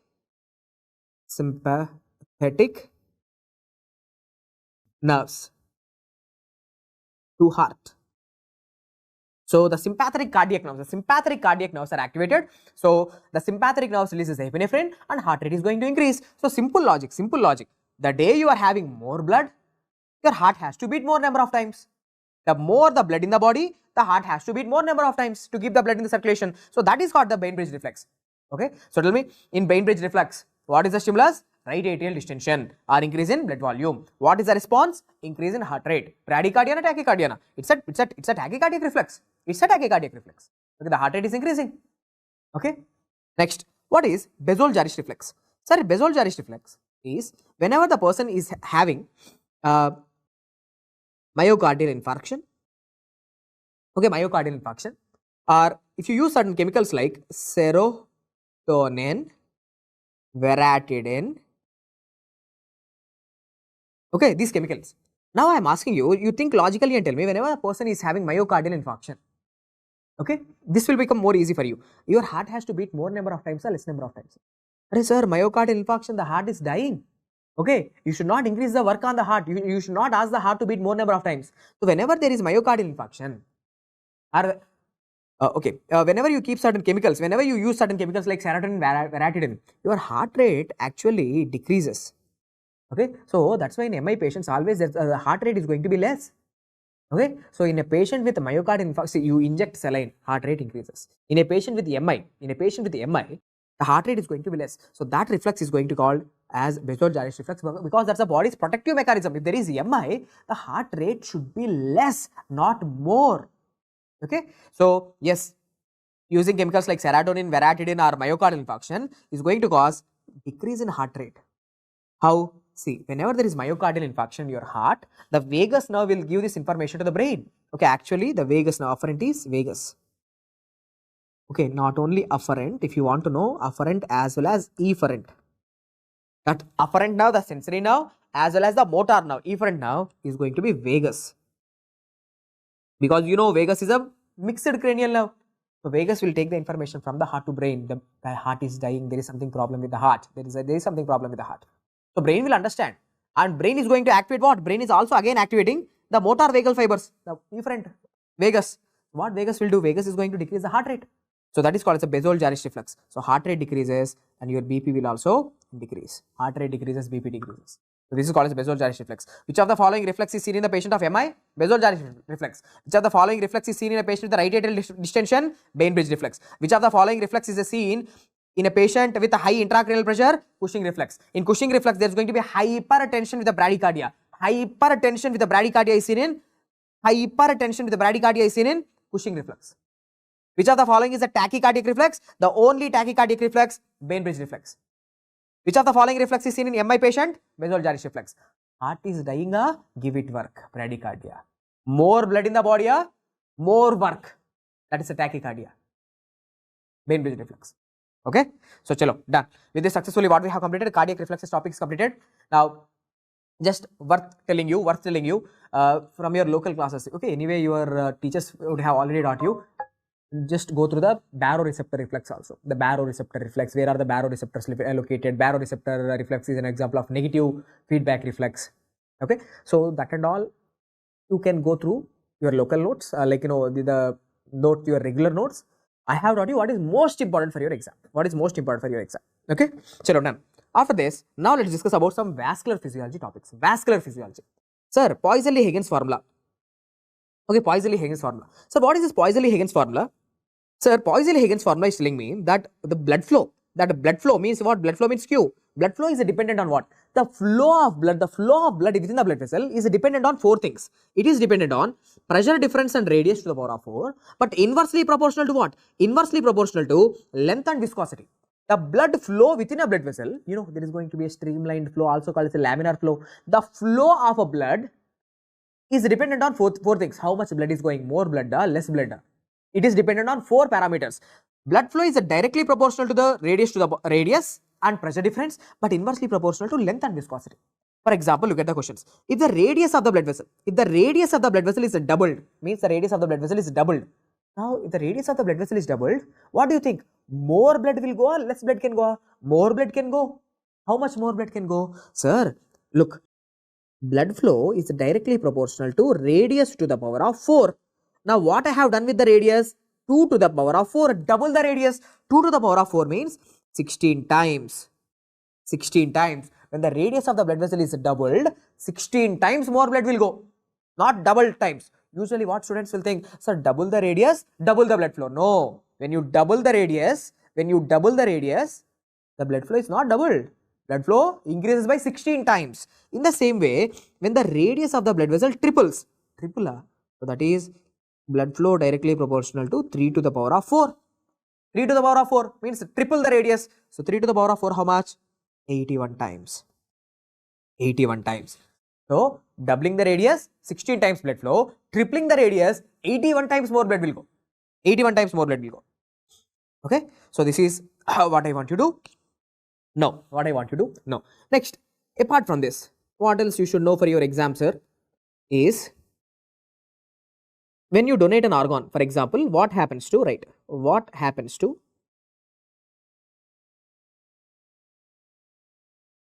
vascular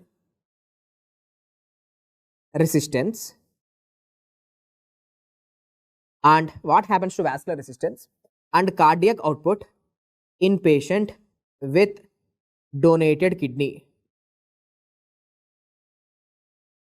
Imagine you have donated your kidney for your girlfriend. Okay, you have donated your kidney for the girlfriend. Okay, your girlfriend is having some trouble. You have donated her kidney. Okay, or maybe she asked you for iPhone 17 Pro Max. So, being a good, okay, boyfriend, you have donated your kidney. So now tell me, whenever you donate your kidney, what happened to your cardiac output? Increase or decrease? And what happened to your vascular resistance? Increase or decrease? Okay, chalo. Now try to understand like this. This is the left ventricle. Here is the left ventricle. Now from the left ventricle, what is coming? Sir, here is the aorta. Okay, here is the aorta. So from the aorta, these are the multiple blood vessels, different arteries coming. Okay, these are the different arteries coming. So some like one is a carotid artery, one is a radial artery, one is ulnar artery, one is a renal artery, one is different arteries. Different arteries are there. Now let me put it this way. Let me make it easy for you. Imagine this is your college. Here is your college. We are all studying in the college. Okay, let's say this is our college. Now, once the class is completed, once the college is completed, where we will go? We will go on to the road. Okay, we will come onto the road, and from this road, we will take different streets. We will take different streets to go to our destination. We will go to our homes. We will all go to our homes. Yes or no? So today, what happened is, in one of the road there is an accident. So tell me, whenever there is an accident, now what will happen to the traffic in the other roads? Now tell me, what will happen to the traffic in the other roads? So the traffic in the other roads will increase. Yes or no? Because now even these people, they will take different roads to go to their homes.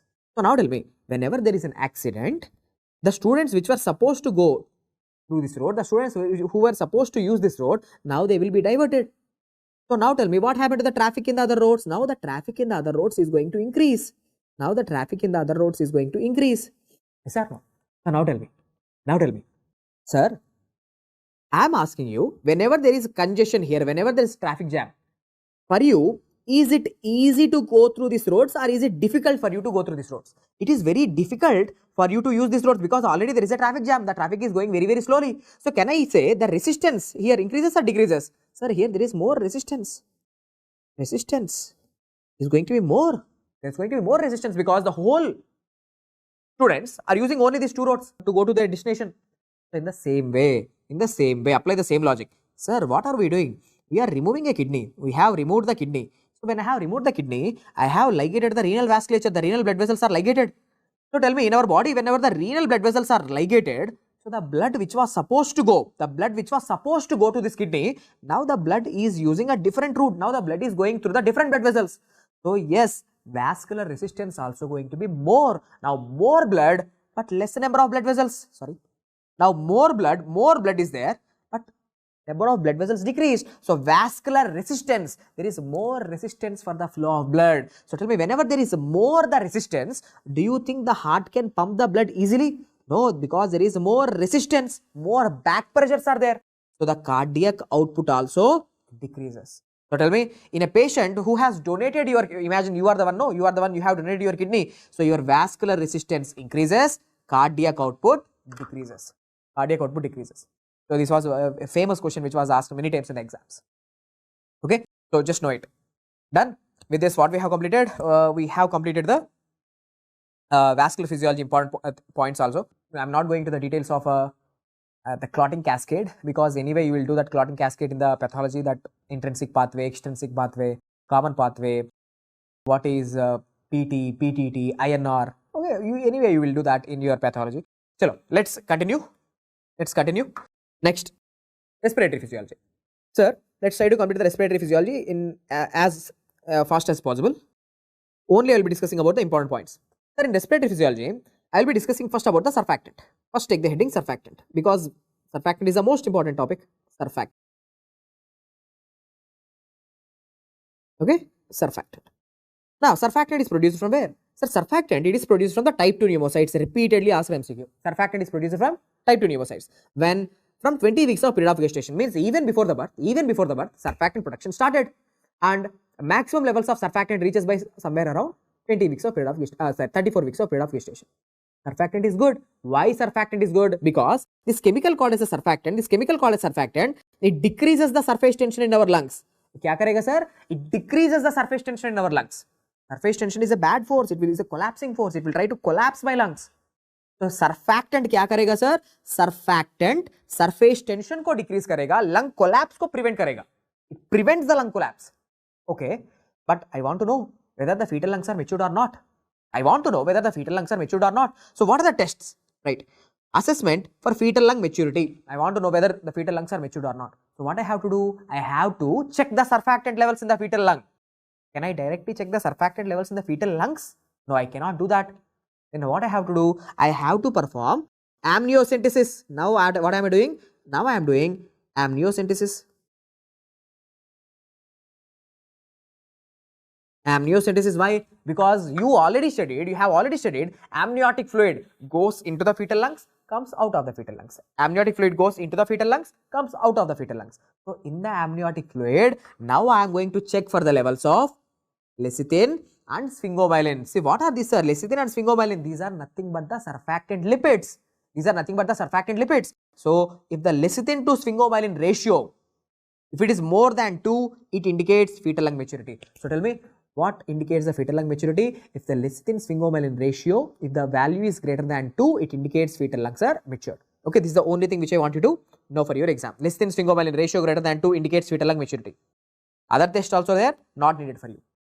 Next, sir, what is the best test for the fetal lung maturity? Sir, best test for fetal lung maturity, not the lecithin sphingomyelin ratio. You already know lecithin sphingomyelin ratio greater than 2 indicates the fetal lung maturity. But what is the best test for the fetal lung maturity? The best test is checking the levels of phosphatidylglycerol in the amniotic fluid. The levels of the phosphatidylglycerol in the amniotic fluid is the best test for the fetal lung maturity. Next, surfactant is stimulated by. Sir, surfactant production is stimulated by. Who increases the surfactant? Glucocorticoids, thyroid hormones. Instead of glucocorticoids, you can write here steroids. Steroid hormones increases the surfactant production. Thyroid hormones are good. Thyroid hormones also increase the surfactant production. But who decreases the surfactant production? Surfactant production is inhibited by. Sir, inhibited by means bad. Someone is trying to decrease. Inhibited by. Surfactant production is inhibited by. The answer is insulin. So insulin is bad because insulin always decreases the Surfactant, insulin decreases surfactant. So imagine, sir, here there is a mother. Look, here there is a mother. Happy mother. Why she is happy? Because she is pregnant. Okay. She is pregnant. Now, but she got one problem. What is her problem? Is she developed gestational diabetes mellitus. Gestational diabetes mellitus, she is getting the GDM during her pregnancy. Now tell me, whenever she is getting the gestational diabetes mellitus, what happened to her blood glucose levels? Sir, her blood glucose levels are going to become more. Now tell me, where do you think this extra glucose is going to go? This extra glucose is going to the baby. Now I am asking you, whenever the baby is getting this extra glucose, you already know the baby is going to grow big. There is going to be macrosomia of the baby. I am not concerned about that right now. I am concerned about when extra glucose going to this baby.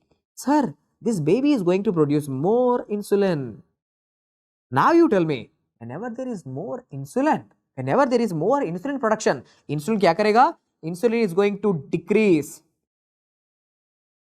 surfactant production. Insulin kya karega, sir? Insulin is going to decrease the surfactant production.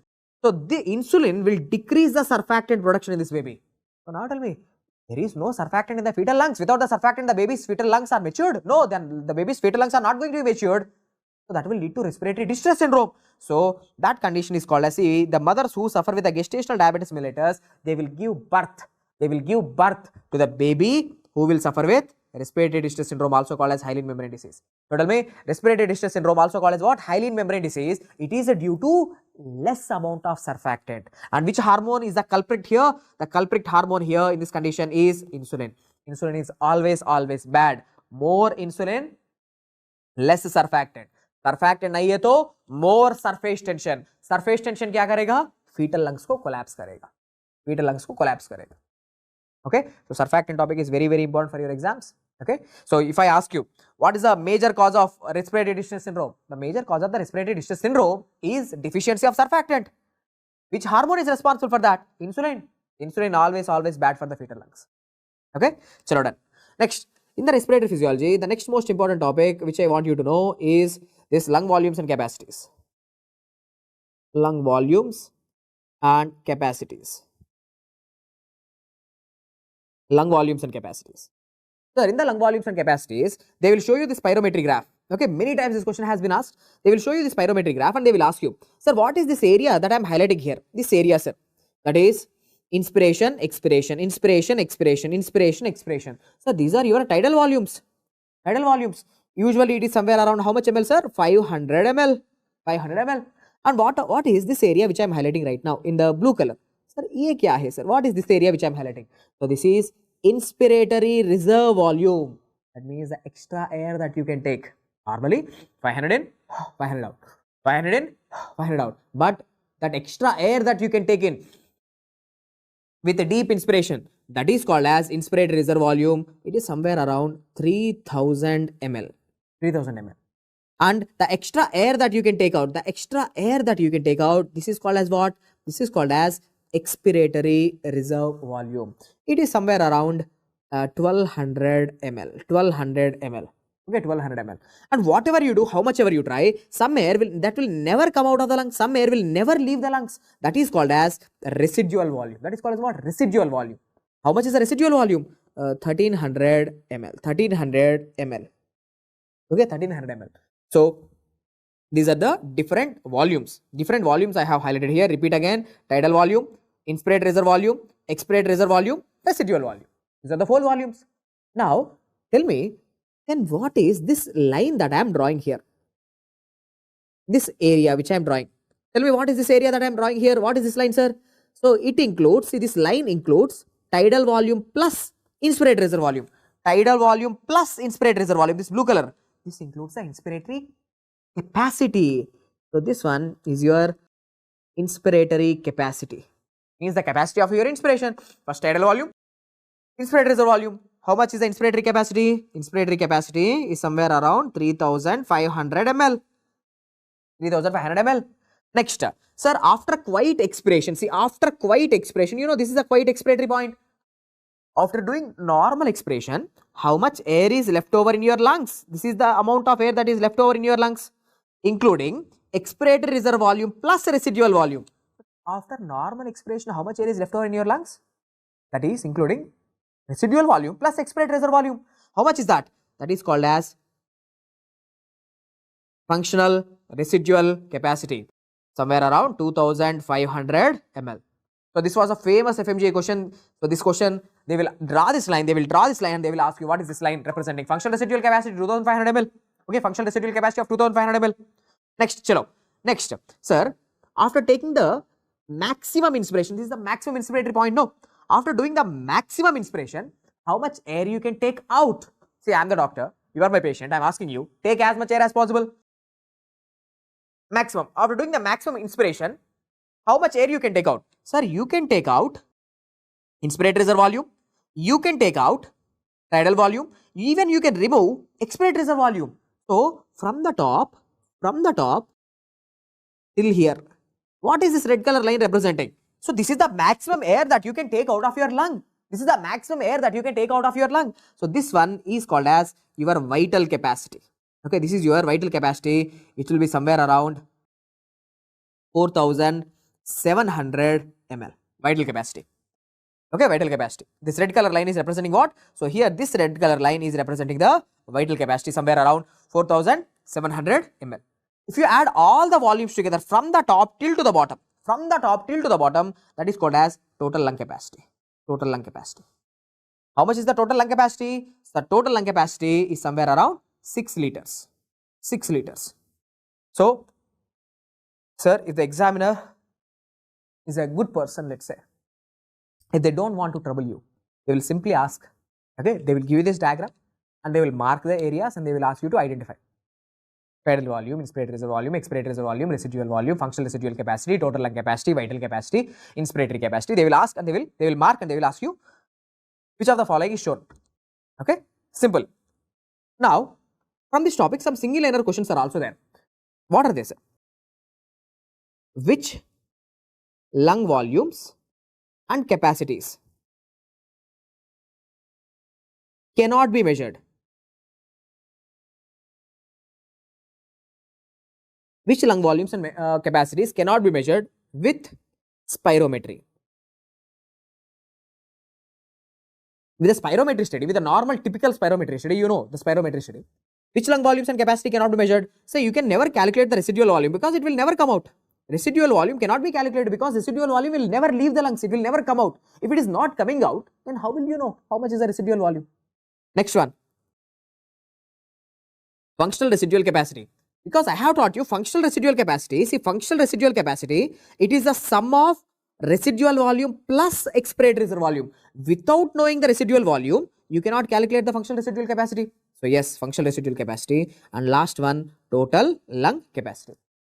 Total lung capacity is the sum of all the volumes. Without knowing the residual volume, even you cannot calculate the total lung capacity. So these two capacities and one volume cannot be measured with the spirometry.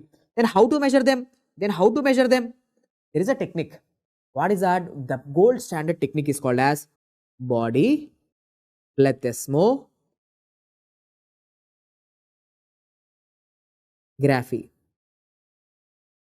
Body plethysmography. The gold standard technique for the measurement of this functional residual capacity or the total lung capacity is body plethysmography. Already asked in the exam. Gold standard technique. The gold standard method for the measurement of this functional residual capacity. This question was asked. Body plethysmography. Done? Chalo. Next, after this, let's discuss about the flow volume loops. Sir, in this diagram, I am showing you the normal flow volume loop, right? This is the normal flow volume loop. Sir, what am I showing here? In this normal flow volume loop, what you should know is here this bottom, this line which I am highlighting. So, this is the inspiration. This is your inspiration. And here is what? Here is your expiration. Inspiration, expiration. During your inspiration, see, you are inspiring up to how much air, sir? Up to total lung capacity, 6 liters. Almost, see, from 1.3 liters, because already 1.3 is already there in your lungs. From 1.3 liters, how much air you are taking? Almost 6 liters. This is the total lung capacity points, 6 liters. And during expiration, how much maximum air you can take out? You are taking out from 6 liters back to 1.3 liters. So, this is normal. Inspiration, expiration. In one graph, I am showing you inspiration and expiration. This is normal. But how the question will come in your exam, no? Sir, in certain diseases, this flow volume loop, it will change. It will become abnormal. For example, look, sir, in this condition, normal person has to start the inspiration from where? Normal person has to start the inspiration from 1.3 liters. And how much maximum air he will get? 6. But see, in this condition, sir, what happened? He is starting his inspiration from 2.5 liters, which means the residual volume increases in this person. Residual volume increased. And what happened to his total lung capacity? Total lung capacity also increased, sir. So tell me, sir, in this fellow, what happened is the graph is shifting more towards the left side. See the values from 1.3 it is shifting to 2.5, and from 6 liters it is shifting to total 7 liters. So the graph is shifting towards the left side. Residual volume increases, total lung capacity increases. So what is this disease? They will ask you. Image based question. So this is obstructive lung disease. Classical example is emphysema. Okay, so there is going to be which shift? Left shift. So the flow volume loops are going to shift towards the left side in obstructive lung diseases. So how the question will come? Just image based question, and they will ask you to identify. If you see the left shift, okay, see the graph is shifting more towards the left side. You can see normal person may it has to start from 1.3 liters and end at 6 liters. But here it is shifting to the values are shifting towards left. But exactly opposite. Look here, normal person inspiration should start from 1.3 liters and end at 6 liters. But here the values are shifting more towards the right side. The values are shifting more towards the right side. Yes, there is a right shift of the flow volume loop. The flow volume loop is shifting towards the right side. So R for R. So right shift is going to be seen with restrictive lung diseases. Classical example, emphysema. So in emphysema, there is going to be right shift. In a not emphysema. It is pulmonary fibrosis. Pulmonary fibrosis. Okay, tell me how the flow volume loops are going to shift. In emphysema, there is going to be left shift of the flow volume loop. In pulmonary fibrosis, the flow volume loops are going to be shift to right side. How to remember this for your exam? R for R. Right shift is seen in restrictive lung diseases. Right shift, restrictive lung diseases. What happened to the residual volume in this condition? Sir, the residual volume decreased. What happened to the total lung capacity? Total lung capacity decreases. See, exactly opposite, no? In obstructive lung diseases, the lung volumes and capacities increases. In restrictive lung diseases, the lung volumes and capacities decreases. Okay, that's the difference. Next, after that, sir, what you are seeing here in this page, what you have to learn, okay, sir, FeV1 by FVC ratios, FeV1 by FVC ratios, okay. Normal person may tell me, sir, first one is normal, take the heading normal, take the heading normal. Sir, in a normal person, like you and me, I am asking you to do the expression, do the expression. See, I am doing the expression, see. Maybe I am doing the expression for how many seconds? 5 seconds. Okay, na? So I have done the expression for how many seconds? 5 seconds. In 5 seconds, how much air has came out of my lungs? Sir, almost 5 liters of air came out. 5 seconds, maybe it is 5 seconds or 6 seconds, 7 seconds, doesn't matter. How much air came out? 5 liters of air came out. So this 5 liters is called as forced vital capacity. Forced vital capacity. You already know how much air you can take out of your lungs. 4700 ml, that is the vital capacity. If you are taking it out forcefully, that is called as a forced vital capacity, approximately 5 liters. If you want to know exactly 4700 ml. Okay, so tell me how much maximum air you can take out of the lungs? 5 liters. Specifically 4700 ml. Okay. But in the first second, see, in the first second, how much air came out? Sorry, in a normal individual, in 1 second, almost 4 liters air came out. 4 liters air came out. That is called as FeV1. Aha, okay. So FVC in this condition is 5 liters. FeV1 is 4 liters.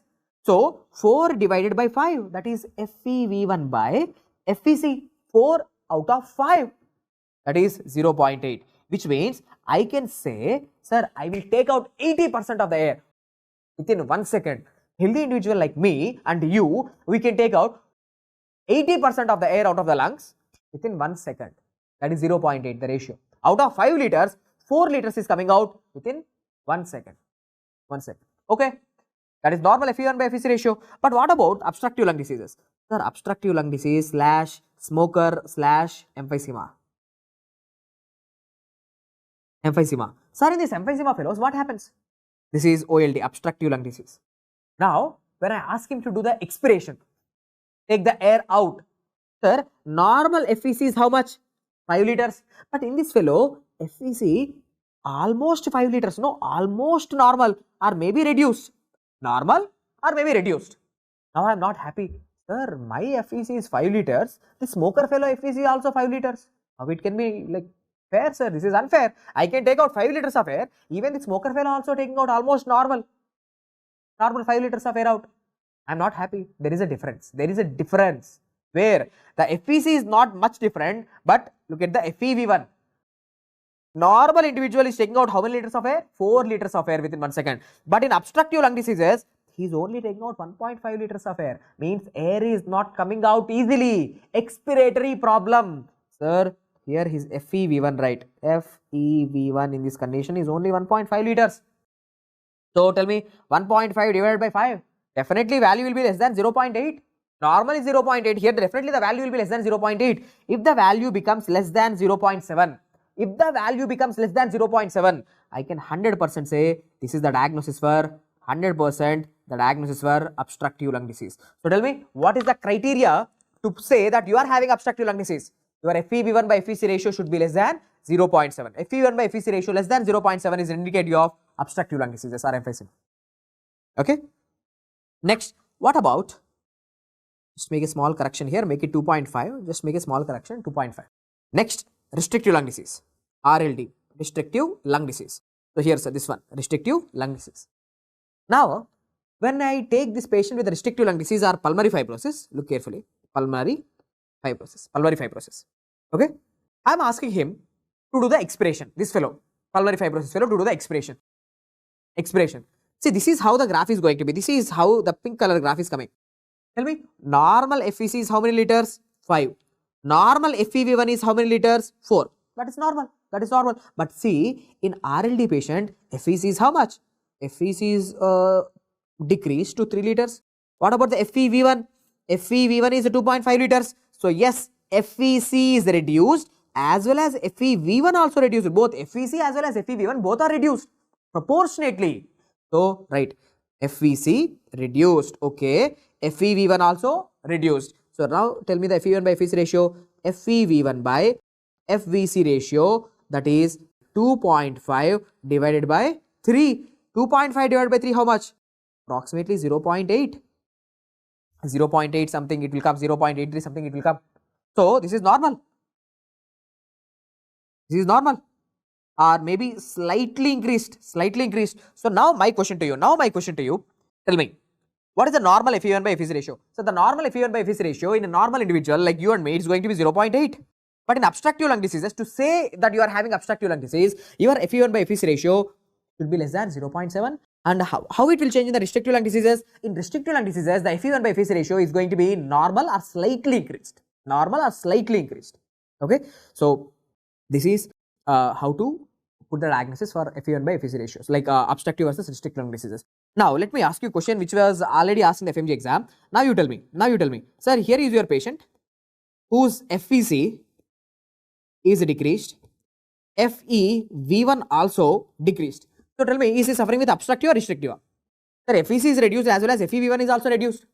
FVC is reduced as well as FEV1 also reduced. So tell me, is he suffering with obstructive or restrictive? Is it obstructive lung disease or restrictive lung disease? You have to say cannot be determined. Because you know FVC is reduced, FEV1 is reduced. Yes, FVC can be decreased in obstructive lung diseases as well as restrictive lung diseases. FEV1, it is decreased in obstructive as well as restrictive lung diseases. See, you should never ever say obstructive versus restrictive based on FVC and FEV1. You have to check, always calculate FEV1 by FVC ratio. If the ratio is less than 0.7, obstructive lung disease. Okay. So always check for what? Always check for the FEV1 by FVC ratios. Just by looking at the FVC and FEV1, you can never say that whether the patient is having obstructive pattern or restrictive pattern. Okay, clear? So this is what I want you to know for your exam. Chalo. Guys, after discussing the FE1 by FEC ratios, the next important topic that you should know in your respiratory physiology is this ventilation perfusion ratios. Okay, the ventilation perfusion ratios. Now, I am asking you, see, ventilation is going into your alveolus, air is going into the alveolus. Yes sir, air is going to our alveolus. How much? Let me tell you, you don't know. 4 liters of air will go into our alveolus every minute. 1 minute में how much air do you know will go into our alveolus? 4 liters will go. And do you know how much blood will go to the alveolus every minute? 5 liters. You already know cardiac output from the right side of the heart, 5 liters of blood will go to the lungs. So tell me, how much is the ventilation? 4 liters. How much is the blood flow? 5 liters. 4 liters of air will go and 5 liters of blood will go. Ventilation by perfusion. So tell me, what is the normal ventilation perfusion ratio in our lungs? So the normal ventilation perfusion ratio in our lungs is again 0.8. FE1 by FEC ratio 0.8. Ventilation perfusion ratio also 0.8. Okay, that is a different topic. This is a different topic. But anyway, ventilation perfusion ratio in our lung is 0.8. Now, in this topic, sir, ventilation perfusion ratios, what are we going to study actually? You know what are we going to study actually? See, we are going to discuss about the differences between the apex of the lung, how the apex of the lung is different from the base of the lung. What are the differences between apical lobes of the lung and the basal lobes of the lung? Apex of the lung and base of the lung, are they same? No, some differences are there. What are the differences, sir? Let me tell you. See, for example, look here, what is the size of the alveoli? Big alveoli, the size of the alveoli is very big. And what is the size of the alveoli here in the base of the lung? The size of the alveoli are very small. Yes, some differences are there. First, look at the apex. Take the heading, apex. Sir, in the apex of the lung, look at the blood flow, look at the perfusion. Sir, in the apex, the blood vessels are these alveoli, you know what they will do? Sir, these alveoli, big alveoli, they will compress the blood vessels. So the blood vessels have maximum resistance. There is more vascular resistance. There less blood will go to the apex of the lung. Okay, so to the apex of the lung, more blood do you think will go or less blood do you think will go? Less blood will go. So right, in the apex of the lung, there is a maximum resistance, higher resistance for the blood flow. So less blood is going to the apex of the lung. Less blood is going to the apex of the lung. Okay. Then what about the ventilation? How it is different? Sir, ventilation, the alveoli are larger, very big alveoli are there. See, but they are less compliant. Compliant meaning stretchability. Compliance meaning stretch. Sir, alveoli are large, okay, but they do not expand. Sir, the more they expand, the more air they will get. But if they are static just like that, they don't get any ventilation. They have to expand to get more air. So, they are less compliant, non-stretchable, so less ventilation to the apex of the lung, ventilation ही नहीं है. So, now tell me, in the apex of the lung में ventilation is less as well as perfusion is less, both are less. So, right, in the apex of the lung, both ventilation and perfusion, V and Q, both ventilation and perfusion are least. Both are least. Ventilation is less as well as the perfusion is less. Tell me, to the apex of the lung, any blood is going? Sir, to the apex of the lung, any blood is going? No, blood is not going. There is maximum resistance, so less blood flow. So now I am asking you, do you think whatever the oxygen that is present over here, will it be ever exchanged? No, oxygen is not going to be exchanged. Okay, so there is less gas exchange, so there is more oxygen availability. So there is high oxygen available. There is high oxygen available. Here the blood is not coming, so carbon dioxide is not coming to this area. Actually, the blood will release the carbon dioxide, no? So in the apex of the lung, zyada oxygen hai, carbon dioxide nahi hai. So right, sir, in the apex of the lung, in the upper lobes, there is more availability of the oxygen. So who loves the oxygen? TB infection. TB, Mycobacterium tuberculosis, loves oxygen. So TB mainly affects the upper lobes of the lung. TB mainly affects the upper lobes of the lung because there is more oxygen availability. Okay, so yes. So tell me, apex, large alveoli, non-compliant alveoli, less ventilation, less perfusion, less gas exchange, more oxygen availability, low carbon dioxide levels. The apex. Then what about the base of the lung? Then the base of the lung, look carefully, perfusion. The blood vessels are having less resistance, the blood vessels are having less resistance, wide blood vessels are there, so more blood will go to the base. To the base of the lung, more blood will go. Okay, because of the gravity, because of the less resistance, more blood will go to the base of the lung. Then what about the ventilation? Sir, alveoli, first of all, they are smaller in size. Alveoli smaller. But sir, they are more compliant, more stretchable alveoli. They will stretch more, they will get more air. So more ventilation. Stop. So now tell me, in the base of the lung, ventilation is more as well as perfusion is more. Both ventilation, perfusion are maximum in the base of the lung. Okay, so right, the base of the lung, both ventilation and perfusion are maximum. Both are maximum.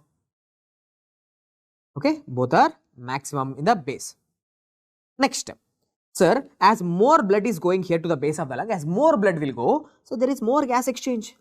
More gases will be exchanged. So these are some important differences between apex of the lung to the base of the lung.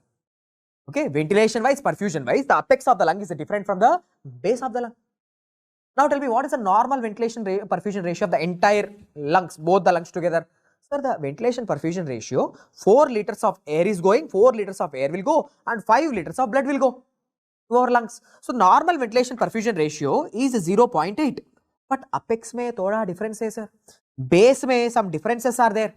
So that's why the ventilation perfusion ratios in the apex of the lung and base of the lung are also different, not 0.8. If they specifically ask you, the ventilation perfusion ratio in the apex of the lung is 3.2, the base of the lung, the value is 0.6, just by heart this value. Okay, ventilation perfusion ratio of the normal lung is 0.8, in the apex of the lung it is 3.2, in the base of the lung it is 0.6. Okay, now in some conditions, the ventilation perfusion ratio V by Q, ventilation perfusion ratio becomes infinitive. In some conditions, the ventilation perfusion ratio becomes 0. Which conditions, sir? In kaun se conditions mein, in which conditions mein the ventilation perfusion ratio is going to be infinitive? Infinitive in 2 conditions. 2 conditions you have to remember for your exam, that is pulmonary embolism, dead space, anatomical dead space. In dono conditions mein, that is a pulmonary embolism and anatomical dead space, in these 2 conditions, okay, in these 2 conditions, the ventilation perfusion ratio is going to be infinitive. Okay, I hope you have already studied this because I can't go into the details why it is infinitive. If you want me to go, just I will explain under 1 minute. For example, see, for example, pulmonary embolism. Try to understand like this. Pulmonary embolism. First of all, have I taught you? Look at here. Imagine this is your alveolus. Okay, here is your lung. Here is a blood vessel, pulmonary artery, or pulmonary blood vessel you can say. Normally tell me how many liters of air should come? 4 liters of air should come. Okay, na? So 4 liters of air should come. And how many liters of blood should go? 5 liters of blood should go. 4 liters of air for gas exchange and 5 liters of blood should go for the gas exchange. Okay. Now you tell me, whenever there is a pulmonary embolism, iska meaning kya hai sir? Pulmonary embolism meaning there is a clot here. There is a clot. Now you tell me, whenever there is a clot, do you think the blood can go to the lung? No, the blood cannot go to the lung, sir. Now there is no chance that the blood can go to the lungs. So wait, 5 liters of blood is not going. So how much blood is going? 0. 0 ho gaya. So now tell me, 4 divided by 0 how much? Sir, 4 divided by 0 is going to be infinitive. So yes, in a patient with a pulmonary embolism, the ventilation perfusion ratio is going to be infinitive because the blood is not going and this air got wasted. Waste ho gaya. Waste ho gaya. This ventilation waste ho gaya, sir, because the blood is not going. So ventilation is wasted. So that's why here I have written infinitive ka meaning kya hai? The word infinitive meaning wasted ventilation. Waste ho gaya because blood is not going. In the same way, in some conditions, the ventilation perfusion ratio will become 0. In which condition? Foreign body obstruction. You know, a child who is playing with a 1 rupee coin or a small toy truck. Okay, accidentally the foreign body got lodged in the respiratory tract where the ventilation cannot happen. Ventilation cannot happen. So in a patient with a foreign body obstruction, okay, just let me make it easy for you. Imagine here is your respiratory tract, here is your airway, here is your alveoli. Okay, in a small child, what happened today? Today, there is a foreign body obstruction. Okay, completely this airway got obstructed with a 1 rupee coin, let's say 1 rupee or 1 paisa coin. Okay, so what happened today? Do you think the air can go into the alveolus? No, ventilation 0 ho gaya. What about the blood flow? As usual, blood flow, 5 liters of blood is going. So tell me 0 divided by 5. how much the value will be? 0. So ventilation perfusion ratio, ventilation 0 ho gaya. So tell me who is wasted now? All his blood got wasted because there is no oxygen, nothing. The blood unnecessarily going. So 0 ka meaning kya hai sir? 0 indicates wasted perfusion. Wasted perfusion. Infinitive indicates wasted ventilation. 0 indicates wasted perfusion. So repeat again. What is the normal ventilation perfusion ratio of the lung? The ventilation perfusion ratio of our lungs is 0.8. Apex of the lung may 3.2. Base of the lung may 0.6. Infinitive is seen in which condition? Infinitive is seen in pulmonary embolism and anatomical dead space, and 0 is seen in foreign body obstruction. Foreign body obstruction. Okay. Apex of the lung is different from the base of the lung. What the difference is? Here is a table showing the differences. Ventilation perfusion are maximum in the base of the lung. Ventilation perfusion are least in the apex of the lung. TB infection, apex. Less ventilation, apex. Less perfusion, apex. Less gas exchange, apex. High oxygen availability, apex. Small alveoli, base. Highly compliant alveoli, base. More ventilation, base. More perfusion, base. More gas exchange, base. Okay. More ventilation perfusion ratio, apex. Apex में ventilation perfusion ratio 3.2. 3.2. Okay. So yes, apex of the lung is slightly different from the base of the lung. These are the differences which I want you to know. 0 indicates what? 0 indicates wasted perfusion. Infinitive indicates what? This is what is important. Infinitive indicates wasted ventilation. Examples are important, very, very important. Infinitive in pulmonary embolism, anatomical dead space. 0 in foreign body obstruction. Okay, done. Next, after this, what is Bohr's effect and Haldane's effect? So for your FMGE exam, you have to know what is Bohr's effect and Haldane's effect. Okay, I will tell you. Bohr's mein which letter is there? Sir, Bohr's mein O is there. Bohr's effect is the release of oxygen from where? From hemoglobin. From the hemoglobin. What hemoglobin is doing? Hemoglobin, it is the releasing the oxygen. It is the releasing the oxygen to tissues. You already know, no? One hemoglobin molecule. Let's say this is the hemoglobin molecule. Here is the hemoglobin molecule. Hemoglobin molecule can carry what? Hemoglobin molecule can carry 4 molecules of oxygen. Okay, it can carry 4 molecules of oxygen. Now tell me what the hemoglobin is doing. It is releasing one oxygen molecule. It is releasing one oxygen molecule to where? To the tissues. Why? Why it is releasing oxygen to the tissues? Because at the level of tissues, there is decreased partial pressure of oxygen. At the level of our tissues, in the tissues, inside the tissues, God designed our tissues in such a way, the partial pressure of oxygen is going to be less. So, hemoglobin will release the oxygen. Hemoglobin will know that, okay, here the partial pressure of oxygen is less, means these are the tissues. Now, I need to release the oxygen to the tissues. So, this is called as Bohr's effect. So, Bohr's means, Bohr's mein O is there. Bohr's effect means it's a release of oxygen molecules from the hemoglobin to the tissues due to decrease in what? Due to decrease in partial pressure of oxygen. Due to decrease in the partial pressure of oxygen. That is Bohr's effect. Okay. Now, after this, let me explain Haldane's effect after some time. But first, let me explain you what is this right shift and left shift. Right shift and left shift of oxygen hemoglobin curves. Oxygen hemoglobin curves. Wait, guys, first of all, let me tell you the blue color. First of all, right here, sir, this is not even 5-star marks, 10-star marks. Okay, 10-star marks. Very, very important thing for your FMGE exam, from this, especially from the respiratory physiology. Okay. Now look, the blue color thing that you are seeing here is a normal curve. This is normal. Sometimes this curve, whatever you are seeing here, this is called as the oxygen hemoglobin association dissociation curve. This curve is called as oxygen hemoglobin association and dissociation curves. Sometimes this curve, it can undergo right shift, sometimes it can undergo left shift.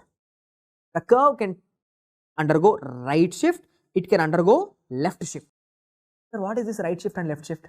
Okay, see, according to, wait, normally, let me ask you one thing. Normally, one hemoglobin can carry how many oxygen molecules? One hemoglobin can carry 4 oxygen molecules. Yes or no? Wait. In our blood, hemoglobin can carry how many oxygen molecules? One hemoglobin can carry 4 oxygen molecules. Normal in you and me. We are not working hard. We are just sitting and we are just listening. No. Every time, hemoglobin will release how many oxygens? Hemoglobin, every time it will release one oxygen molecule to the tissue. Hemoglobin will release one oxygen molecule to the tissue. Okay, this one oxygen molecule is released to the tissues. From here, it is released. This is normal. But imagine, today you are running a marathon race. You are working more. You are running. Okay, imagine a mad dog is behind you. You are running, sir. Today is your FMGE exam. Okay, you are getting late for your exam. So what you are doing? With the hall ticket in hand, you are running. So tell me, when you are running, your tissues want more oxygen or less oxygen? More oxygen. So tell me, in this condition, when your metabolism is more, when you are working hard, hemoglobin has to release one oxygen or two oxygens. Hemoglobin, instead of releasing one oxygen, now it will release two oxygen molecule to the tissues. Instead of releasing one oxygen molecule, now it is releasing two oxygen molecules. Yes, according to the metabolism in the body, according to our work, hemoglobin will sometimes release more oxygen. But wait, imagine your friend or your patient is in coma. He is in coma, sir. His metabolism is less. He is not working. He is simply resting. Whenever you are in resting state, hemoglobin should release more oxygen or less oxygen. Your tissues are not working. When your tissues are not working, hemoglobin will say, "Arey, you are not working. I won't release you oxygen. Why should I release the oxygen unnecessarily? Because you are not working." No, you work more, I will release more oxygen. If you don't work, I won't release oxygen. So that is what I am showing here. Sir, according to the metabolism in our body, sometimes this curve can undergo right shift, sometimes this curve can undergo left shift. For example, see, this 40 area is this is the tissue area. Imagine this is the tissues. The partial pressure of oxygen at the level of tissues is, let's say, 40. And your venous blood is also 40. Stop. Let me make it easy for you. In a normal person, in your venous blood, venous blood means already the oxygen is given to the tissues. Already the oxygen is went into the tissues.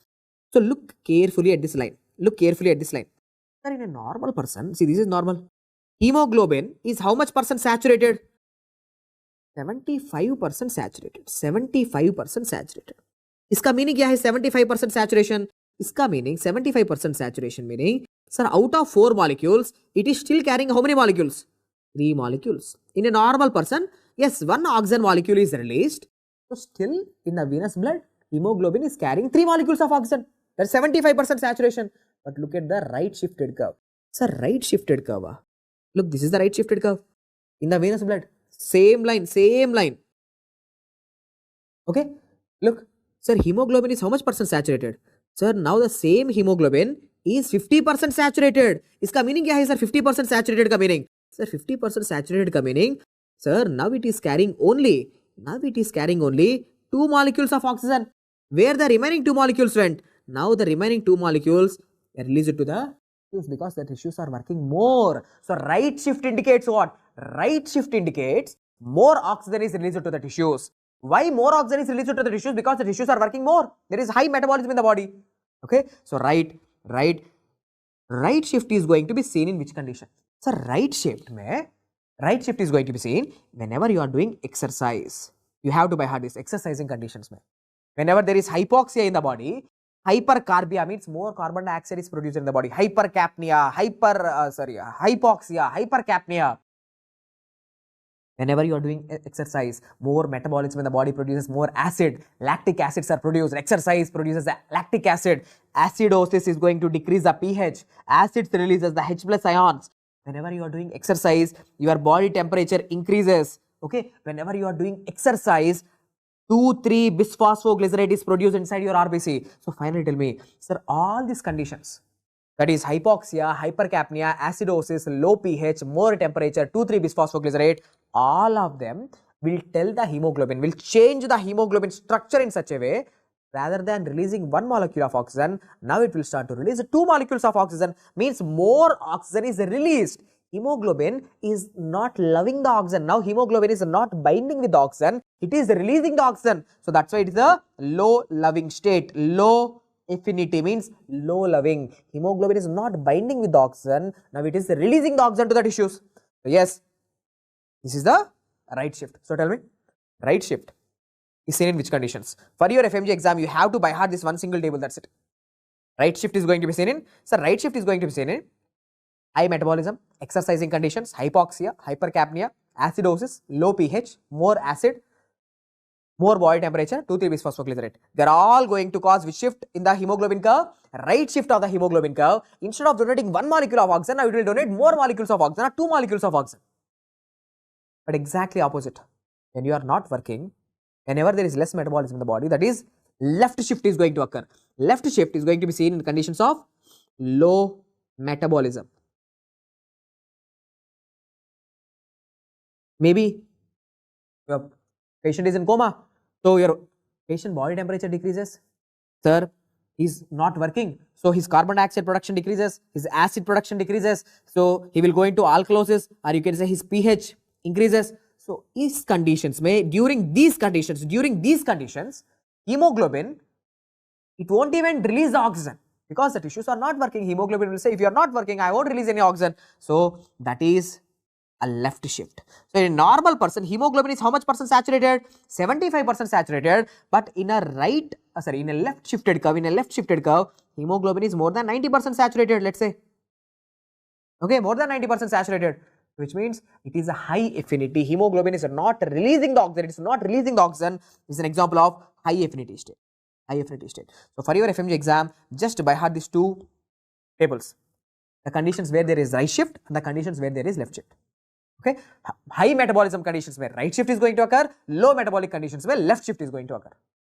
Okay, now fine. And tell me, what is the shape of these curves? Sir, these oxygen hemoglobin curves, they are in the shape of S, sigmoid shape. So they will ask you, this oxygen hemoglobin curves, they are in sigmoid shape. They are in the shape of sigmoid shape. Okay, so in the recent FMG exam, the question was, acidosis is going to cause which shift? The acidosis is going to cause a right shift in the curves. Okay, hypoxia is going to cause which shift? Right shift. Okay, done. Chalo. Next, after this, Halden's effect is there. Sir, what is Halden's effect? Halden's effect is, let me tell you, Halden's effect, when the venous blood, imagine, here is the venous blood. Okay, here is the venous blood. In the venous blood, hemoglobin, okay, hemoglobin, try to imagine, it is carrying carbon dioxide in the venous blood. When the venous blood, where it will come? Venous blood will come to the lungs. So in the lungs, what will happen? Lungs may, now oxygen is going to come. Now oxygen will come and bind with the hemoglobin. Okay, in the lungs, now oxygen is there. Now whenever the venous blood is going to the lungs, see, in the venous blood, hemoglobin, it is also carrying the carbon dioxide. Whenever the oxygen goes and binds with the hemoglobin, it is the loading of oxygen onto the hemoglobin causes the release of carbon dioxide. So carbon dioxide will be washed out of the lungs. So whenever oxygen is loading to the hemoglobin capacity to carry this carbon dioxide decreases and carbon dioxide is released. So this is called as Halden's effect. So tell me, what is Halden's effect? Bohr's effect is the release of oxygen. Halden's effect is the release of carbon dioxide. So this arterial blood or oxygenated blood, it cannot carry the carbon dioxide. It will release the carbon dioxide to the lungs and the carbon dioxide is going out of the body. So Bohr's is the release of oxygen, Halden's is the release of carbon dioxide. That's it. Okay. So in the FMG exam, see, if you want to study only one topic, before going to the exam from the respiratory physiology, I highly recommend you to go through this right shift and left shift, surfactant topic, FeV1 by FVC ratios, ventilation perfusion ratios. Okay, that's it. If you still have time, if you want to go through, you can go through the high altitude physiology. Okay, high altitude physiology, anyway you know, because in renal physiology anyway I will explain. In high altitudes, when you tell me, okay, let me write here itself. Why to leave that? See, whenever you go to high altitudes, okay, whenever you go to high altitudes, tell me, whenever you are going to high altitudes, you are going to have hypoxia, right? Okay, you are going to have hypoxia. Whenever you are having hypoxia, means you are not able to get the enough amount of oxygen. You are not able to get enough amount of oxygen. Okay, sorry. You are not able to get enough amount of oxygen. So to get the oxygen, what you will do? You will do hypoventilation or hyperventilation. When you go to Delhi to Leh Ladakh, when you go from Delhi to Leh Ladakh, okay, when you go from Delhi to Leh Ladakh, the hypoxia is going to be there in Ladakh, high altitudes. Whenever there is a less amount of oxygen availability, that you are going to do the hyperventilation. You are going to do hyperventilation. Okay, you are going to do the hyperventilation. Now you tell me, whenever you are doing the hyperventilation, what happened to your carbon dioxide levels? The carbon dioxide levels in your body will decrease. The carbon dioxide is the acidic gas. Whenever the carbon dioxide level decreases, the acid production in the body decreases. So that will lead to, whenever acid decreases, that will lead to respiratory, because of respiration, no, respiratory alkalosis. So always remember, in a person who is going to the high altitudes, he is going to suffer with which condition? He is going to suffer with the respiratory alkalosis. When you go from Delhi to Leh Ladakh, you are going to have the hypoxia, and the hypoxia, what it will do? Hypoxia is going to cause a hyperventilation. Hyperventilation decreases the carbon dioxide. Carbon dioxide decrease means acid decreases. Acid decrease means respiratory alkalosis. So now, how we are going to treat this condition? Tell me. Sir, treatment. You have to, already alkalosis hai body pe. Alkalosis hai. So you have to use a drug. You have to use a drug which will decrease the bicarbonate levels. You have to use a drug which will decrease the bicarbonate levels in the body. What is the drug? Acetazolamide. Acetazolamide. You already know it, acetazolamide. Sir, what acetazolamide will do? Acetazolamide causes the bicarbonate excretion into the urine. The bicarbonate level decreases and alkalosis will come back to normal. Okay, the pH will come back to normal. So that is the reason why, what is the drug of choice for this mountain sickness? Mountain sickness means we are going into the high altitudes. Whenever a person is having the high altitude sickness or the mountain sickness, the patient will have respiratory alkalosis. So that's why the drug of choice for this condition is acetazolamide. Acetazolamide decreases the bicarbonates. So whenever the bicarbonate base level decreases, pH will come back to normal. pH will come back to normal. Okay. And one more question which came from the which came in the recent exams is, whenever the patient goes to this high altitudes, he is going to have the hypoxia. You know?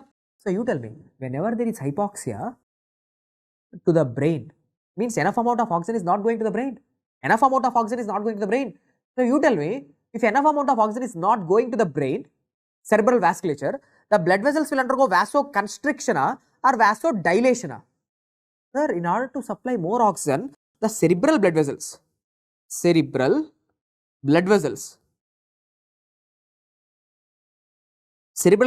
undergo vasodilation. So whenever there is a cerebral vasodilation, in order to supply the oxygen, whenever there is a cerebral vasodilation, sir, now the fluids, because of this vasodilation, fluids will leak into the brain, that will lead to cerebral edema.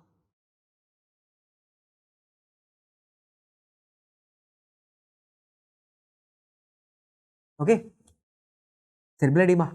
So yes, this cerebral edema is going to occur because of the hypoxia induced. This hypoxia is going to cause the vasodilation of the cerebral blood vessels, and where the vasodilation of the cerebral blood vessels is going to cause the fluid leak into the brain, that will lead to cerebral edema, and that can actually kill the patient.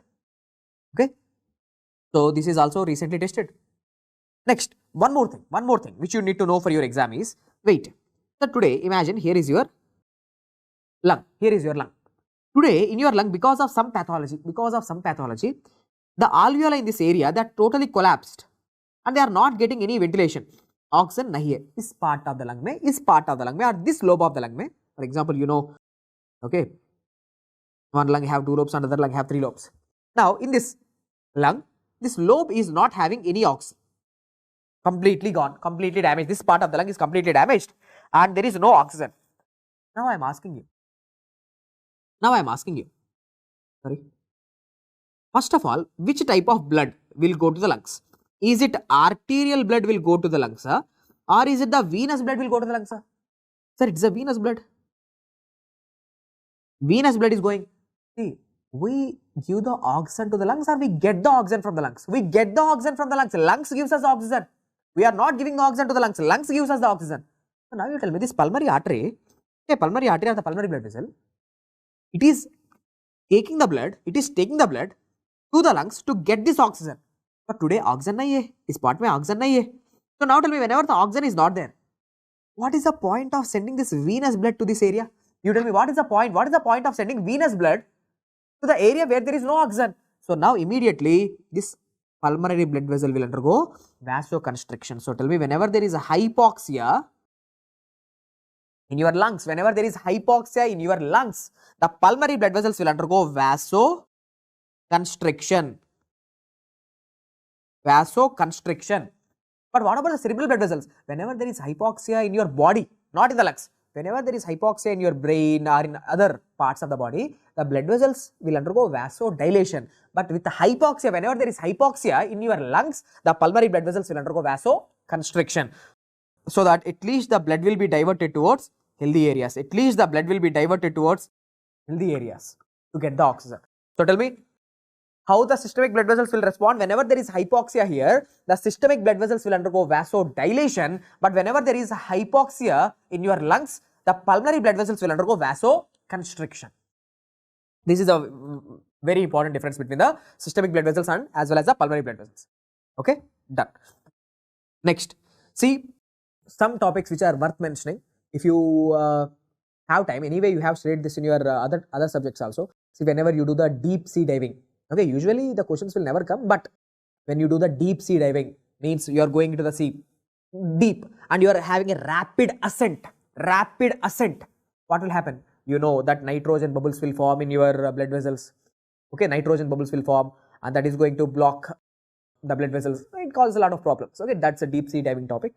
If you have time, you go through them, otherwise not needed. So with this successfully what we have completed? We have completed the respiratory physiology topics. Okay, let's start with the next system, that is the renal physiology. Now in renal physiology, what we should know in renal physiology? Okay, renal physiology. See, you know, in our kidneys, there are cells called as interstitial cells of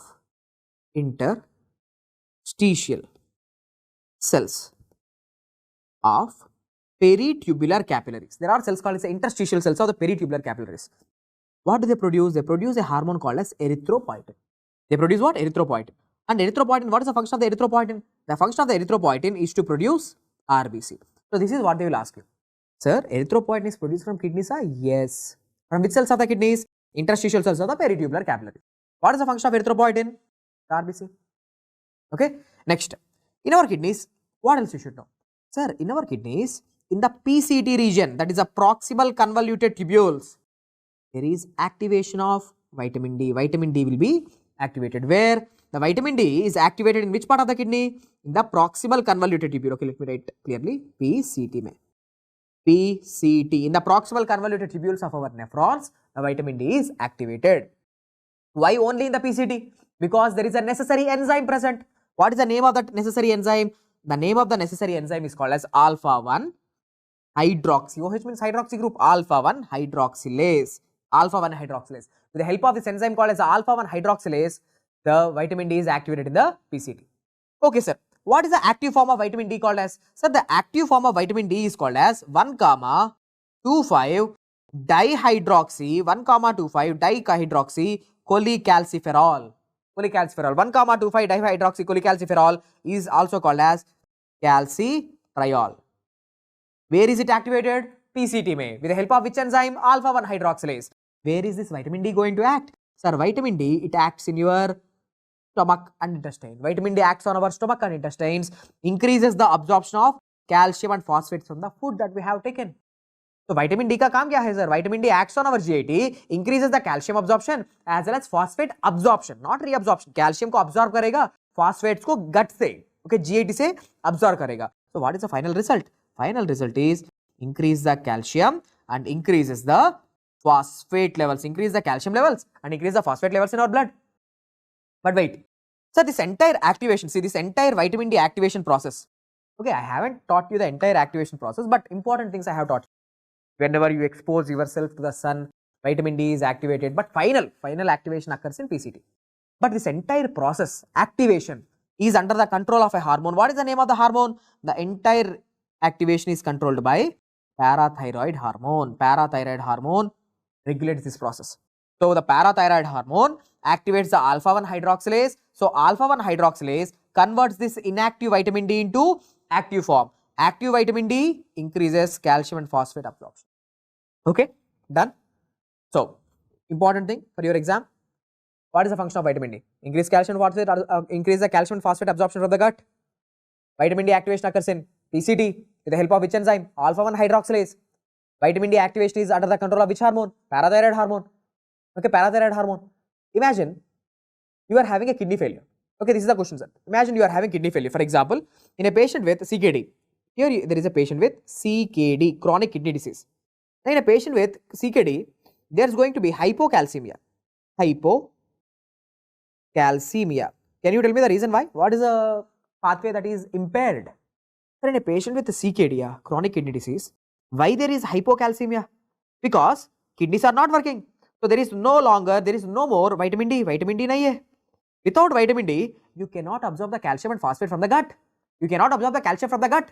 When you cannot absorb the calcium from the gut, that is going to cause what? That is going to cause the hypocalcemia. So this was the question already asked. In a patient with a chronic kidney disease, there is going to be hypocalcemia. That is due to what? The hypocalcemia is due to impaired calcium absorption from the gut. Impaired calcium absorption from the gut.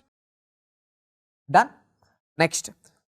What else you should know is this glomerular filtration barrier for your exam. Glomerular filtration barrier. Glomerular filtration barrier means how the substances are filtered. How the substances are filtered into your nephrons. Okay. Let me teach you the glomerular filtration barrier now. See, here there is a blood vessel which is bringing the blood. Here there is a blood vessel which is bringing the blood to the nephron. This is called as what? Afferent arteriole. Afferent arterioles are going to divide into what? Glomerular capillaries. Glomerular capillaries. Glomerular capillaries, again they will fuse and forms what? They will fuse and forms efferent arteriole which will take the blood away. So there is afferent arteriole, glomerular capillaries, efferent arterioles. Now, question to you. Sir, here the glomerular capillaries, listen carefully, the glomerular capillaries, they are lined by these endothelial cells. You can see these cells.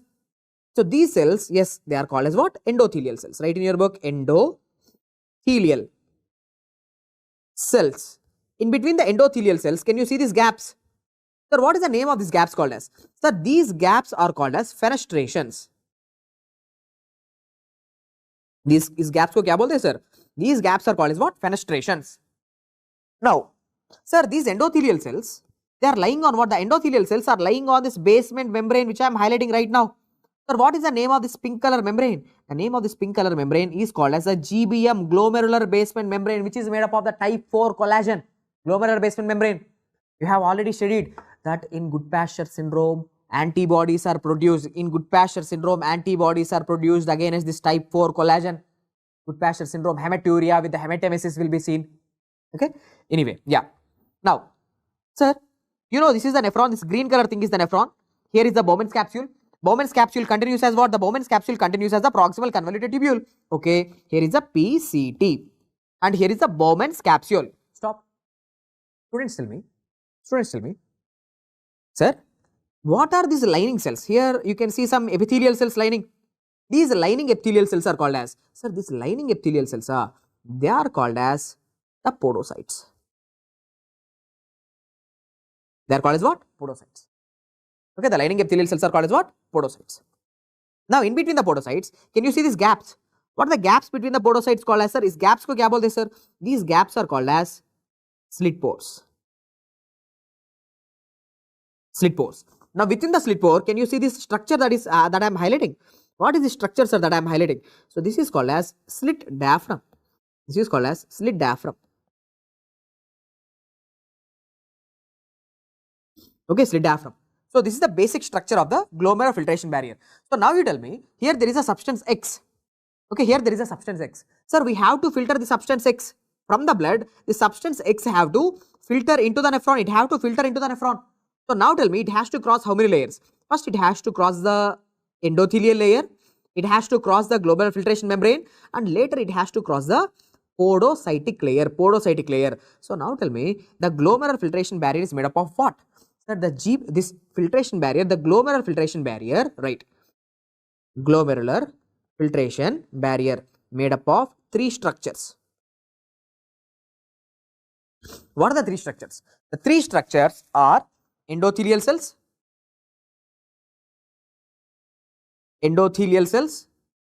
second one is glomerular basement membrane, and the third one is podocytes. Endothelial cells, glomerular basement membrane, and the podocytes. So these three, okay, these three layers are forming the glomerular filtration barrier. They will decide whether a substance will filter or not. Now my next question to you, students, tell me, in order to filter the substance X, the substance should be big size or small size? Only small size substances are filtered. And next question to you, sir, imagine this X substance is having positive charge. Do you think this positive charge substance will be filtered? Yes, the positive charge substances are filtered because this glomerular filtration barrier, the glomerular basement membrane, is having which charge? It is having negative charge. So here there is a negative charge. So the glomerular basement membrane is having which charge? The glomerular basement membrane is having negative charge. So the negative charge will attract these positive charges. The negative charges attract the positive charges. So tell me, filtration is based on what? Filtration is based on the size. First of all, small size substances are filtered. But what about the negative charge substances? So tell me, do you think the negative charge substances will filter? No, the negative charge substances are not filtered. Imagine here, the charge is going to be negative. These substances, sorry, just give me a minute. Yeah, imagine these substances are negatively charged. Do you think the negative charge substances will filter? No, because the negativity will repel the negative charges. So now tell me, filtration is based on two things. What is the filtration based on? The filtration is based on the size as well as the charge. So yes, filtration MCQ. Filtration is based on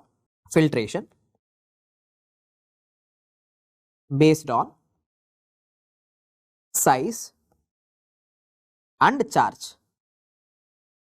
Which charge substances are easily filtered? Sir, which charges are easily filtered, sir? So the positive charges are better filtered when compared to neutral, when compared to negative charges. That is, in a simple way, I can say, sir, cations are better filtered when compared to anions. Okay, cations are better filtered. Okay, cation substances are better filtered when compared to the anionic substances. Anions mean negative charges, the cations means the positive charges. Okay, next, glomerular filtration barrier is having which charge? The glomerular filtration barrier is having negative charge. Don't forget about that. Okay, next thing, sir, this is slit diaphragm here, the slit diaphragm. So the slit diaphragm is made up of two important proteins. What are the two names of two important proteins? The slit diaphragm is made up of two important proteins called as a nephrin and podocin. Nephrin and what? Podocin.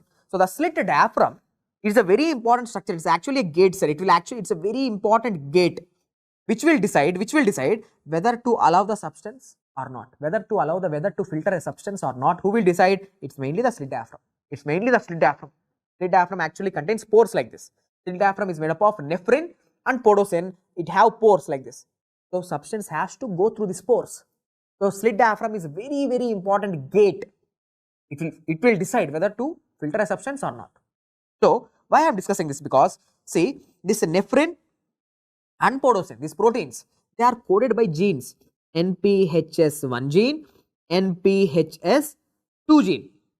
Sometimes they can be mutated. So NPHS1 gene today, let's say mutated. Okay, and this NPHS2 gene is also mutated. So tell me what will happen, sir? Array, genes are mutated means the protein will be defective. Nephrin and podocin will become defective. When they are defective, slit diaphragm will become weak. There is a defective slit diaphragm. So there is going to be defective slit diaphragm. Now you tell me, whenever your slit diaphragm is defective, slit diaphragm is an important gate.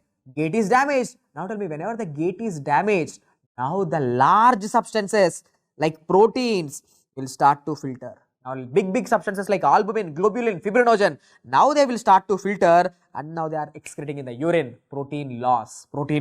So right, NPHS1 gene mutation or the NPHS2 gene mutation, क्या हो जाएगा sir? Defect in the slit diaphragm. Whenever the slit diaphragm is going to be defective, that is going to cause protein Urea. Proteinuria. So now you tell me, if you lose proteins in your urine from your medicine you have studied, sir, whenever you are losing protein in the urine, that is more than 3.5 grams per day, more than 3.5 grams per day in the urine, if you lose this much amount of protein, if you lose this much amount of protein in a day in a urine, that is called as what? That is called as nephrotic syndrome. Yes, NPHS1 gene mutation and NPHS2 gene mutation is going to cause the nephrotic syndrome. The names are different, sir. The names are different. The first type of nephrotic syndrome is called as what? NPHS1 gene mutation is going to cause the nephrotic syndrome called as Finnish type of nephrotic syndrome. Finnish nephrotic syndrome. Finnish nephrotic syndrome, because Finnish here stands for what? People of Finland.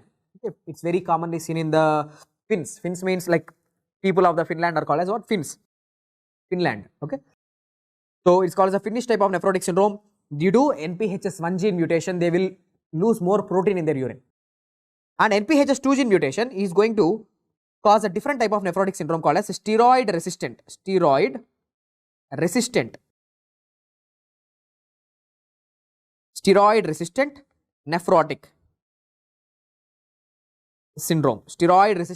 syndrome. Okay, so Finnish type of nephrotic syndrome is due to NPHS1 gene mutation. Steroid resistant nephrotic syndrome is due to NPHS2 gene mutation. Okay, next, apart from this, what else you should know for your FMGE exam? Okay, in the renal physiology, how to calculate the GFR. GFR को calculate करने के लिए, see, you are my patient, I am the doctor. I want to check whether your kidney function is normal or not, whether your kidneys are producing urine or not. Okay, normal person में how much is the GFR? In a normal person, the GFR is 125 ml per minute. This much amount of filtration will happen usually. But I want to check your GFR. So there should be, I should use some formula, I should use some agents. The formula is UV by P. That is urinary concentration of inulin. How much inulin is there in your urine? P for plasma concentration of inulin. How much inulin is there in your plasma? And V stands for what? V stands for volume of urine produced per minute. 1 minute mein how much urine you are producing? I can know. I am just checking the timer. Now I am seeing how much drops of urine is coming into the urobag. I have kept a Foley's catheter and I am checking in a minute how much drops of urine is coming. So if I know these three parameters, that is UV by P, I can actually calculate your GFR. Okay, I can actually calculate your GFR. Okay, so GFR को calculate करने के लिए what is the formula that I will use? UV by P. The same formula is also used to calculate the clearance of a drug or substance. So to calculate the clearance of a substance out of your body, it's the same formula that I am going to use. Okay. Now, how your GFR is going to change? Okay. According to the vasoconstriction and vasodilation of your renal blood vessels, you can actually change your GFR. How, sir? Look carefully. What am I doing now? See, this is the afferent arteriole. Let's imagine this is the afferent arteriole. Here is the efferent arteriole. First, what am I doing? I am doing the afferent arteriolar vasoconstriction. Means the afferent arteriole is closed. So tell me, when the afferent arteriole is closed, blood is not coming to the glomerulus. Blood is not coming. So GFR will decrease. So simple logic, no? Afferent arteriolar constriction decreases the GFR. Exact opposite. Afferent arteriolar dilation, more blood will come, more will be the GFR. So afferent arteriolar vasodilation is going to increase your GFR. Who will do that? Who will do that? Sir, afferent arteriolar vasoconstriction is done by sympathetic nervous system, norepinephrine. And afferent arteriolar vasodilation is done by prostaglandins. Prostaglandins, our kidneys will produce prostaglandins. Okay. Next, now exactly opposite. Now efferent. Sir, efferent arteriolar vasoconstriction, when you cause the efferent arteriolar vasoconstriction, see, if you do the mild constriction, first what am I doing? First I am doing the mild constriction, little. Sir, when you cause the efferent arteriolar constriction, what will happen to the back pressure? Increases, back pressure increases, more pressure means with more pressure here, more filtration will occur. So, yes, efferent arteriolar constriction, mild, initially increase GFR, initially, yes, GFR will increase, GFR increases. But when you do the severe constriction, no, whenever you do the severe constriction, sir, whenever you are doing the severe constriction, that actually increases the pressure here so much the blood will stop coming here. The blood will stop coming here because the blood will always come from high pressure to low pressure. But when you are doing the severe constriction, the blood cannot come here because already it's a high pressure area.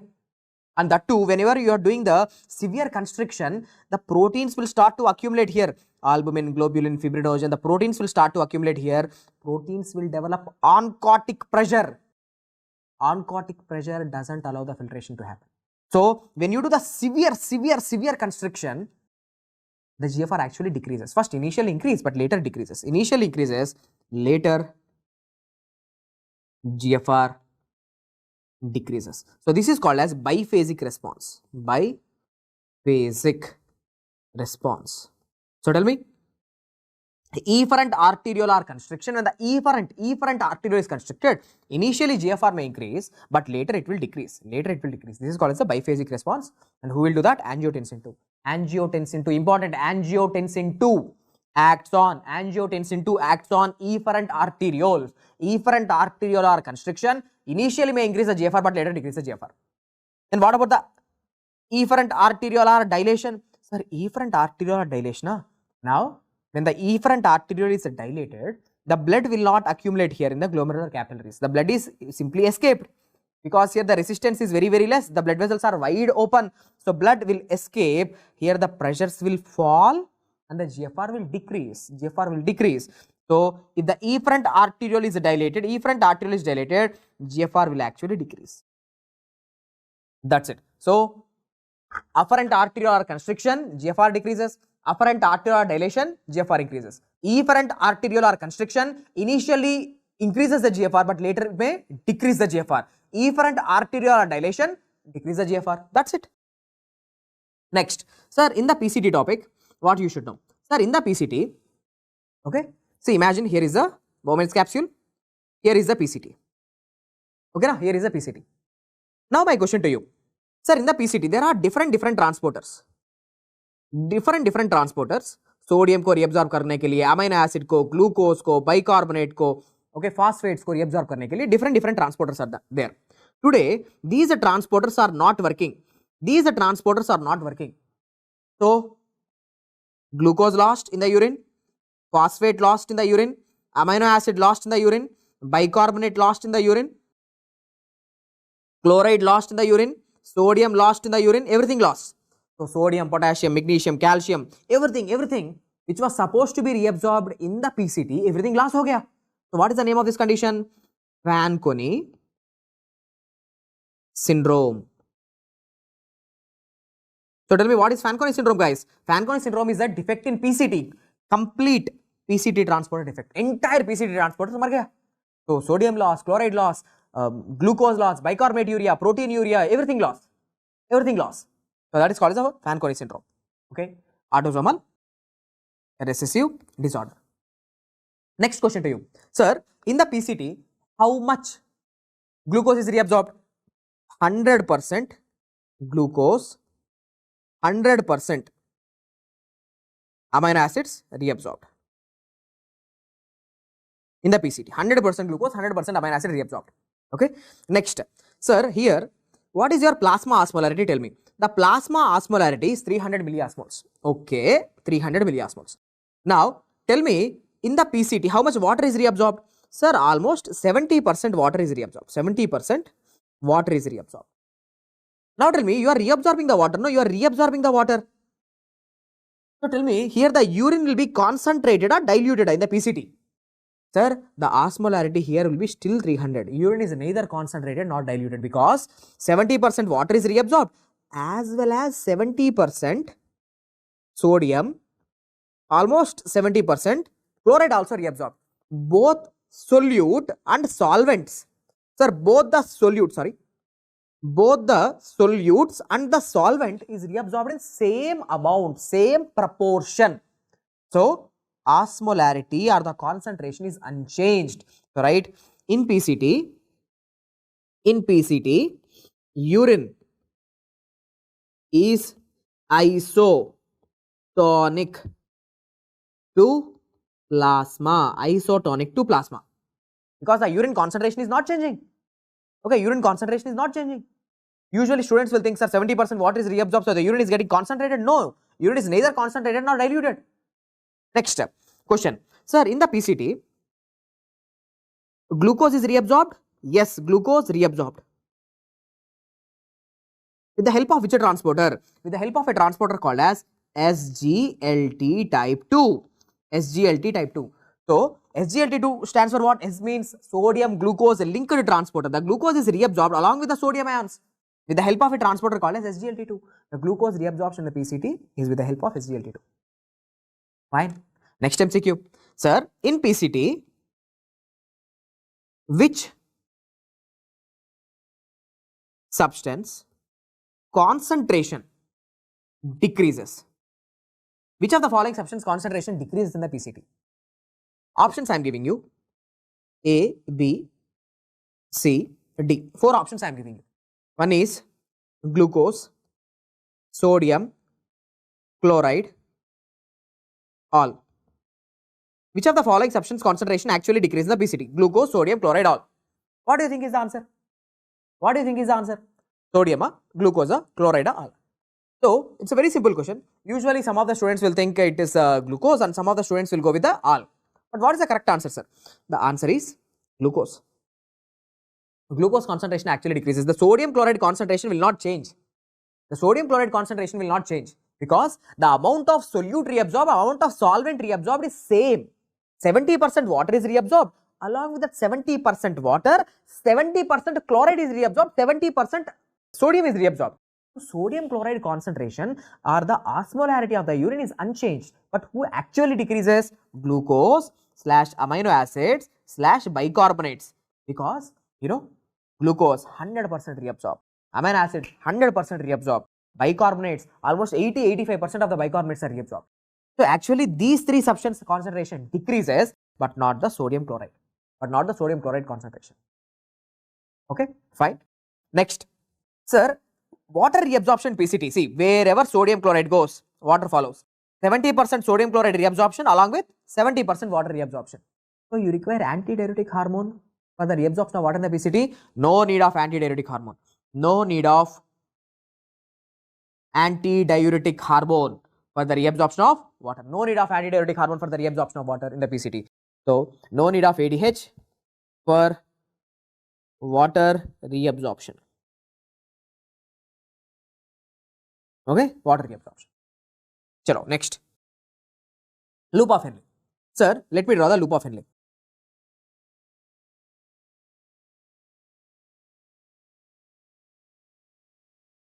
In the loop of Henle, what you should know? See, there is a descending limb of loop of Henle and there is a ascending limb of loop of Henle. Here is a, let's say, here is a PCT. Okay, here is a PCT. This is the PCT. In the descending limb of loop of Henle, see, in the PCT, what is the urine osmolarity? Tell me. The urine osmolarity in the PCT is 300. In the descending limb of loop of Henle, when the urine is going through the descending limb of loop of Henle, who is reabsorbed? It's only the water. Only the water will be reabsorbed. Only the water will be reabsorbed. Now tell me, as you are reabsorbing the water, what will happen to the urine? You are not removing any sodium chloride, only water is getting reabsorbed. So the urine will become concentrated. 400, 600, 800, 1000, 1200. So tell me, in the descending limb of loop of Henle, the urine is getting concentrated. So descending limb of loop of Henle is a concentrating segment. Descending limb of loop of Henle is a concentrating segment. Descending limb of loop of Henle is a concentrating segment for the urine. It's a concentrating segment for the nephron. It is concentrating the urine up to 1200 milliosmoles. But wait, in the ascending limb of loop of Henle, see, when the urine is going through the ascending limb of loop of Henle, do you know what happens? Sir, it is the sodium chloride which will be reabsorbed. It is the sodium chloride. Sodium chloride. Sodium chloride will be reabsorbed. So tell me, as you are removing the sodium chloride out of the urine will become diluted again. Again, 1000 milliosmoles, 800, 600, 400, 200, 100, something like that. So the urine is getting diluted. So ascending limb of loop of Henle is a diluting segment. Okay, diluting segment.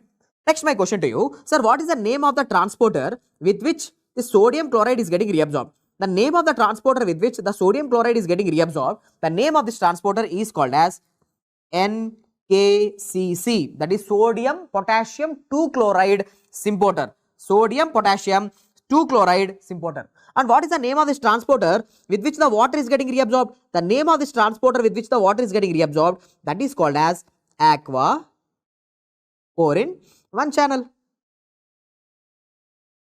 Aqua porin 1 channel. So water is getting reabsorbed with the help of the aqua porin 1 channel, and the sodium chloride are getting reabsorbed with the help of NKCC, sodium potassium 2 chloride symporter. Sodium potassium 2 chloride symporter. Okay. Now, in your exam, you may get a question that the sodium potassium 2 chloride symporter can be inhibited by which drugs? Sir, it can be inhibited by loop diuretics. Loop diuretics. So, loop diuretics are the drugs. There are drugs called as a furosemide, torsemide. Loop diuretics are the drugs which will inhibit this NKCC transporter. Sir, if this NKCC transporter, if it is a mutated from birth,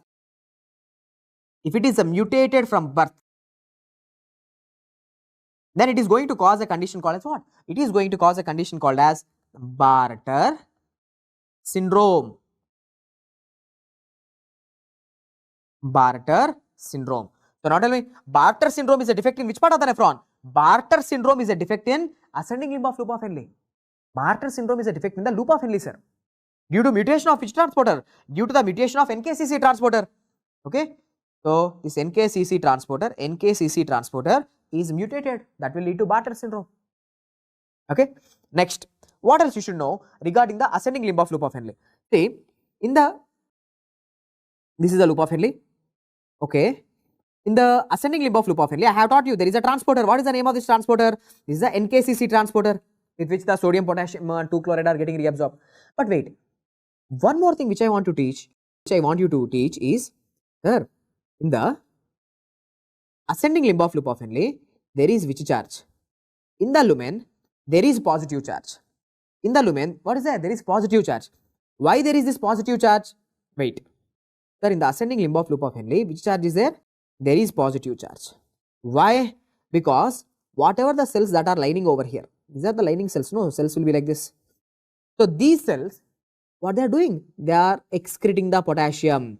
So 24/7, they are excreting the potassium. So tell me, potassium is which charge? Positive charge. Is positive charge ke wajah se, because of this positive charge, the ascending limb of loop of Henle is having which charge? Positive charge. The ascending limb of loop of Henle is having which charge? Positive charge. Okay. So positive lumen potential. Now you might be thinking, sir, what is the importance of this positive charge? The positive charge is due to potassium secretion, and the positive charge, now I am asking you, do you think ions like calcium and magnesium, do you think this divalent cation, see this is Mg2+, do you think this calcium and magnesium, they can go through the ascending limb of loop of Henle easily? No, the positive charges will repel the positive charges, so they are forced to be reabsorbed. So the calcium and magnesium, they are forced to be reabsorbed into the medulla. Because the positive charge, what is the importance of the positive charge? The positive charge helps in reabsorption of calcium and magnesium. Okay. So Bartter syndrome is very, very important. Sir, Bartter syndrome is a defect in which transporter? NKCC transporter. Bartter is a neonatal. It is there from the birth. NKCC transporter is not working. So they will lose sodium out of the body, chloride out of the body. Whenever they are losing the sodium and chloride out, they will get dehydrated. Polyuria will be there. Dehydrated. Dehydration activates the RAS pathway. RAS pathway produces aldosterone in the body. Aldosterone will cause hypokalemia. Aldosterone excrete the acids out, potassium out, leading to hypokalemic alkalosis. Okay, that and all you will study in your medicine. Okay, so just remember in physiology, Bartter syndrome, defect in where? Bartter syndrome is a defect in ascending limb of loop of Henle. Mutation to which transporter? NKCC transporter. Okay, NKCC transporter. Okay, now after that, let's discuss about the distal convoluted tubule. Okay, not collecting that directly. Let's discuss about the distal convoluted tubule. Now here, imagine this is the distal convoluted tubule of the nephron. Here is the ascending limb of loop of Henle. Imagine this is the ascending limb of loop of Henle. The urine is coming like this, and here is the distal convoluted tubule. Distal convoluted tubule, what it will do? It continues as what? Okay, let me draw the diagram clearly. Imagine here is a distal convoluted tubule. Here is the ascending limb of loop of Henle. Here is the ascending limb of loop of Henle. Here is the distal convoluted tubule, and here down it is the collecting ducts. So these are the collecting ducts. Now you look at here in the distal convoluted tubule. These are the epithelial cells, and here there is a transporter. One important transporter is there. What is the name of this transporter? The name of this transporter is sodium chloride symporter. Sodium chloride symporter. Okay. So what is the transporter that is present in the ascending limb of loop of Henle? That is NKCC. Here what is this one? This is NCCT, sodium chloride co-transporter. You can actually inhibit this transporter. You can actually block this transporter with the help of which drugs? Drugs called as thiazides. Okay, thiazide diuretics. So thiazide diuretics inhibit which transporter? Thiazide diuretics acts on DCT. Thiazides act on DCT, and thiazides are going to inhibit the sodium chloride transporter. Why I am teaching this here? Because imagine if this NCCC transporter, if this transporter, if it is inhibited, if it is mutated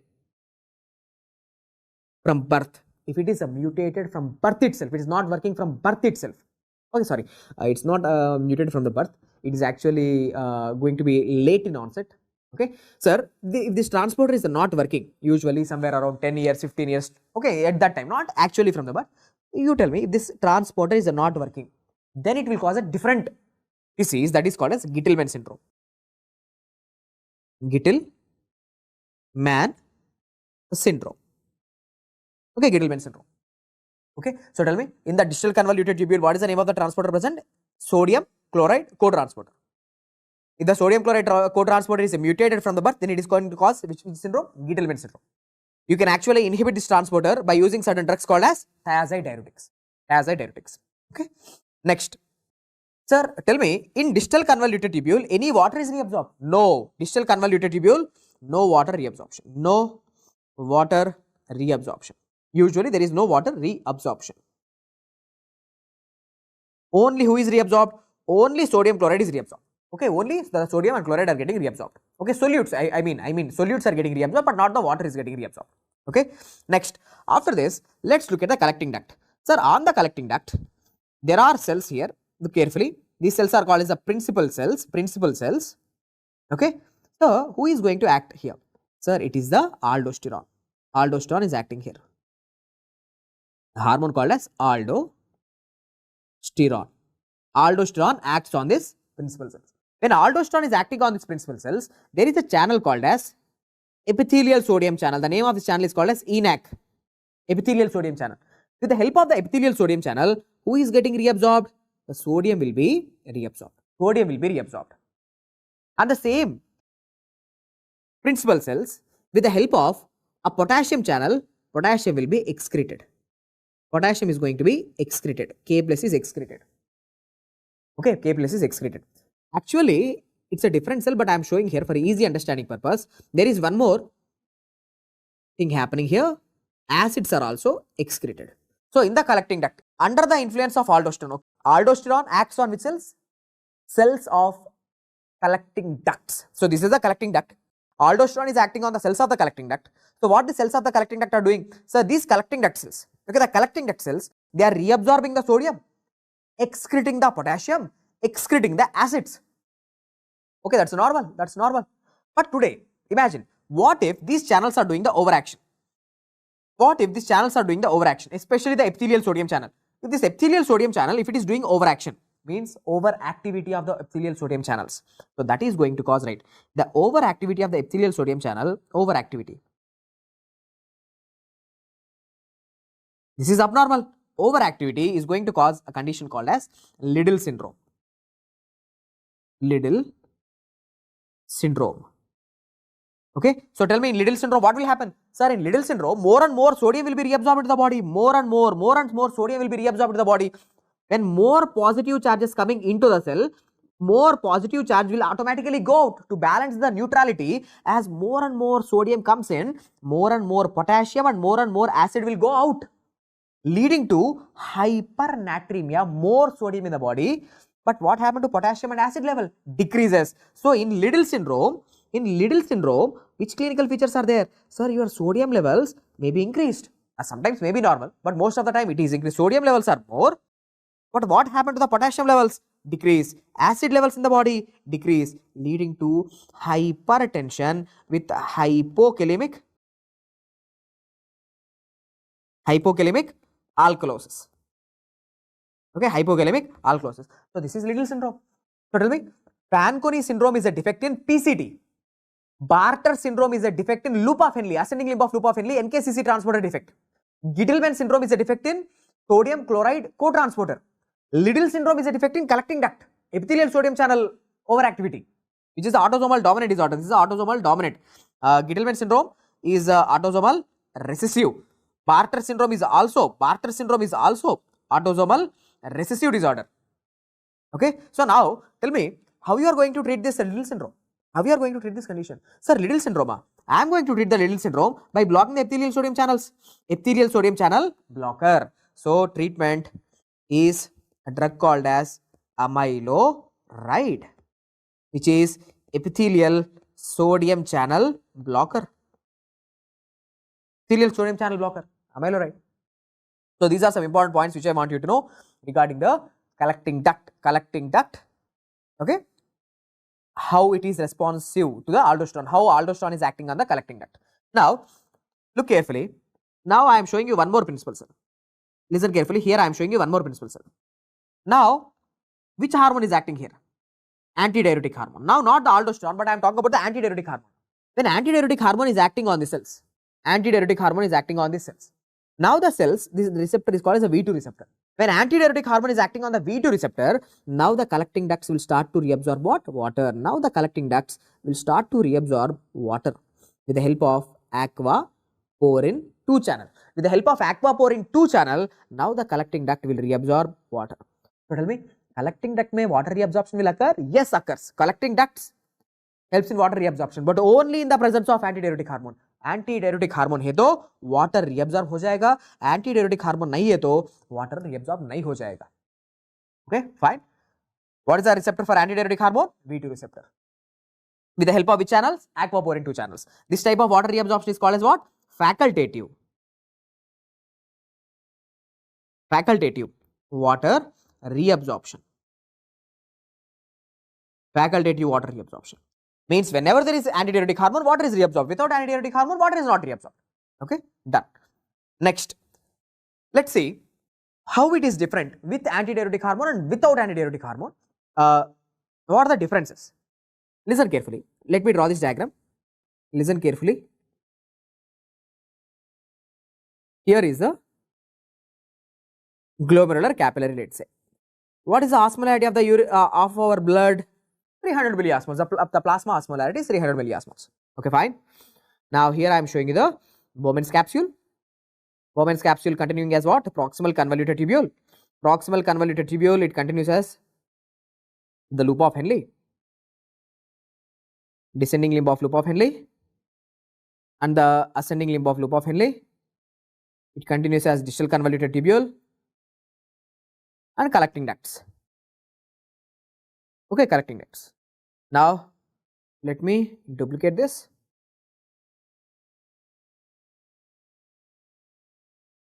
With versus without antidiuretic hormone, how it is going to be different. Now first, let's say without antidiuretic hormone means in our body antidiuretic hormone is not there. It is not there. So when antidiuretic hormone is not there, look carefully.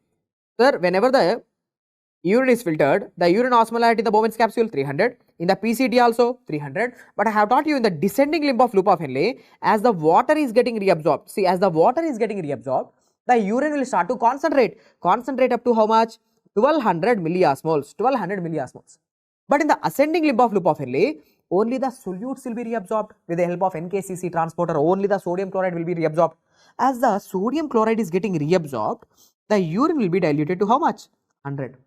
In the ascending limb of loop of Henle, the urine is diluted to 100. Then what about the DCT? Sir, in the DCT, again with the help of NCCT, sodium chloride co-transporter, again sodium chloride is reabsorbed. You tell me, as again the sodium and chloride are getting reabsorbed, the urine will further dilute. Urine is diluted to 90, 90 to 80, something like that. Sir, in the collecting duct, with the help of epithelial sodium channel, again the sodium is reabsorbed. Again you are removing the salts. When you are removing the salts, urine will be further diluted to how much? 75, 70, something like that. So urine osmolarity final, let's say 70 milliosmoles. So tell me, we are producing without antidiuretic hormone. When the antidiuretic hormone is not there, we are producing very diluted urine. My plasma osmolarity is 300, but my urine osmolarity is only 70, 80, 90 maximum. Okay, so we produce diluted urine.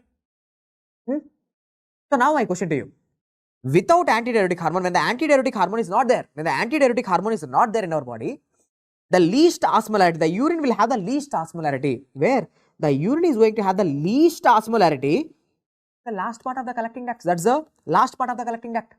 So least osmolarity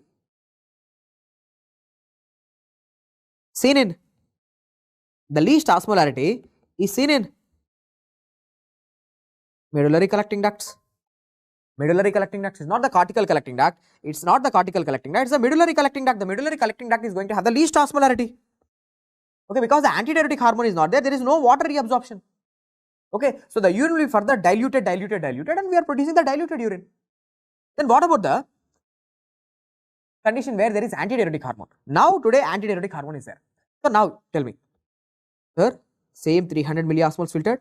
PCT made is 300. In the descending limb of loop of Henle, the urine is concentrated to 1200. In the ascending limb of loop of Henle, the urine is diluted to 100. Now in the DCT, I have taught you DCT is again diluting segment. DCT may, as sodium chloride is reabsorbed, the urine is diluted to, let's say, 90, 80, something like that. But today, which hormone is there in the body? Antidiuretic hormone. Antidiuretic hormone acts on collecting ducts. But actually in reality, the antidiuretic hormone action begins from the late part of the DCT, this is early DCT. Okay, antidiuretic hormone shows its action from the late DCT, cortical collecting duct and medullary collecting duct. So now you tell me, whenever there is antidiuretic hormone, who is reabsorbed? Now water is reabsorbed. Now who is getting reabsorbed, sir? Now it's a water getting reabsorbed. So tell me, when the water is getting reabsorbed, what will happen to the urine? Urine will start to concentrate. 82, again 100, 120, 160, 200, something like that. Now you are going to produce concentrated urine. Now the urine is getting concentrated. So now tell me, in the presence of antidiuretic hormone, whenever the antidiuretic hormone is there, the least osmolarity is seen in which part of the nephron? Sir, least osmolarity. Yeah. This is 160, don't confuse, this is 160. The least osmolarity is seen in early DCT. So with antidiuretic hormone, least osmolarity seen in early DCT. Okay, so this is the difference. Without antidiuretic hormone, least osmolarity is seen in the medullary collecting duct, but with antidiuretic hormone, least osmolarity is seen in early part of the DCT, because from the late part of the DCT, antidiuretic hormone increase the water reabsorption, the urine will start to concentrate. Okay, so this is what I want you to know for your exam. Okay, with antidiuretic hormone, without antidiuretic hormone, differences. Next, what is the difference between RTA type 1 and RTA type 2? Okay, RTA type 1 and RTA type 2. See, let me explain you in a simple way. Here is a Bowman's capsule. Here is a PCT. Here is a blood vessel, let's say peritubular capillary. This blood vessel is called as what? Peritubular capillary. In the proximal convoluted tubule, bicarbonates are reabsorbed. HCO3 minus reabsorbed into the cells. Now from here, you have to reabsorb into the blood. You have to, with the help of a transporter, you have to reabsorb this bicarbonate into the blood. Okay, this is normal. So in the PCT, you have to reabsorb the bicarbonates. But today, this transporter is mutated. This transporter kya ho gaya, sir? Mutate ho gaya. What is the name of this transporter? The name of this transporter is called as sodium bicarbonate cotransporter, which will help in the absorption of the bicarbonates. Today, it is damaged. The sodium bicarbonate cotransporter is damaged. So now you cannot be able to absorb the bicarbonates. Now you won't be able to absorb the bicarbonates. So tell me, if you are not able to get the base bicarbonates, you will get to acidosis. So it's a problem with the bicarbonate reabsorption. Now you are not able to reabsorb the bicarbonates. So when you are not getting the bicarbonate, you will get into acidosis. So that is called as RTA type 2. RTA type 2. So first I am explaining you about the RTA type 2. So RTA type 2 is a problem with the bicarbonate reabsorption. Bicarbonates are not getting reabsorbed. The bicarbonates are getting excreted now. So you cannot get the bicarbonate into the blood. That will lead to acidosis. That is the RTA type 2, which is the PCT defect. PCT defect. Bicarbonate reabsorption problem. But what is the RTA type 1? Sir, in RTA type 1, look carefully. Now I am showing you the nephron. Sir, here is a nephron. Here is a proximal convoluted tubule, loop of Henle. This is the distal convoluted tubule. And here is the collecting duct, cortical or medullary collecting duct. Sir, actually, in the distal convoluted tubules, okay, in the distal convoluted tubules, sir, these cells are called as intercalated cells. Intercalated cells. These intercalated cells, do you know what they will do? Sir, they, with the help of a transporter called as proton pump, with the help of a transporter called as, proton pump, sir, this is called as proton pump. With the help of proton pumps, always they will excrete the acid into the urine. 24/7, they are acid excreting cells, are intercalated cells, are acid excreting cells, they are excreting acid out of the body. But today what happened? Today, this one got mutated. Now you tell me, whenever this is a mutated, these proton pumps are mutated, will you be able to excrete this acid? Will you be able to excrete this acid out? No, you can't able to excrete the acid out. So acids will stay in the body, so leading to acidosis again. So this is RTA type 1, sir. This is RTA type 1. That is problem with proton excretion, acid excretion problem. RTA type 2 is bicarbonate reabsorption problem. Here the problem is acid excretion. RTA type 1 is DCT defect. Proton pump mutation. Proton pump mutation. Here it is sodium bicarbonate cotransporter mutation. Okay, that's the difference between RTA type 1 and RTA type 2. Very, very important thing for your FMGE exam. RTA type 2 is a defect in PCT. RTA type 1 is a defect in DCT. DCT defect. One is a bicarbonate reabsorption problem. Other one is acid excretion problem. Okay, proton pump mutation, acid excretion problem. Okay, have I already taught you what is RTA type 4? RTA type 4 is a deficiency of aldosterone. Aldosterone is not there in the body. When aldosterone is not there, you cannot excrete acid. I have taught you aldosterone reabsorbs the sodium, protons and acid को excrete करेगा, protons को और potassium को excrete करेगा. Aldosterone नहीं है तो protons will build up in the body, acid will build up in the body, that will lead to acidosis. That is called as renal tubular acidosis type 4. So 3 types of RTAs are completed. RTA type 2, PCT defect. RTA type 1, PCT defect. RTA type 4, aldosterone deficiency. Aldosterone deficiency. Okay, so with this what we have completed? We have completed the renal physiology. Some image based questions were there. Okay, in some image based questions they will ask you in PCT, okay, in PCT, what is the substance? 4 substances are there, actually 4 substances are there. What is this first substance number A whose amount in the PCT, in the proximal tubule, is decreasing to 0? The amount of the substance becomes immediately to 0. Means the amount of substance remaining in the PCT is 0. There is no substance left. What is that? Glucose and amino acids. Glucose and amino acids. Okay, because I have taught you 100% glucose, 100% amino acids are reabsorbed. So in the PCT, in the proximal convoluted tubule, the A is becoming 0, glucose, amino acids. But what about this B substance? Sir, B substance in the PCT, see, in the PCT, still almost 20% of the substance is left over. Almost 20% of the substance is still present, means 80% reabsorbed, 20% is left over. So what is the substance B? Bicarbonates.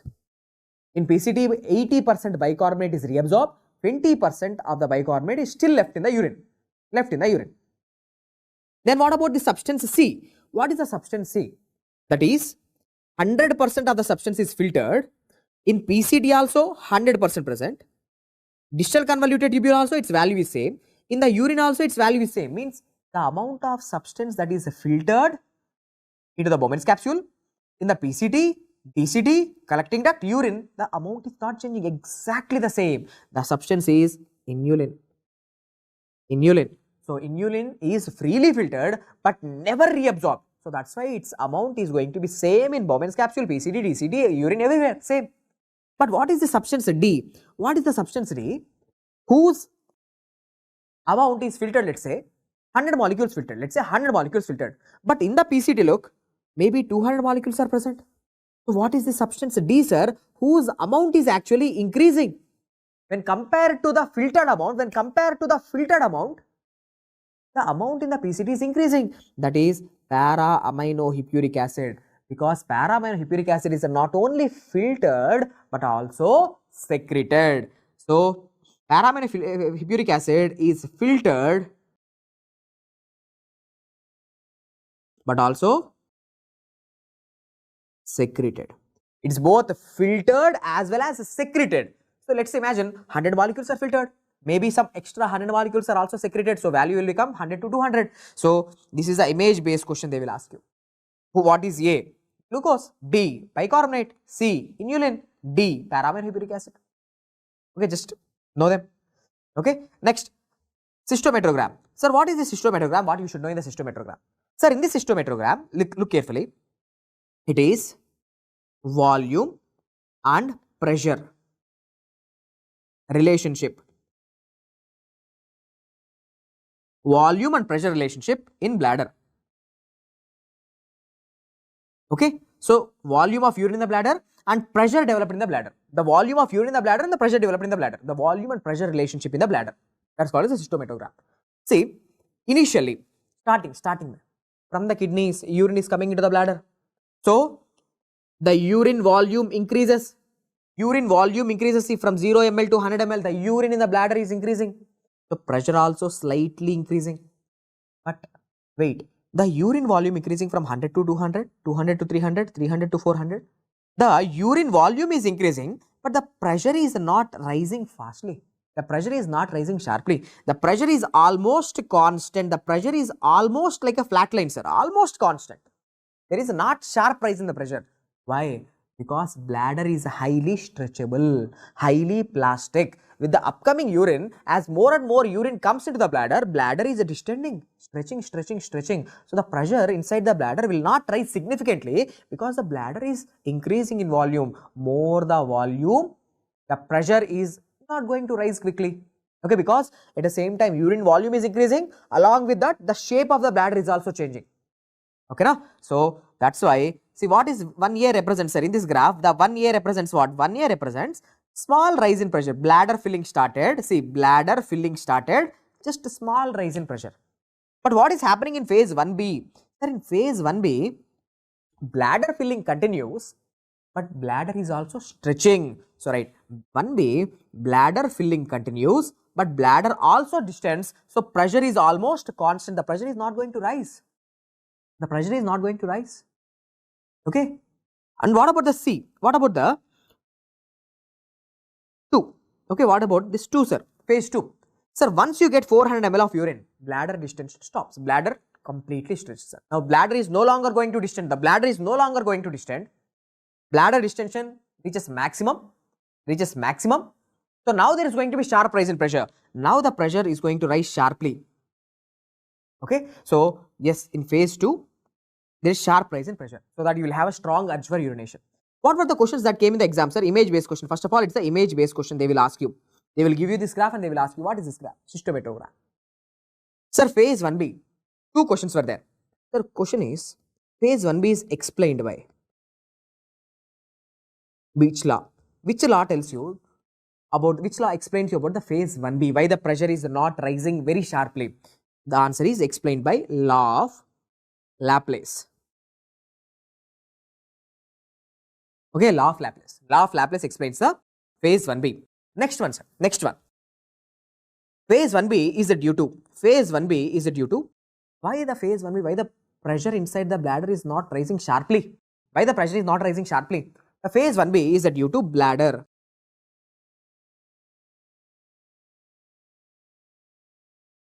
Not elasticity, plasticity.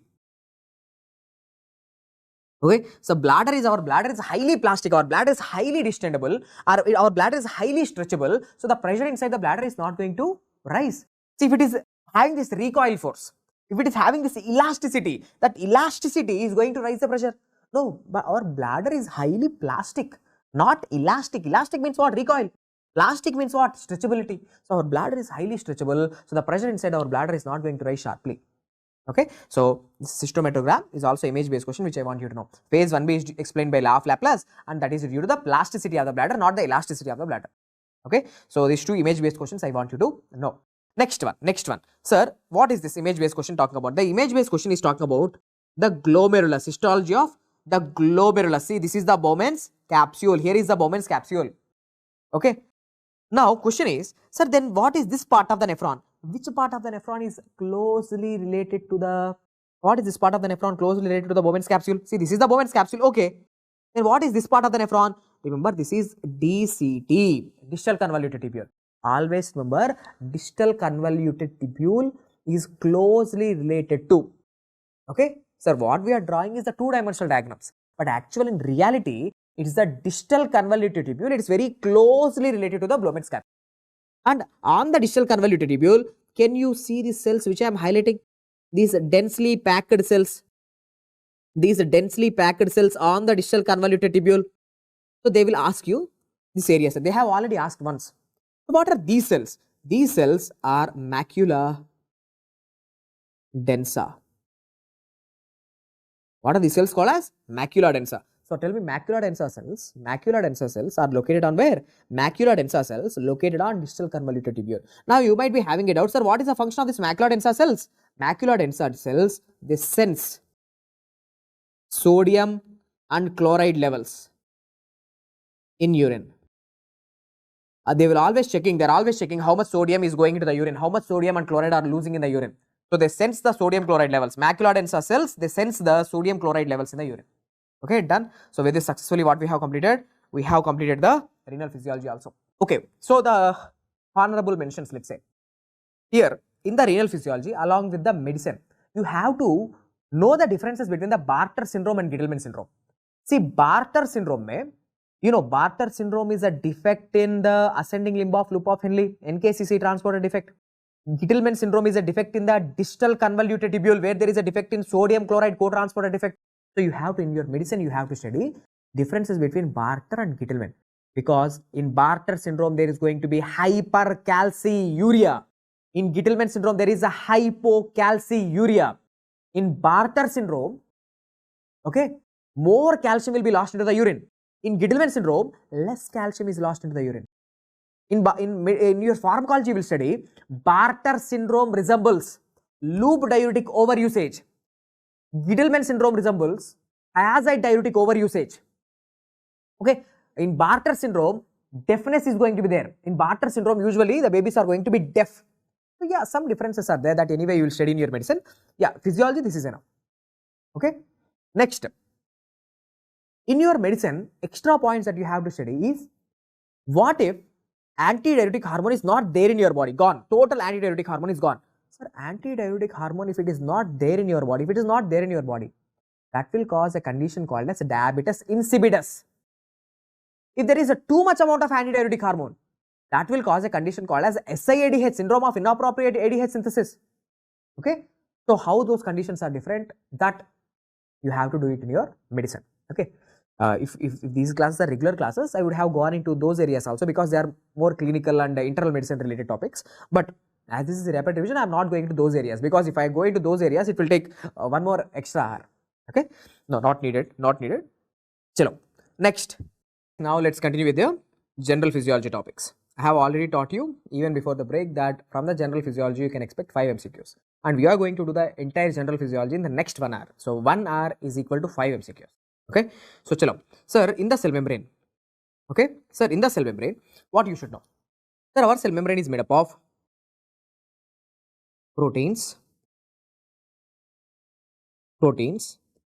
carbs, the first proteins, lipids and carbohydrates. How much? Proteins are the maximum, okay, that is 50 to 55%. Our cell membrane contains 50 to 55% of the proteins, 50 to 55% of the proteins. Lipids, somewhere around 40 to 45%, 40 to 45%, in between, anywhere. 40 to 45%. Carbohydrates are 1 to 3%. 1 to 3% are the carbohydrates. So proteins are the maximum composition of the cell membrane and carbohydrates are least composition of the cell membrane. Okay. So don't ask me like, sir, if you have 45 plus 55 already 100 ho gaya, then what about this 1 to 3%? See, range 50 to 55, 40 to 45, 1 to 3. I am giving the like best values, okay, round figure values. Next, third exception. There is one membrane where lipids are greater than proteins. There is one membrane where the lipids in the membrane is greater than the proteins. That is membrane made up of 80% lipid, protein only 20%. What is that membrane? That is Schwann cell. Schwann cell membrane. Schwann cell membrane. So Schwann cell membranes, they contain more lipid when compared to the protein. If they ask you, in which membrane proteins are maximum, okay, but more than 55%, I have taught you usually proteins are 55%. What is that membrane where even more than 55% of the proteins are there? Means that's the maximum protein. Maximum proteins are present in which membrane? The membranes which is rich in proteins. So that membrane is the inner mitochondrial membrane. Inner mitochondrial membrane. Okay. So the inner mitochondrial membrane contains the maximum amount of proteins and Schwann cell membrane contains maximum amount of the lipids. Fine. Now let's see some important things that you should know. Sir, proteins in our cell membrane, and lipids and carbohydrates, carbs. So these are the three major things that are present in our cell membrane: proteins, lipids and carbohydrates. These are the three different things, right? Now how many types of proteins are there? See, in our cell membrane there are three types of proteins: integral proteins, peripheral proteins and lipid anchored proteins. Now I am just dividing the things. Proteins in our cell membrane are divided into, proteins are of three types. What are they? Integral,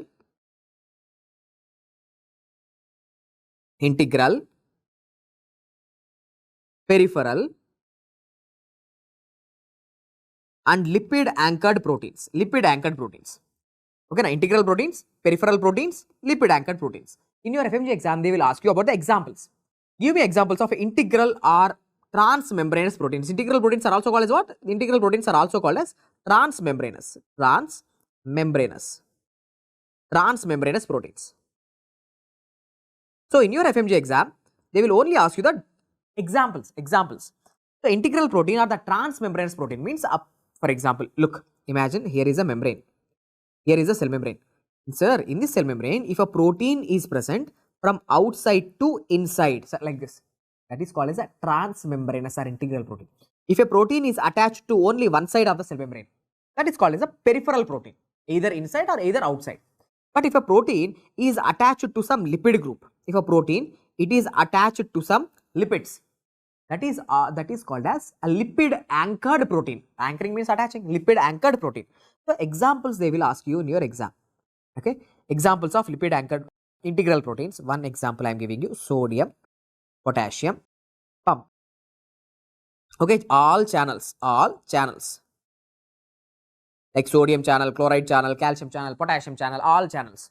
Okay, G protein coupled receptors. These are examples of the integral or transmembranous proteins, like all sodium potassium pumps, all channels, G protein coupled receptors. Then what are the examples of peripheral proteins? Examples of peripheral proteins include spectrin,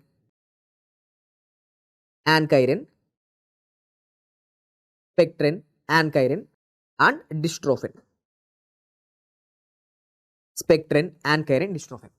See, spectrin and ankyrin, where are they present? RBC. They are present in RBC. Dystrophin is present in skeletal muscles. Okay, dystrophin is present in skeletal muscles. Whenever the ankyrin and spectrin are mutated, RBC shape will change. That condition is called as what? That condition is called as, especially the ankyrin mutation. Ankyrin mutation is going to cause the defect in the shape of the RBC. That condition is called as hereditary spherocytosis. Okay, so hereditary spherocytosis is mainly due to the ankyrin mutation, not the spectrin mutation. Mainly it is the ankyrin mutation which is going to cause the hereditary spherocytosis. Of course, spectrin can be affected, band 3.2, like some other proteins are also affected. But mainly it's the ankyrin mutation which will lead to defect in the shape of the RBC, that is called as a hereditary spherocytosis. Then what about the dystrophin? Sir, this dystrophin, it is the largest gene in our body. The dystrophin gene, the dystrophin protein gene, the dystrophin gene is the largest gene in our genome. Now tell me, whenever this dystrophin is absent, complete absence, the dystrophin is completely absent in our skeletal muscles. So our skeletal muscles are going to be weak. Without this protein, our skeletal muscles will damage easily. So that condition is called as Duchenne's muscular dystrophy. Duchenne's muscular dystrophy is due to complete absence of dystrophin. So the skeletal muscles in the body are going to be weak. If you ask this child to sit and stand from the floor, see, he is taking the support of the upper limbs. He will take the support of the upper limbs to raise his body. So this sign is called as Gover sign. Okay, Gover sign. So Gover sign is going to be positive. Next, if you look at the calf of these babies, the calves are going to be very big because the muscle in this area is dead. In the place of muscle, it's a fat that is getting deposited, fat deposition. So this is called as pseudo calf hypertrophy. Pseudo calf hypertrophy. Seen with Duchenne's muscular dystrophy. So Gover sign is going to be positive. Pseudo calf hypertrophy is going to be seen. This is all because of complete absence of dystrophin. Dystrophin nahi hai, to weak muscles are going to cause these problems. Gover sign positive. Pseudo calf hypertrophy. Okay. Next, last one. What is the example of a lipid anchored protein, sir? The example of the lipid anchored protein is, the name of this protein is called as GPI. Glycosyl phosphatidyl inositol. Glycosyl phosphatidyl inositol. If it is absent, complete absent, it will lead to a disease called as paroxysmal nocturnal hemoglobinuria. Paroxysmal nocturnal hemoglobinuria. So GPI is a lipid anchored protein. If it is absent on our blood cells, that is RBC, WBC platelets, this GPI is actually on our blood cells. If it is absent, it will lead to a condition called as paroxysmal nocturnal hemoglobinuria, which is an acquired intravascular hemolytic anemia. Acquired condition, it's not genetic, it's an acquired intravascular hemolytic anemia. Means the RBCs, WBCs and platelets damaged within the blood vessels, not in the spleen, within the blood vessels they are damaged. Okay, so that's it. Next, what else you should know regarding the lipids? Sir, how many types of lipids are there? Sir, in our body, lipids are also of three types. Three types of lipids are there. Number one is called as phospholipids. Second one, glycolipids.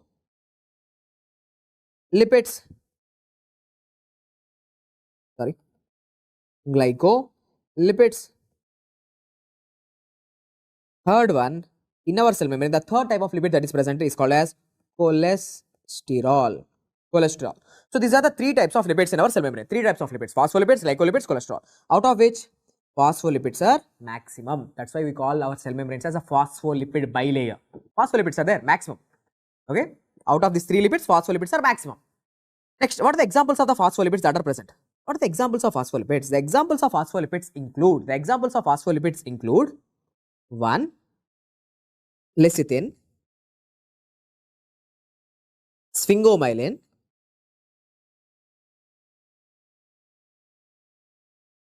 third one, this is the second one, phosphatidyl,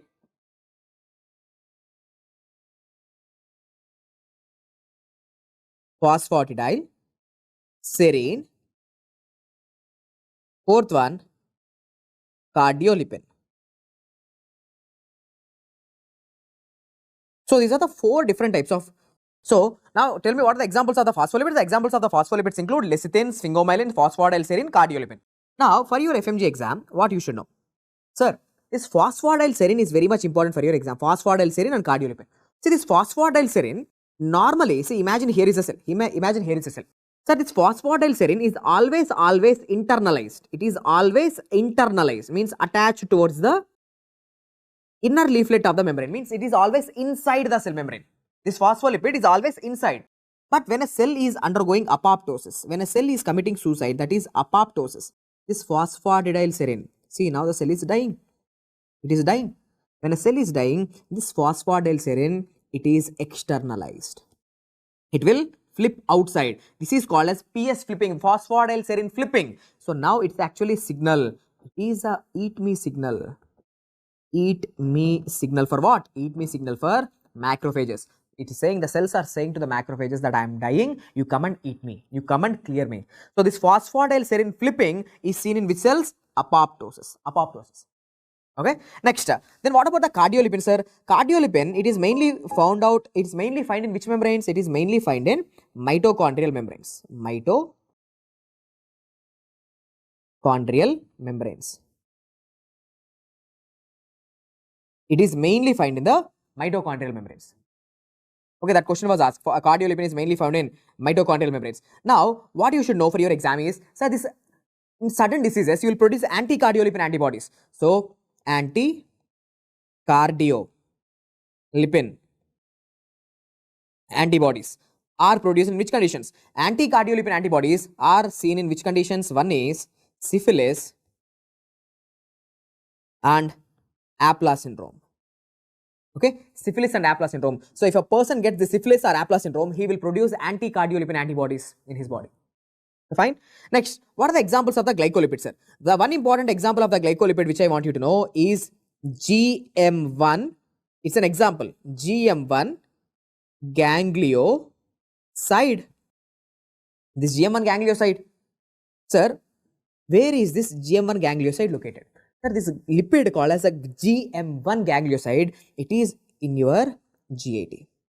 Okay, it is present in the intestinal cells. It is present in the epithelial cells of the intestine.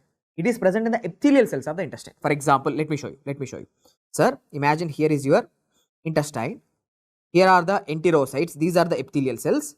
On these epithelial cells, here there is this GM1 ganglioside. Here this one is the GM1 ganglioside. Let's say this is the GM1 ganglioside. So now I am asking you, tell me what is this GM1 ganglioside doing? So this GM1 ganglioside, it's actually stupid thing. Do you know what it will do? It will allow cholera toxin.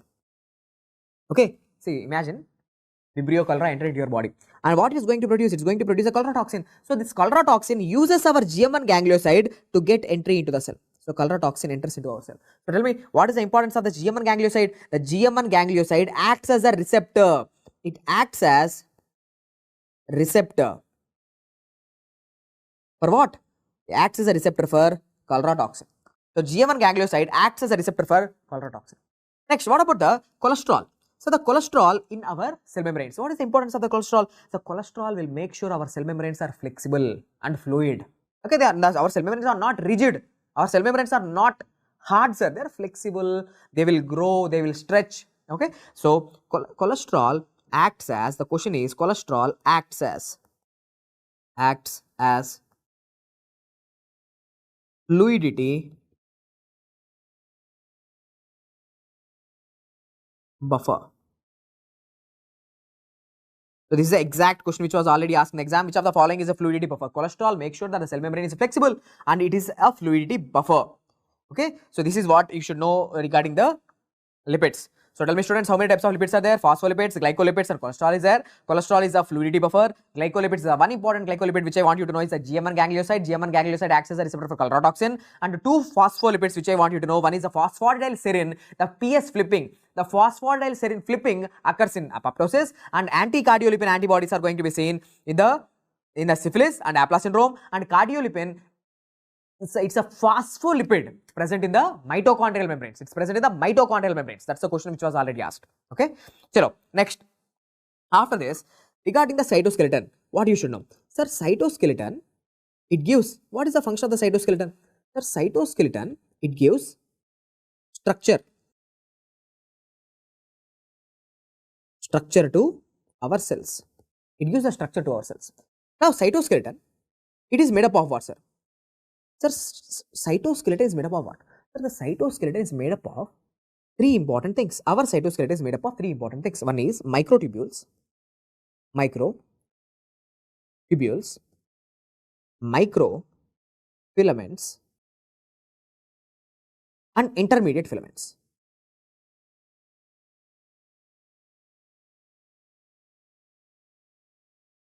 Intermediate filaments. So microtubules, microfilaments, and intermediate filaments. Now, let's discuss about the microtubules now. What you should know regarding the microtubules is microtubules are the strongest out of all. They are the strongest. And they are dynamic. What does it mean by the word dynamic? Dynamic meaning they will grow. They will grow. Means these microtubules, with the addition of a new tubulin molecules, one end of the microtubule will grow. That is called as a positive end, and one end is not going to grow. One end will not grow. That is called as a negative end. One end is kept on growing, and the other end is going to be static. So there is a positive end and there is a negative end. Okay, so microtubule grows. See here I am showing you. Sir, this is a microtubule. First of all, write in your book, this is a microtubule. Sir, microtubule have a positive end, have a negative end. Now on this microtubule, actually microtubule, it's like a road, sir. It's like a road. On the microtubule, sir, there is a molecule called as a kinesin and there is a molecule called as a dynin. What they are doing? They are actually walking. They are actually walking and transporting some important substances. They are transporting some important substances from one corner to the other corner. Okay. So yes, on the microtubule, there are two molecular motors called as a dynin and a kinesin. They are actually helping the transport of substances within the cell. They are actually walking and they are helping in the transport of substances. Kinesin always walks towards the positive end. Dynin always walks towards the negative end. So right, these are molecular motors. Okay, there are molecule motors. What are the examples of molecular motors? Three molecular motors are there in us. Three molecular motors are there. One is dynin, kinesin, and myosin. See, these three proteins, one is a dynin, kinesin and myosin, they actually walk from one end to the other end. On the microtubules they will walk. Dynin always moves towards the negative end, that is called as retrograde transport. Retrograde transport. What about the kinesin? Kinesin always moves towards the positive end, positive side of the microtubule, that is called as anterograde. Okay, anterograde transport or anterograde cargo. What about the myosin? Myosin can move in the both the directions, especially in the neurons. Okay, myosin, that is bidirectional. So how you can remember the mnemonic that I am giving you? You guys are going to be doctors, future doctors. Okay, so dynin always helps in retrograde transport, means it always moves towards the negative end. Now why you should know this for your exam is they will ask, sir, what is the speed of retrograde transport? The speed of retrograde transport is with how much speed it will move? That is 200 millimeters per day. Then what is the speed of the anterograde transport? The speed of the anterograde transport is 400 millimeters per day. This is the speed of the anterograde transport as well as the retrograde transport. Okay. Now why you should know this for your exam is one more important MCQ came from this area. One more important MCQ, that is, you know about the rabies virus? Rabies. See, this rabies virus, once it enters into your body, see, imagine a rabid dog, it came and it bite me. So the rabies virus enters into the area. This is the area where the rabies virus got entry. Now from here, do you know how the rabies virus is transported into the brain? Not through the blood, not through the blood. Now the rabies virus enters into the neurons and it will go and bind with what? It will go and bind with dynin. So the dynin, with the help of retrograde transport, with the help of retrograde transport in our neurons, it will bring the virus into our brain. So viruses like rabies virus and tetanus toxins like tetanus, they use retrograde transport to enter, retrograde transport to enter into our central nervous system. Okay, so don't think that rabies virus enters into the blood and through the blood it will go to the central nervous system. No, rabies virus and tetanus toxin, they use the retrograde transport to get access into our brain. Okay, done. Next, sir, what about the microfilaments? What are the examples of the microfilaments? The examples of the microfilaments are actin and myosin. Now, some of the students might be thinking, sir, actin and myosin are present in the skeletal muscle, they help in the muscle contraction. Wait, the actin and myosin, they are not only present in the skeletal muscles, but they are present in each and every cell in your body. Actin and myosin, they are the part of cytoskeleton, they will give the structure to the cell. Just now I have taught you, myosin helps in the bidirectional transport also. Okay, so yes, they are present in each and every cell. Then what about the intermediate filaments? Intermediate filaments are cell specific. They are cell specific.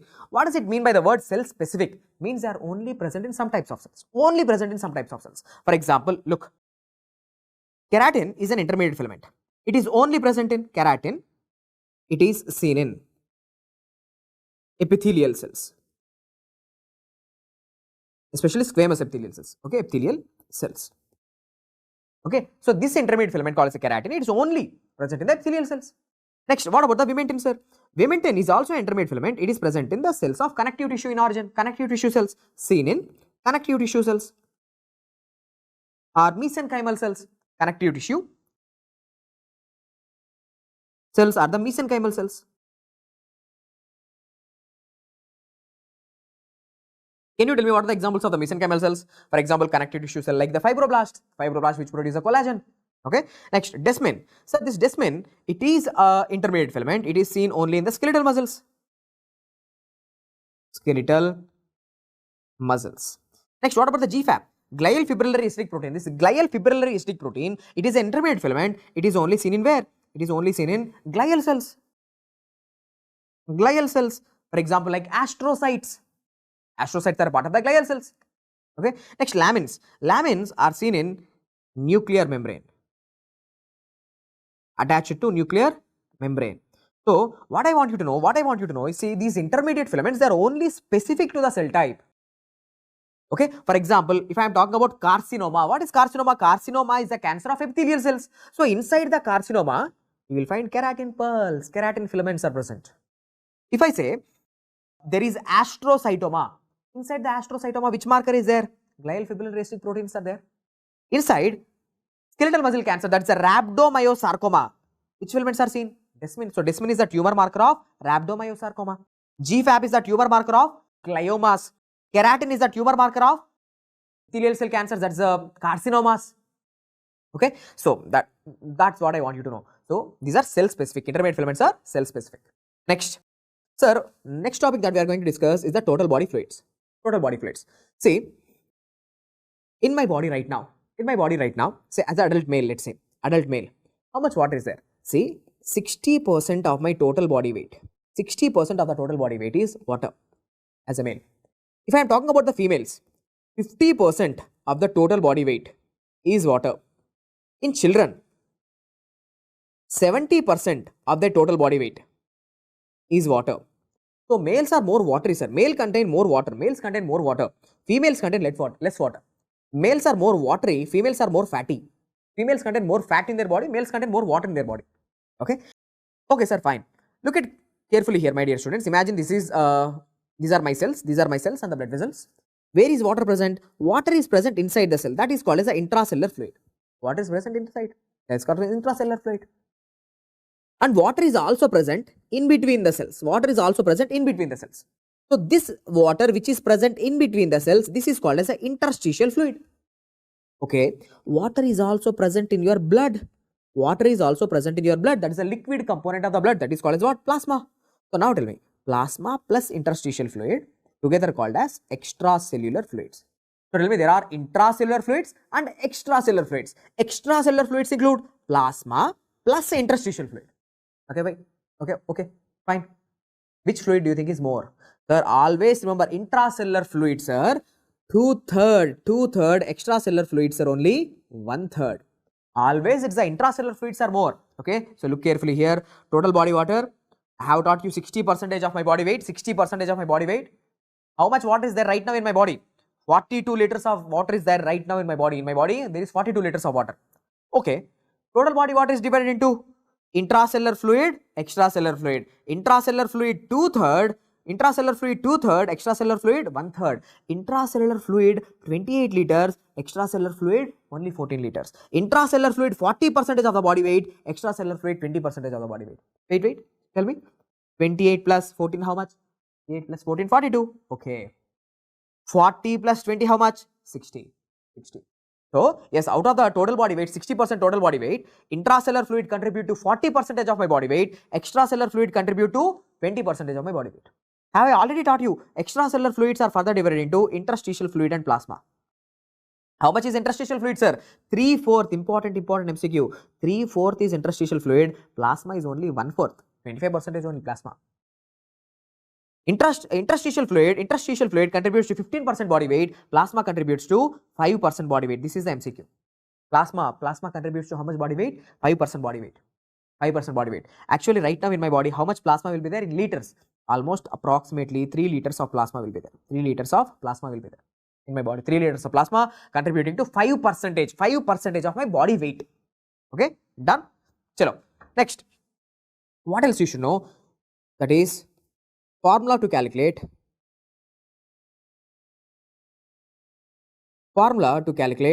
blood volume. Formula to calculate the blood volume, total blood volume. That is plasma value divided by 1 minus hematocrit. Plasma value divided by 1 minus hematocrit. You already know how much plasma is there. For example, in me 3 liters of plasma is there.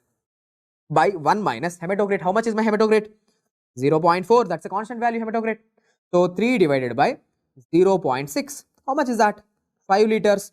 In your exam, they may change these values. Instead of 3, they may give you 2 or 2.5 or 3.5. They may change it. Okay. So plasma by 1 minus hematocrit will tell you the blood volume in the body. Okay. Next, with age, what will happen? So when you are aging, okay, when you are aging, you tell me, imagine 1 year, 2 year, 3 year, 4 year, 5 year. With aging, the number of cells in our body increases. So more the number of cells, more intracellular fluid. So with age, intracellular fluids increases, extracellular fluid decreases, total body water decreases. Okay.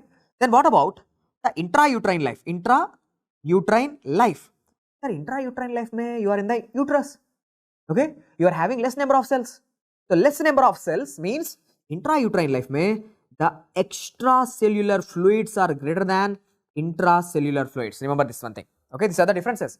So once you take birth and when you are aging, intracellular fluids will increase, all others will decrease. But during intrauterine life, it is the extracellular fluids which are greater than intracellular fluids. Okay, fine. Next, at one point in your life, the intracellular fluid is exactly equal to extracellular fluid. When the intracellular fluid is exactly 1:1 to the extracellular fluid, that is 3 months after birth. Okay, 3 months after birth. So next, after this, what else I should teach you is indicators. Sir, in order to calculate this, in order to calculate the different body fluids, for example, how much is interstitial fluid, how much is extracellular fluid, how much is the plasma, how much is the total body water. In order to calculate these compartments, how much body fluids are there, you have to inject certain substances into the blood. You have to use certain indicators. What are those indicators? In order to calculate the total body water को calculate करने के लिए, the indicator that is used is D2O, deuterium oxide, or tritium oxide, or aminopyrin. Okay, so deuterium oxide, tritium oxide, or aminopyrin. This can be used. Extracellular fluid. In order to calculate the extracellular fluid, what you can use is SIM, that is sucrose, inulin, and mannitol. Okay, plasma. In order to calculate the plasma volume, I know almost 3 liters of plasma is there in my body. But in order to calculate your plasma volume, how much plasma is there in your body? So the indicator that I am going to use is radio labeled albumin. Radio labeled albumin, or Evans blue dye. Evans blue dye I will use. Last one, in order to calculate your RBC, how much amount of RBCs are there? RBC volume. I am going to use chromium, okay, radioactive chromium tagged RBCs, okay, chromium 55. So chromium I am going to use. So these are the different indicators which are used to calculate different volumes. Okay. Next, after this, the next topic that I am going to discuss with you is the transport. Okay, the transport topic. Before going further, see, the one important MCQ which I want you to know is dehydration. Dehydration is more severe in children, okay, than adults. Due to, tell me, whenever there is a dehydration, see, whenever there is dehydration, that's going to be more severe in the children. Okay, dehydration is more severe in children when compared to adults due to I have taught you in the children, whenever you are child, whenever during the childhood, we have more extracellular fluids when compared to adult age. So, during childhood, extracellular fluids are more than adults. Sorry, extracellular fluids are more than adults means when compared to me, a child have more extracellular fluid. In me, there is more intracellular fluid. So, tell me, more the extracellular fluid means more easy to lose it. Intracellular fluids are not easy to lose. See, sweating, extracellular fluid loss. Hemorrhage, extracellular fluid loss. Okay. So, diarrhea, extracellular fluid loss. So, the extracellular fluids are easy to lose. So, childs are more prone to dehydration, and if the dehydration occurs, that is going to be more severe in the children when compared to the adults. Because more extracellular fluid when compared to what? When compared to adults. Okay. Next, transport. Sir, in the transport topic, what you should know? Sir, how many types of transport are there? Sir, transport, one MCQ is going to be pakka. Definitely one MCQ is going to come in your exam. Sir, transport is mainly of two types. That is active and passive. Active and passive. Sir, active transport is again of two types. Primary active transport and secondary active transport. Primary active transport, secondary active transport. Passive transport is again of two types. That is diffusion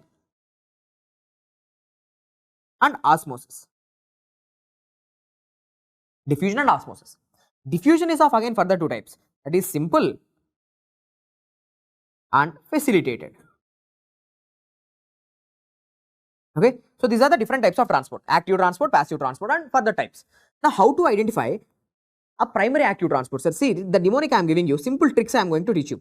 Sir, how to identify a primary active transport? To say this is a primary active transport, there are some keywords. That is any transporter which ends with the name pump or ATPase.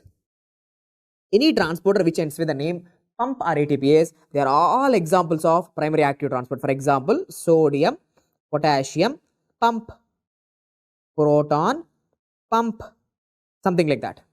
Then how to identify secondary active transport? Any transporter which ends with the name co-transport. If you see two substances going together like sodium, glucose, co-transporter, sodium, potassium, 2-chloride, co-transporter, sodium chloride co-transporter, something like that. So, all co-transporters are symporters. For example, SGLT1, SGLT type 2, NKCC, sodium chloride co-transporter, they are all examples of secondary active transport. They are all examples of what? They are all examples of secondary active transport. Okay, these are all examples of secondary active transport. What are the examples of primary active transporters? The examples of primary active transporters are all ATPases and pumps. All ATPases and pumps. Then what are the examples of simple diffusion, sir? How to identify simple diffusion? Movement of substance from high concentration to low concentration. Of substance going from high concentration to low concentration. For example, gases transport. Example, oxygen going from high partial pressure to low partial pressure. Oxygen, carbon dioxide transport. Oxygen, carbon dioxide transport. Then what are the examples of facilitated diffusion? I have given you a mnemonic, that is GF. All gluts are examples of, all gluts are examples, all gluts. All glucose transporters, all gluts are examples of facilitated diffusion. Then what is the example of osmosis, sir? Then who is like moving according to osmosis? Water, water transport. Water. You already know this. Sir, water will go from, sir, wherever there is sodium, water goes towards the sodium. Water always goes towards the high sodium levels, means high osmolarity. So, water moves from, water always move from low osmolarity, means low sodium level towards high sodium level, low to high osmolarity. Okay. So, that is the example of osmosis. Okay, that is the example of osmosis. So, these are all the different types of transport. Primary active transporters are identified with the pumps and ATPases. Secondary active transporters identified with the words co-transporters, symporters. Simple diffusion, oxygen, carbon dioxide transport is an example of simple diffusion. All gluts, glut 1, 2, 3, 4, doesn't matter. All gluts are examples of facilitated diffusion. Osmosis, water moves from low to high osmolarity, low sodium level towards the high sodium levels. Okay, done. Next, one more type of transport is there, which is very important for your exam. That is called as a vesicular transport. Vesicular transport. right? Here, which type of vesicular transport I am showing you? Sir, here I am showing you means see, in the vesicle there is a substance called acetylcholine. It is going outside. So that is called as exocytosis. Exocytosis. Now, listen carefully. Sir, is acetylcholine ko, see, in order to release this acetylcholine, you have to do the exocytosis of acetylcholine. Vesicular transport. The vesicular transport can be sometime active, can be sometime passive. But in order to release this acetylcholine, exocytosis karne ke liye, which ions are required? Calcium. See, first of all, calcium is required for the exocytosis. I have taught you. Not only that, two important proteins will help in this process. Synaptobrevin, syntaxin. Exocytosis karne ke liye, is vesicle contents ko exocytosis karne ke liye, two important proteins are required. They are called as synaptobrevin and syntaxin. Together they are called as snare proteins. Snare proteins. Okay, snare proteins. So snare proteins helps in exocytosis. Exocytosis. Okay, so acetylcholine is released. Acetylcholine will go and bind with the NM receptors on the muscle. So muscle will undergo contraction. That is normal. So this is the neuromuscular junction. This area is the neuromuscular junction. Acetylcholine goes and binds with the receptor. So muscle will contract. Normal. Normal. What is the name of this receptor? NM receptor. Nicotinic receptor. Nicotinic receptor on the muscle. Normal. But here what I want you to know is there is toxin called as Botox. Botulinum toxin. Botulinum toxin. You know, Clostridium botulinum produces this toxin called as a botulinum toxin. See, this botulinum toxin, it will enter into your neurons. It will cause a damage to this synaptobrevin and syntaxin. Synaptobrevin and the syntaxin will be destroyed. So now tell me, whenever these snare proteins are destroyed, do you think the exocytosis is possible? No. Without acetylcholine, muscle will contract? No. So that will lead to flaccid paralysis.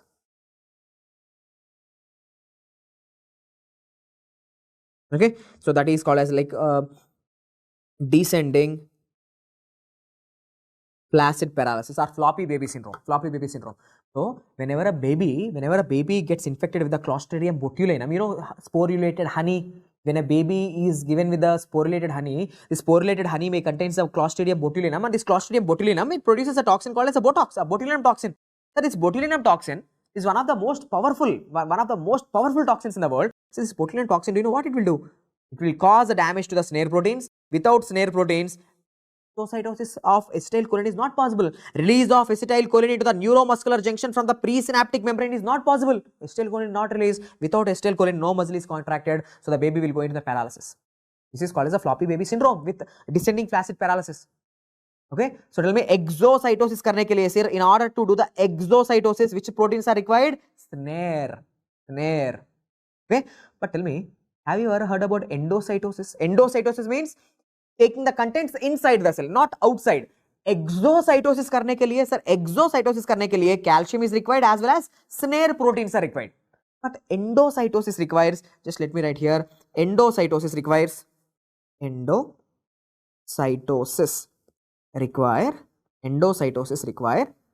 two proteins called as clathrans and caveolins. Okay, so clathrans and caveolins are required for clathrans and caveolins are required for endocytosis. Exocytosis require calcium and snare proteins. Clathrin and caveolins are required for endocytosis. Okay, done. What is the mechanism of action of a botulinum toxin? The botulinum toxin is going to cause the damage to the snare proteins. Inhibits the release of what? Inhibits the release of acetylcholine from the presynaptic membrane. Without acetylcholine, muscle will not contract. The baby will go into the flaccid paralysis. Okay, flaccid descending paralysis. The paralysis will start from the upper part of the body. Gradually, it will go down. You know, ascending flaccid paralysis. Ascending paralysis is going to be seen in the Guillain-Barré syndrome. Descending flaccid paralysis is going to be seen with the botulism. Okay. Next. So the next topic that I am going to discuss with you is skeletal muscle. Okay, skeletal muscle physiology. Skeletal muscle physiology. Sir, in this skeletal muscle physiology, I am going to teach you how the muscle will contract. Sir, here, first of all, I am showing you this is the muscle. Okay, this is your muscle. Okay, inside the muscle I am showing you. See, here there is a neuron. Okay, na? Here I am showing you the neuron and neuromuscular junction. This is the neuron along with the neuromuscular junction. Now, look carefully. This area which I am highlighting right now, what is this called as? This is called as a T tubule. First write in your book. This is called as what? This is a T tubule. T tubule. And what is this one? This is the L tubule. Okay, L tubule, T tubule and L tubule. Now you are having it out. So T meaning what? T meaning transverse tubule. This is nothing but the cell membrane. This is nothing but the cell membrane of the muscle. T tubule. This is all the cell membrane of the muscle. And what is this L tubule? So longitudinal tubule. So L tubule stands for longitudinal tubule. L tubule is nothing but sarcoendoplasmic reticulum. Sarcoendoplasmic reticulum. Okay, T tubule and L tubule. So now students, look carefully. On the T tubule, there is a channel called as a DHPR channel. DHPR, dihydropyridine receptor. On the L tubule, there is one more channel called as the RYR channel, ryanodine receptor. Inside this L tubule, there is a protein. Look at this protein. There is a protein to which calcium is attached. So this is all calcium. So there is a protein to which calcium is attached. So it's a calcium binding protein. What is the name of this red color calcium binding protein? So the name of this red color calcium binding protein is called as calsequestrin. Calsequestrin. It is binding with what? It is binding with the calcium ions. So in the sarcoendoplasmic reticulum, there are calcium ions available freely. Some calcium ions are free and some calcium ions are attached with this protein. Some calcium is free and some calcium ions are attached with the calcium binding protein. Calcium binding protein. Okay, something like this. Now, here one more channel is there. You can see what is the name of this one. This is called as SERCA, sarcoendoplasmic reticulum, calcium ATPase. Sarcoendoplasmic reticulum, calcium ATPase, SERCA. Okay. So now, you know, T tubule is there, L tubule is there, DHPR channel is there, RYR channel is there. Okay.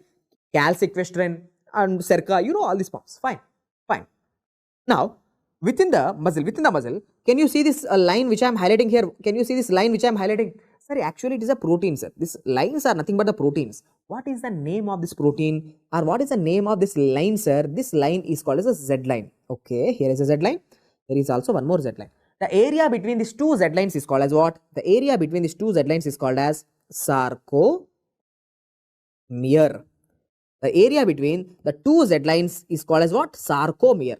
Okay, the area between the two Z lines is called as sarcomere, which is the functional unit of a skeletal muscle. It's a functional unit, okay, which will actually contract. That's a functional unit of a skeletal muscle. Now, in the center of the sarcomere, there is a line called as the M line. You can see in the middle of the sarcomere, there is one more protein which is forming this M line. Okay. Now, look, sir, to these Z lines, are you able to appreciate these filaments which are attached? So, these filaments which I am highlighting right now, they are all actin filaments, right? This is actin. There is actin. And to this M line, look, to the central M line, one more protein which is attached. That is a myosin. Here it is a myosin. Okay. So, on the actin, are you able to appreciate there are these sites which are present? What are these things? These are active sites. Active sites. These are the active sites. Now, these active sites, look carefully, actually these active sites, they are never exposed. Okay, they are not exposed, they are actually closed with the help of this filament. See, this filament which is closing the active sites, the name of this filament which I am showing you here, this is called as a tropomyosin. Okay, tropomyosin. And this tropomyosin which is covering the active sites, it is attached to one more protein here. What is the name of this protein? The name of this protein is called as a troponin. Troponin. A better word is troponin C. Troponin C. Okay. So now listen carefully. You know some important areas of the sarcomere. So tell me, what is this area which I am highlighting from the Z line till here, from the Z line till here. Okay, let me use a dotted line for your better understanding. So, okay, from the Z line till here. So what is this area? Sir, this area contains only actin. Only actin is there. No myosin is there. So this area is called as, right? This area is called as I band. Okay, this area is called as I band. Okay, fine. And what is this area?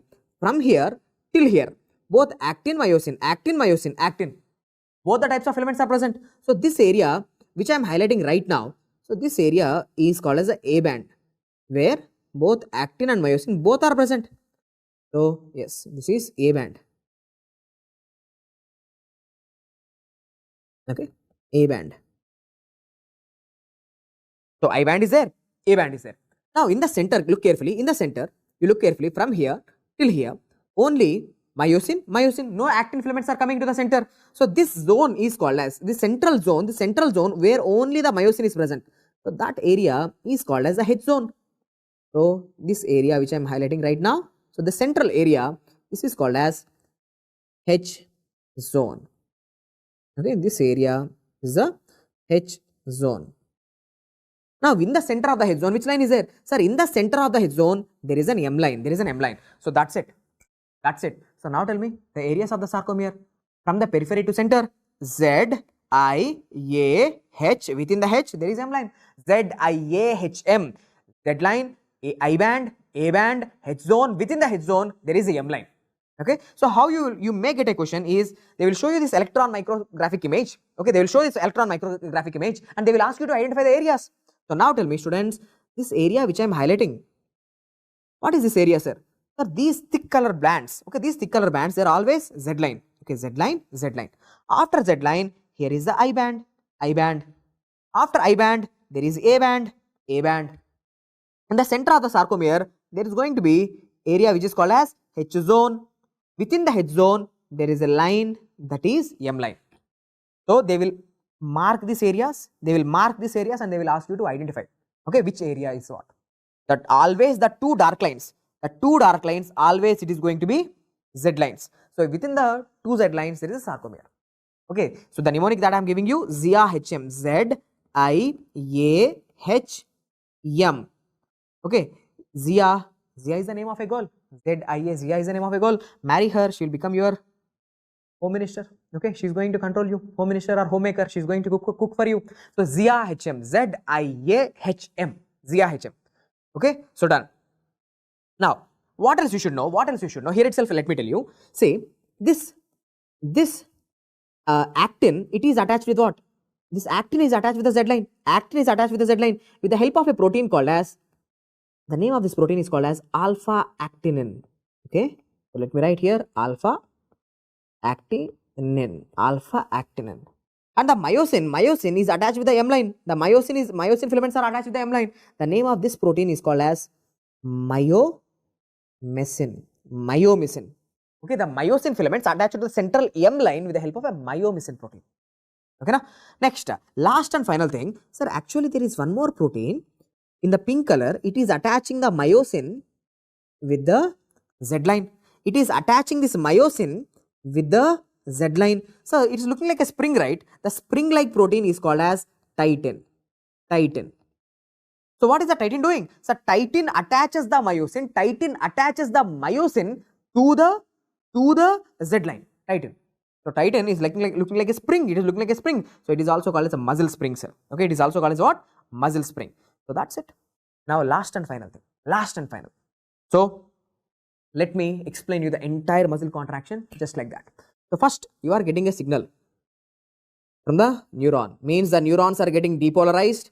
When the neurons are depolarized, the neurons will release which neurotransmitter? Acetylcholine. Acetylcholine will go and bind with nicotinic M receptors, NM receptors.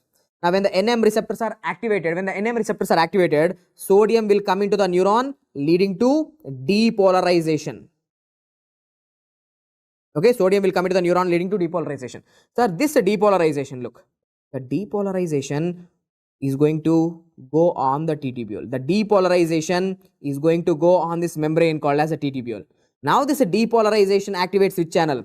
The depolarization is sensed by the DHPR channels. Now the DHPR channel actually, it is having a hand. Look, the DHPR channels actually have a hand, sir. Now this DHPR channels, they are mechanically attached. They were mechanically attached to the RYR channels. Now this DHPR channel, it will open the RYR channel. The DHPR channel open the RYR channel. So now for the first time, this RYR channel opens. When the RYR channel opens, the calcium will come out.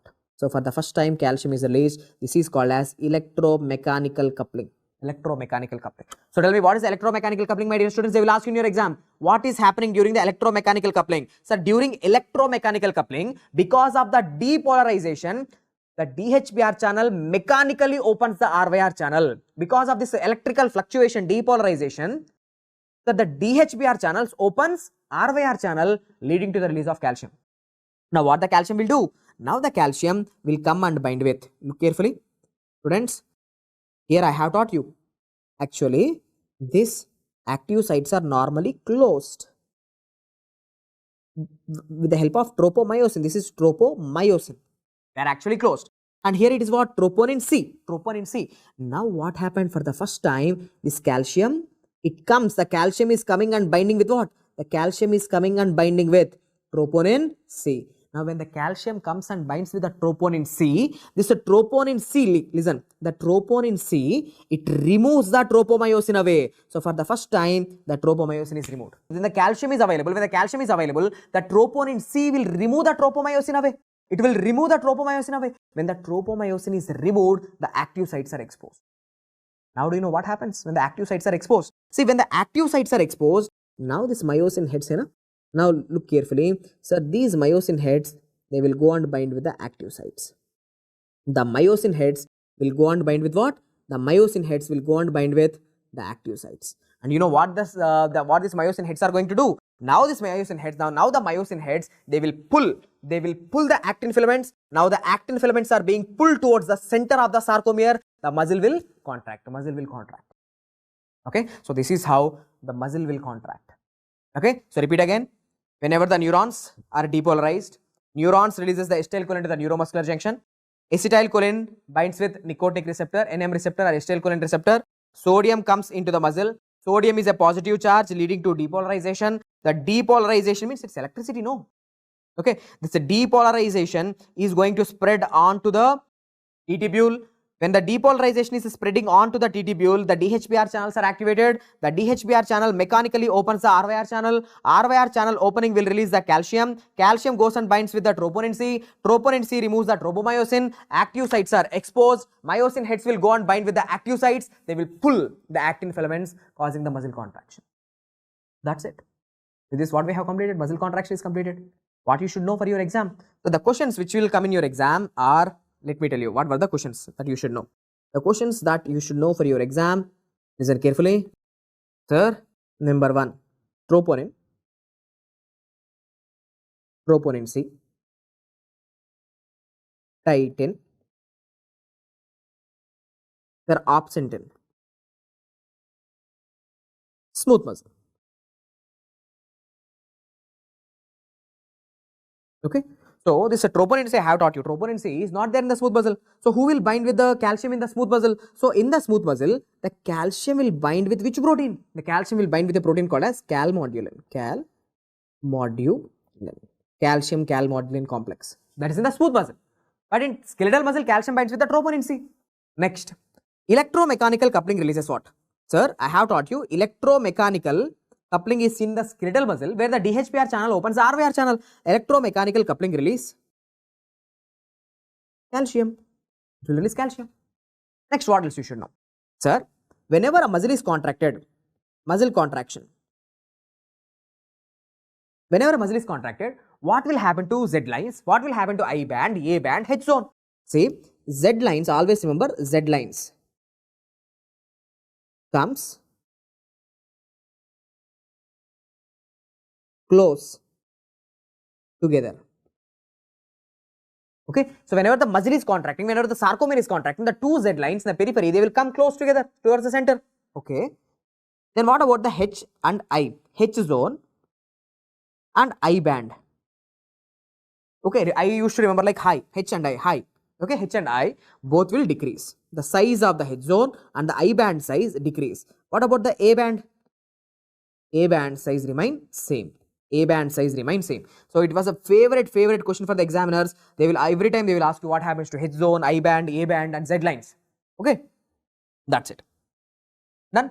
Next, I am asking you, sir, once the muscle contraction is completed, imagine, just imagine, the muscle contraction is completed. Do you want this calcium to be present? No, we don't want the calcium. The calcium has to go back.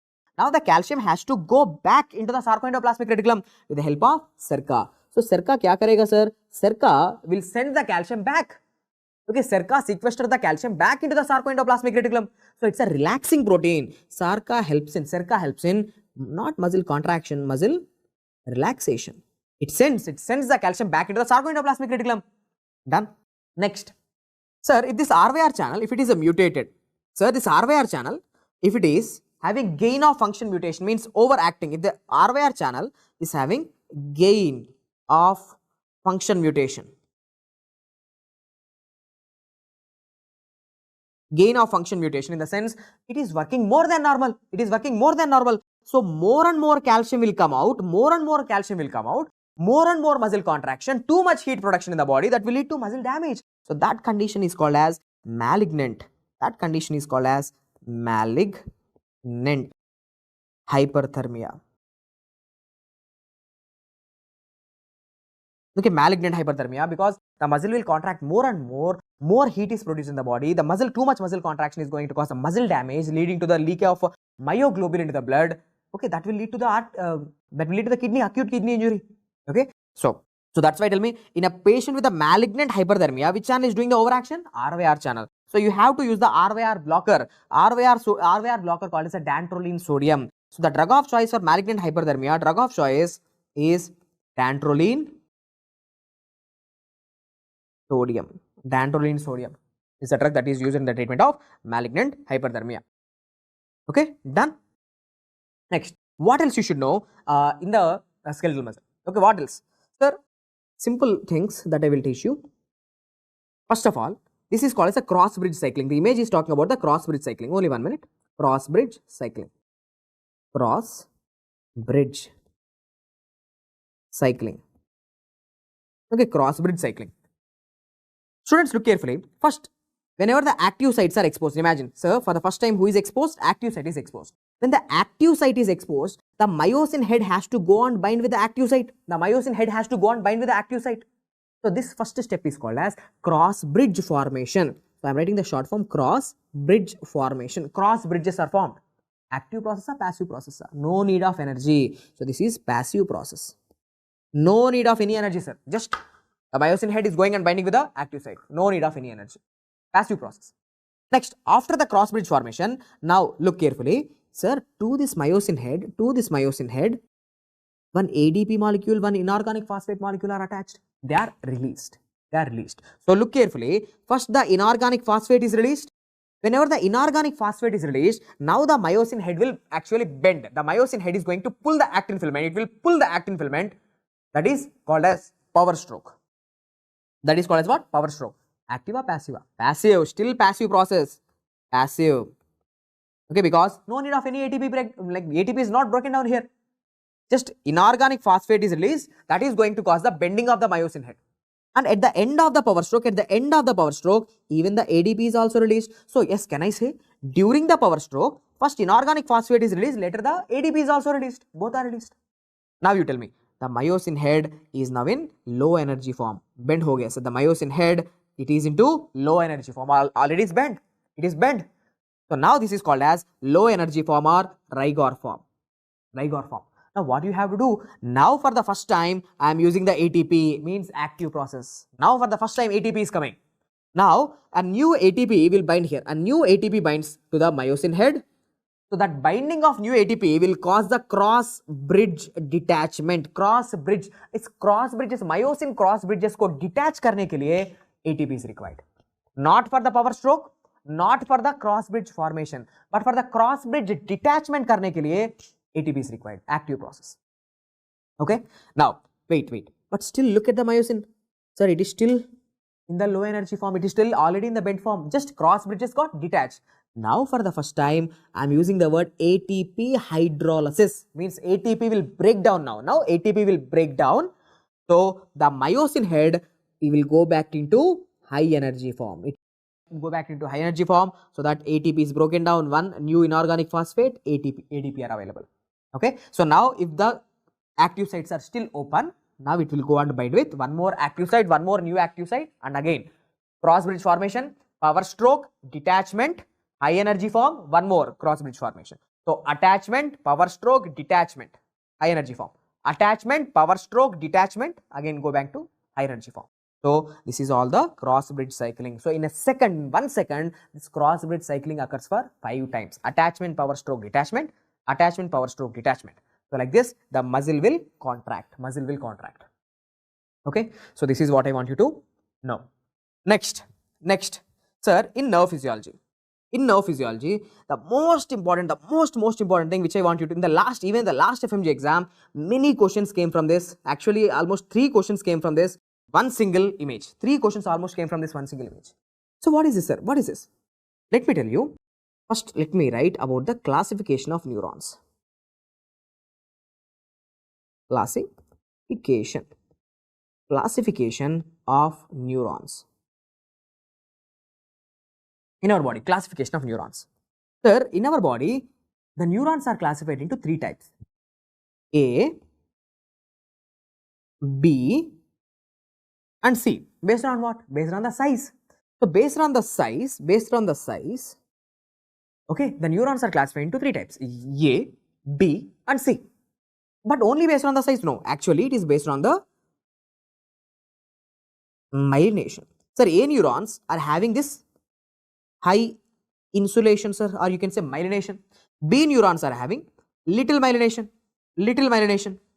C neurons, they don't have myelination at all, unmyelinated. So, based on the myelination and based on the size, the neurons in our body are classified into A, B, C. But you tell me, sir, which neurons will conduct the electricity very, very quickly, very fast conduction of the electricity? The fast conduction of the electricity is always seen by A, because A neurons are having heavy myelination, so they will conduct the electricity very, very quickly. So, tell me, when you go from A towards C, when you go from A to C, size will decrease, myelination decreases. And what about the conduction velocity, electricity conduction? Conduction velocity also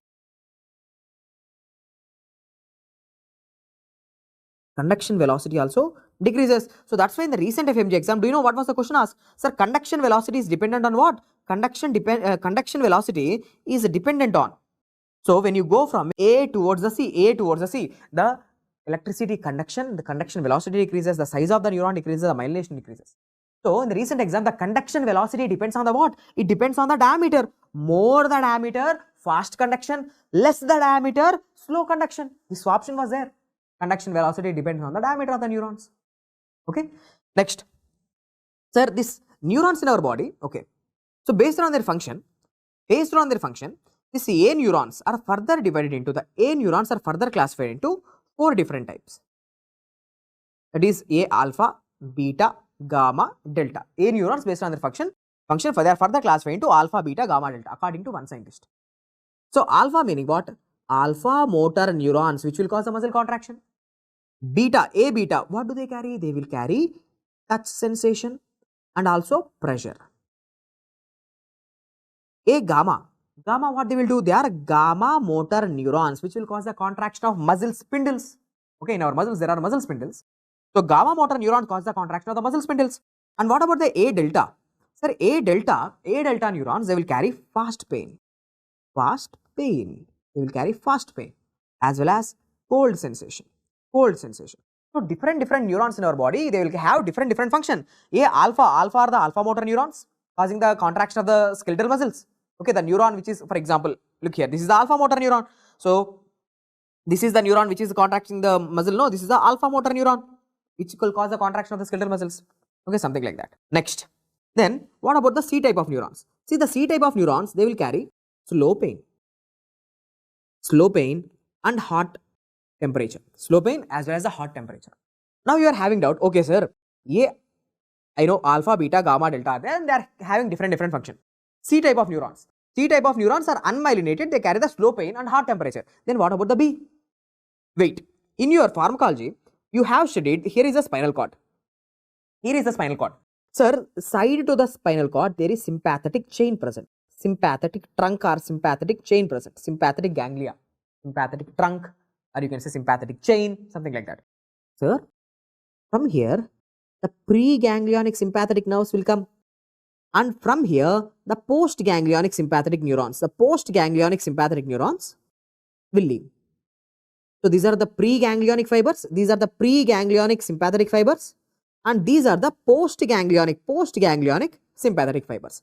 Now look carefully. So this preganglionic sympathetic fibers, look, so the preganglionic sympathetic fibers, they are having little myelination around them. So as there is little myelination, they are classified as B. But what about the post-ganglionic sympathetic fibers? Sir, these post-ganglionic sympathetic fibers, they don't have any myelination, so they are classified as C. So now tell me, where are B type of neurons present? So the B type of neurons are pre-ganglionic sympathetic fibers, and C type of neurons are the post-ganglionic sympathetic fibers. So that is what I have shown. Everything is given here. Look carefully. The classification of nerve fibers in our body according to Erlanger and Grasser classification. Okay, according to this Erlanger-Grasser classification, the neurons in our body are classified into A, B, C. A is further divided into alpha, beta, gamma, delta. A alpha, they are somatic motor. They are somatic motor causing the contraction of the skeletal muscles. A beta carry touch and pressure. A gamma are the motor neurons causing the gamma motor neuron causing the contraction of skeletal muscle spindles. B, have I taught you B fibers are pre-ganglionic sympathetic fibers and C fibers are post-ganglionic sympathetic fibers. And not only that, C fibers also have some sensory role. C fibers, C type of neurons, they are also carrying some sensations. Which sensations?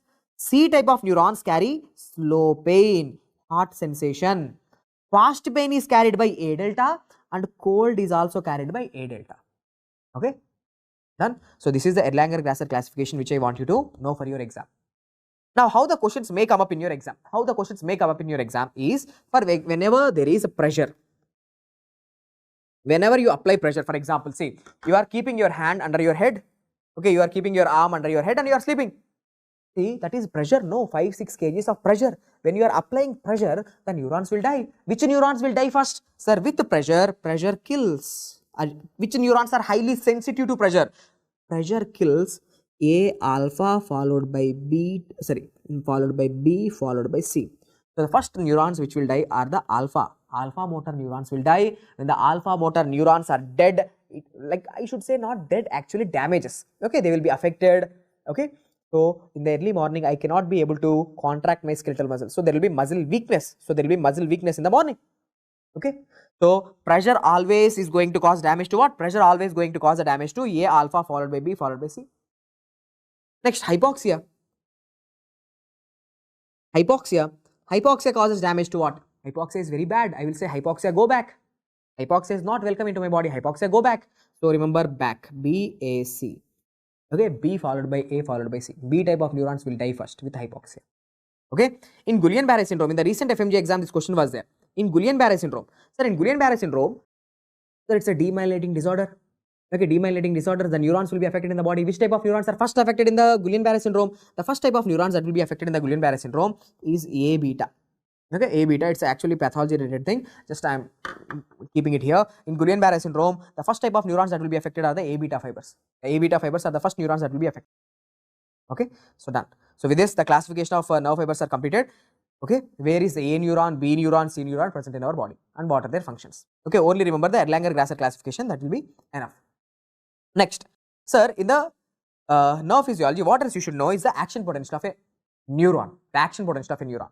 See, whenever you give little stimulus to a neuron, for example, imagine here is a neuron. Imagine this is the neuron. I am giving little stimulus, very little stimulus. See, normally the neurons are having a resting membrane potential of how much? So the normal resting membrane potential of a neuron, RMP, is minus 70 millivolts. If I give very little stimulus, see, these are very little stimulus. Because of this little stimulus, the voltage within the neuron is going from minus 70 little bit positive and they are dying off. So the very little stimulus is not sufficient to produce an action potential. Means, for example, see, here there are millions of bacteria might be present. They are doing party, they are reproducing, they are enjoying. Okay, they are doing so many things. But can I feel? See, these bacteria which are around my neurons, they are doing so many things. They might be hanging onto my neurons. They are just like, swinging. They are doing so many things. But can I feel them? No, I cannot feel them because the stimulus is very less. So such small stimulus I cannot feel.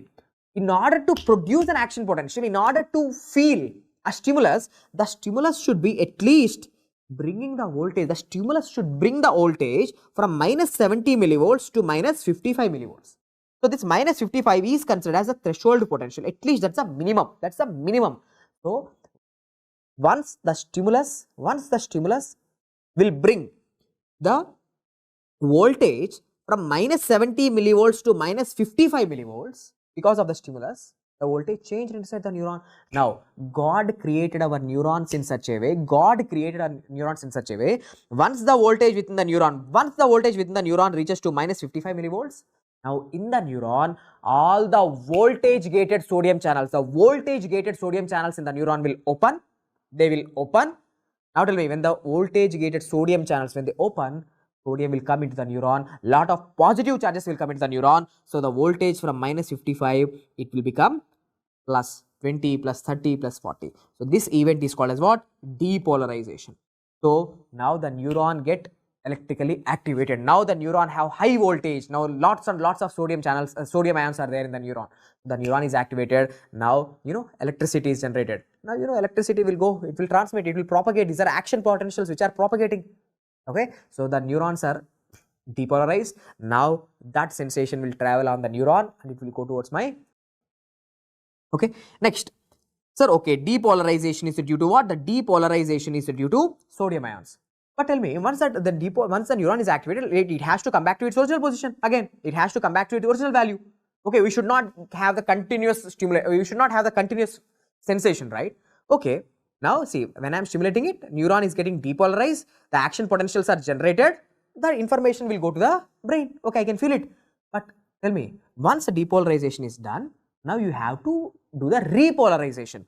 So now once the plus 40 millivolts is attained, the sodium channels will close now. Once plus 40 millivolts came, the sodium channels will close and the potassium channels will open. So potassium will go out of the neuron. The potassium will go out of the neuron as the positive charges. As the positive charges will go out of the neuron, the voltage will again becomes negative.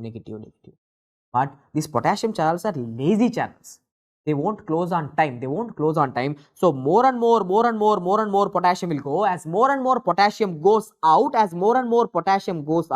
the voltage will come back to first minus 70, and even more and more potassium as it is going out, the voltage will become minus 90 millivolts. So that is called as hyperpolarization. Due to the lazy potassium channels. The voltage even becoming more negative. The voltage becomes even more negative. But after some time, because of the sodium potassium pumps, what the sodium potassium pumps will do? They will correct the voltage. Again back to minus 70. So this area which I am highlighting, this is called as what? Hyperpolarization. After some time, because of the sodium potassium pumps, the voltage will come back to normal, minus 70. So first, depolarization, repolarization, hyperpolarization, and resting membrane potential again. So they will ask you, depolarization is dependent on sodium, repolarization is dependent on potassium, hyperpolarization is due to potassium leakage, potassium efflux outside. Okay, so they will, in your exam, they will ask you, depolarization is due to, repolarization is due to, and hyperpolarization is due to. Resting membrane potential is how much? Minus 70 millivolts. And what else you should know? Sir, this area which I am highlighting, from the beginning of the depolarization, to here, sir, to the repolarization here. So this area which I am highlighting, this is called as absolute refractory period. Which means during this time, this is the time, no, here, this is all the time. On x-axis I am showing the time. Sir, during this time, sir, the neuron is getting depolarized and repolarized. Okay, depolarized due to the opening of the sodium channels and repolarized due to the closing of the sodium channels. Depolarization and repolarization. So during this time period, that is absolute refractory period, no new action potential is produced. No new action potential is possible.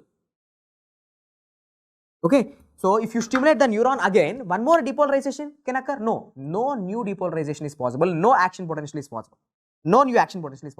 But tell me, during this time period, that is during the hyperpolarization state. During this period, tell me, sir, normal person, you have to bring the voltage from minus 70 to minus 55. Little bit stimulus is enough. But during this period, you have to bring the voltage from minus 90 to minus 55 to produce one more action potential. which means normal stimulus is not enough. Normal stimulus is not enough. You have to give more stimulus. You have to give more stimulus to produce one more action potential. So this is called as relative refractory period. So in relative refractory period, yes, new action potential possible with higher stimulus than normal. So absolute refractory period. So first here this area is the absolute refractory period and this area is the relative refractory period. Relative refractory period. Okay. Now last and final thing, I am asking you one thing. Okay, last and final, sir. See, now I am giving a stimulus. See, I am giving stimulus. Sir, because of that stimulus, little stimulus I gave, the voltage goes from minus 70 to minus 56. Minus 70 to minus 56. So tell me, action potential possible? No, threshold not reached. Arey, almost came, no sir. Almost 149 marks I got, sir. Please pass me, sir. Do you think examiner will pass you? Do you think NB will let you like pass? No, he will say 150 means 100% pass, 149 means 0. Okay, so in the same way, once threshold potential is attained, complete depolarization will happen. Complete repolarization will happen. But if the threshold potential is not attained, no depolarization at all. So don't think that, sir, if I give like almost stimulus came, sir, at least little depolarization. No, it's not like that. Whether there will be either there will be a complete depolarization or no depolarization. That is called as all or none law. All or none law. What is all or none law? If the threshold potential is attained, complete minus plus 40 millivolts depolarization and repolarization. Threshold potential is not attained, no depolarization at all. Don't think that little depolarization will happen. No, if there is a depolarization, there will be complete depolarization. If threshold is not attained, no depolarization at all. So this is called as all or none law. Okay, either there will be complete or no. Complete, either there will be complete or no. There is no such thing as middle value, middle like little depolarization, no such thing like that. Okay, so with this successfully what we have done, we have completed the nerve physiology also, okay. So anyway, had a good time. So guys, try to do as many revisions as possible. Okay, try to do as many revisions as possible and as many PYQs as possible. This is the like only last 50 days. No, take them as okay, the last 50 days. Okay, take them so seriously. What you have to do is revision PYQs mainly. Okay, do the revision PYQs. If you, for example, like for those students who haven't touched any subject, okay, do the rapid revision. For example, rapid revision of like 5-6 hours will be there. Do the rapid revision and do the PYQs. If you haven't started orthopedics, let's say, do the rapid revision of orthopedics and do the PYQ. If you haven't done your PSM, do the rapid revision of PSM and do the PYQs. Rather than leaving the subject, do the PYQ and do the rapid revision. It will almost get you, they will almost get you 75% of the marks. 75% pakka you will get pakka. Okay, so the session is going to be helpful for you in your exam. Okay, I'm pretty sure that like most of the questions are going to come from here. And general physiology mainly concentrate on the general physiology, because from the general physiology definitely you are going to get the 5 MCQs. Okay, so all the best guys. Okay, you should all clear your exam with the flying colors. Okay, thank you. I'm going to end the session. Thank you. I will share the PDF in the Telegram group. Okay, good night. Thank you.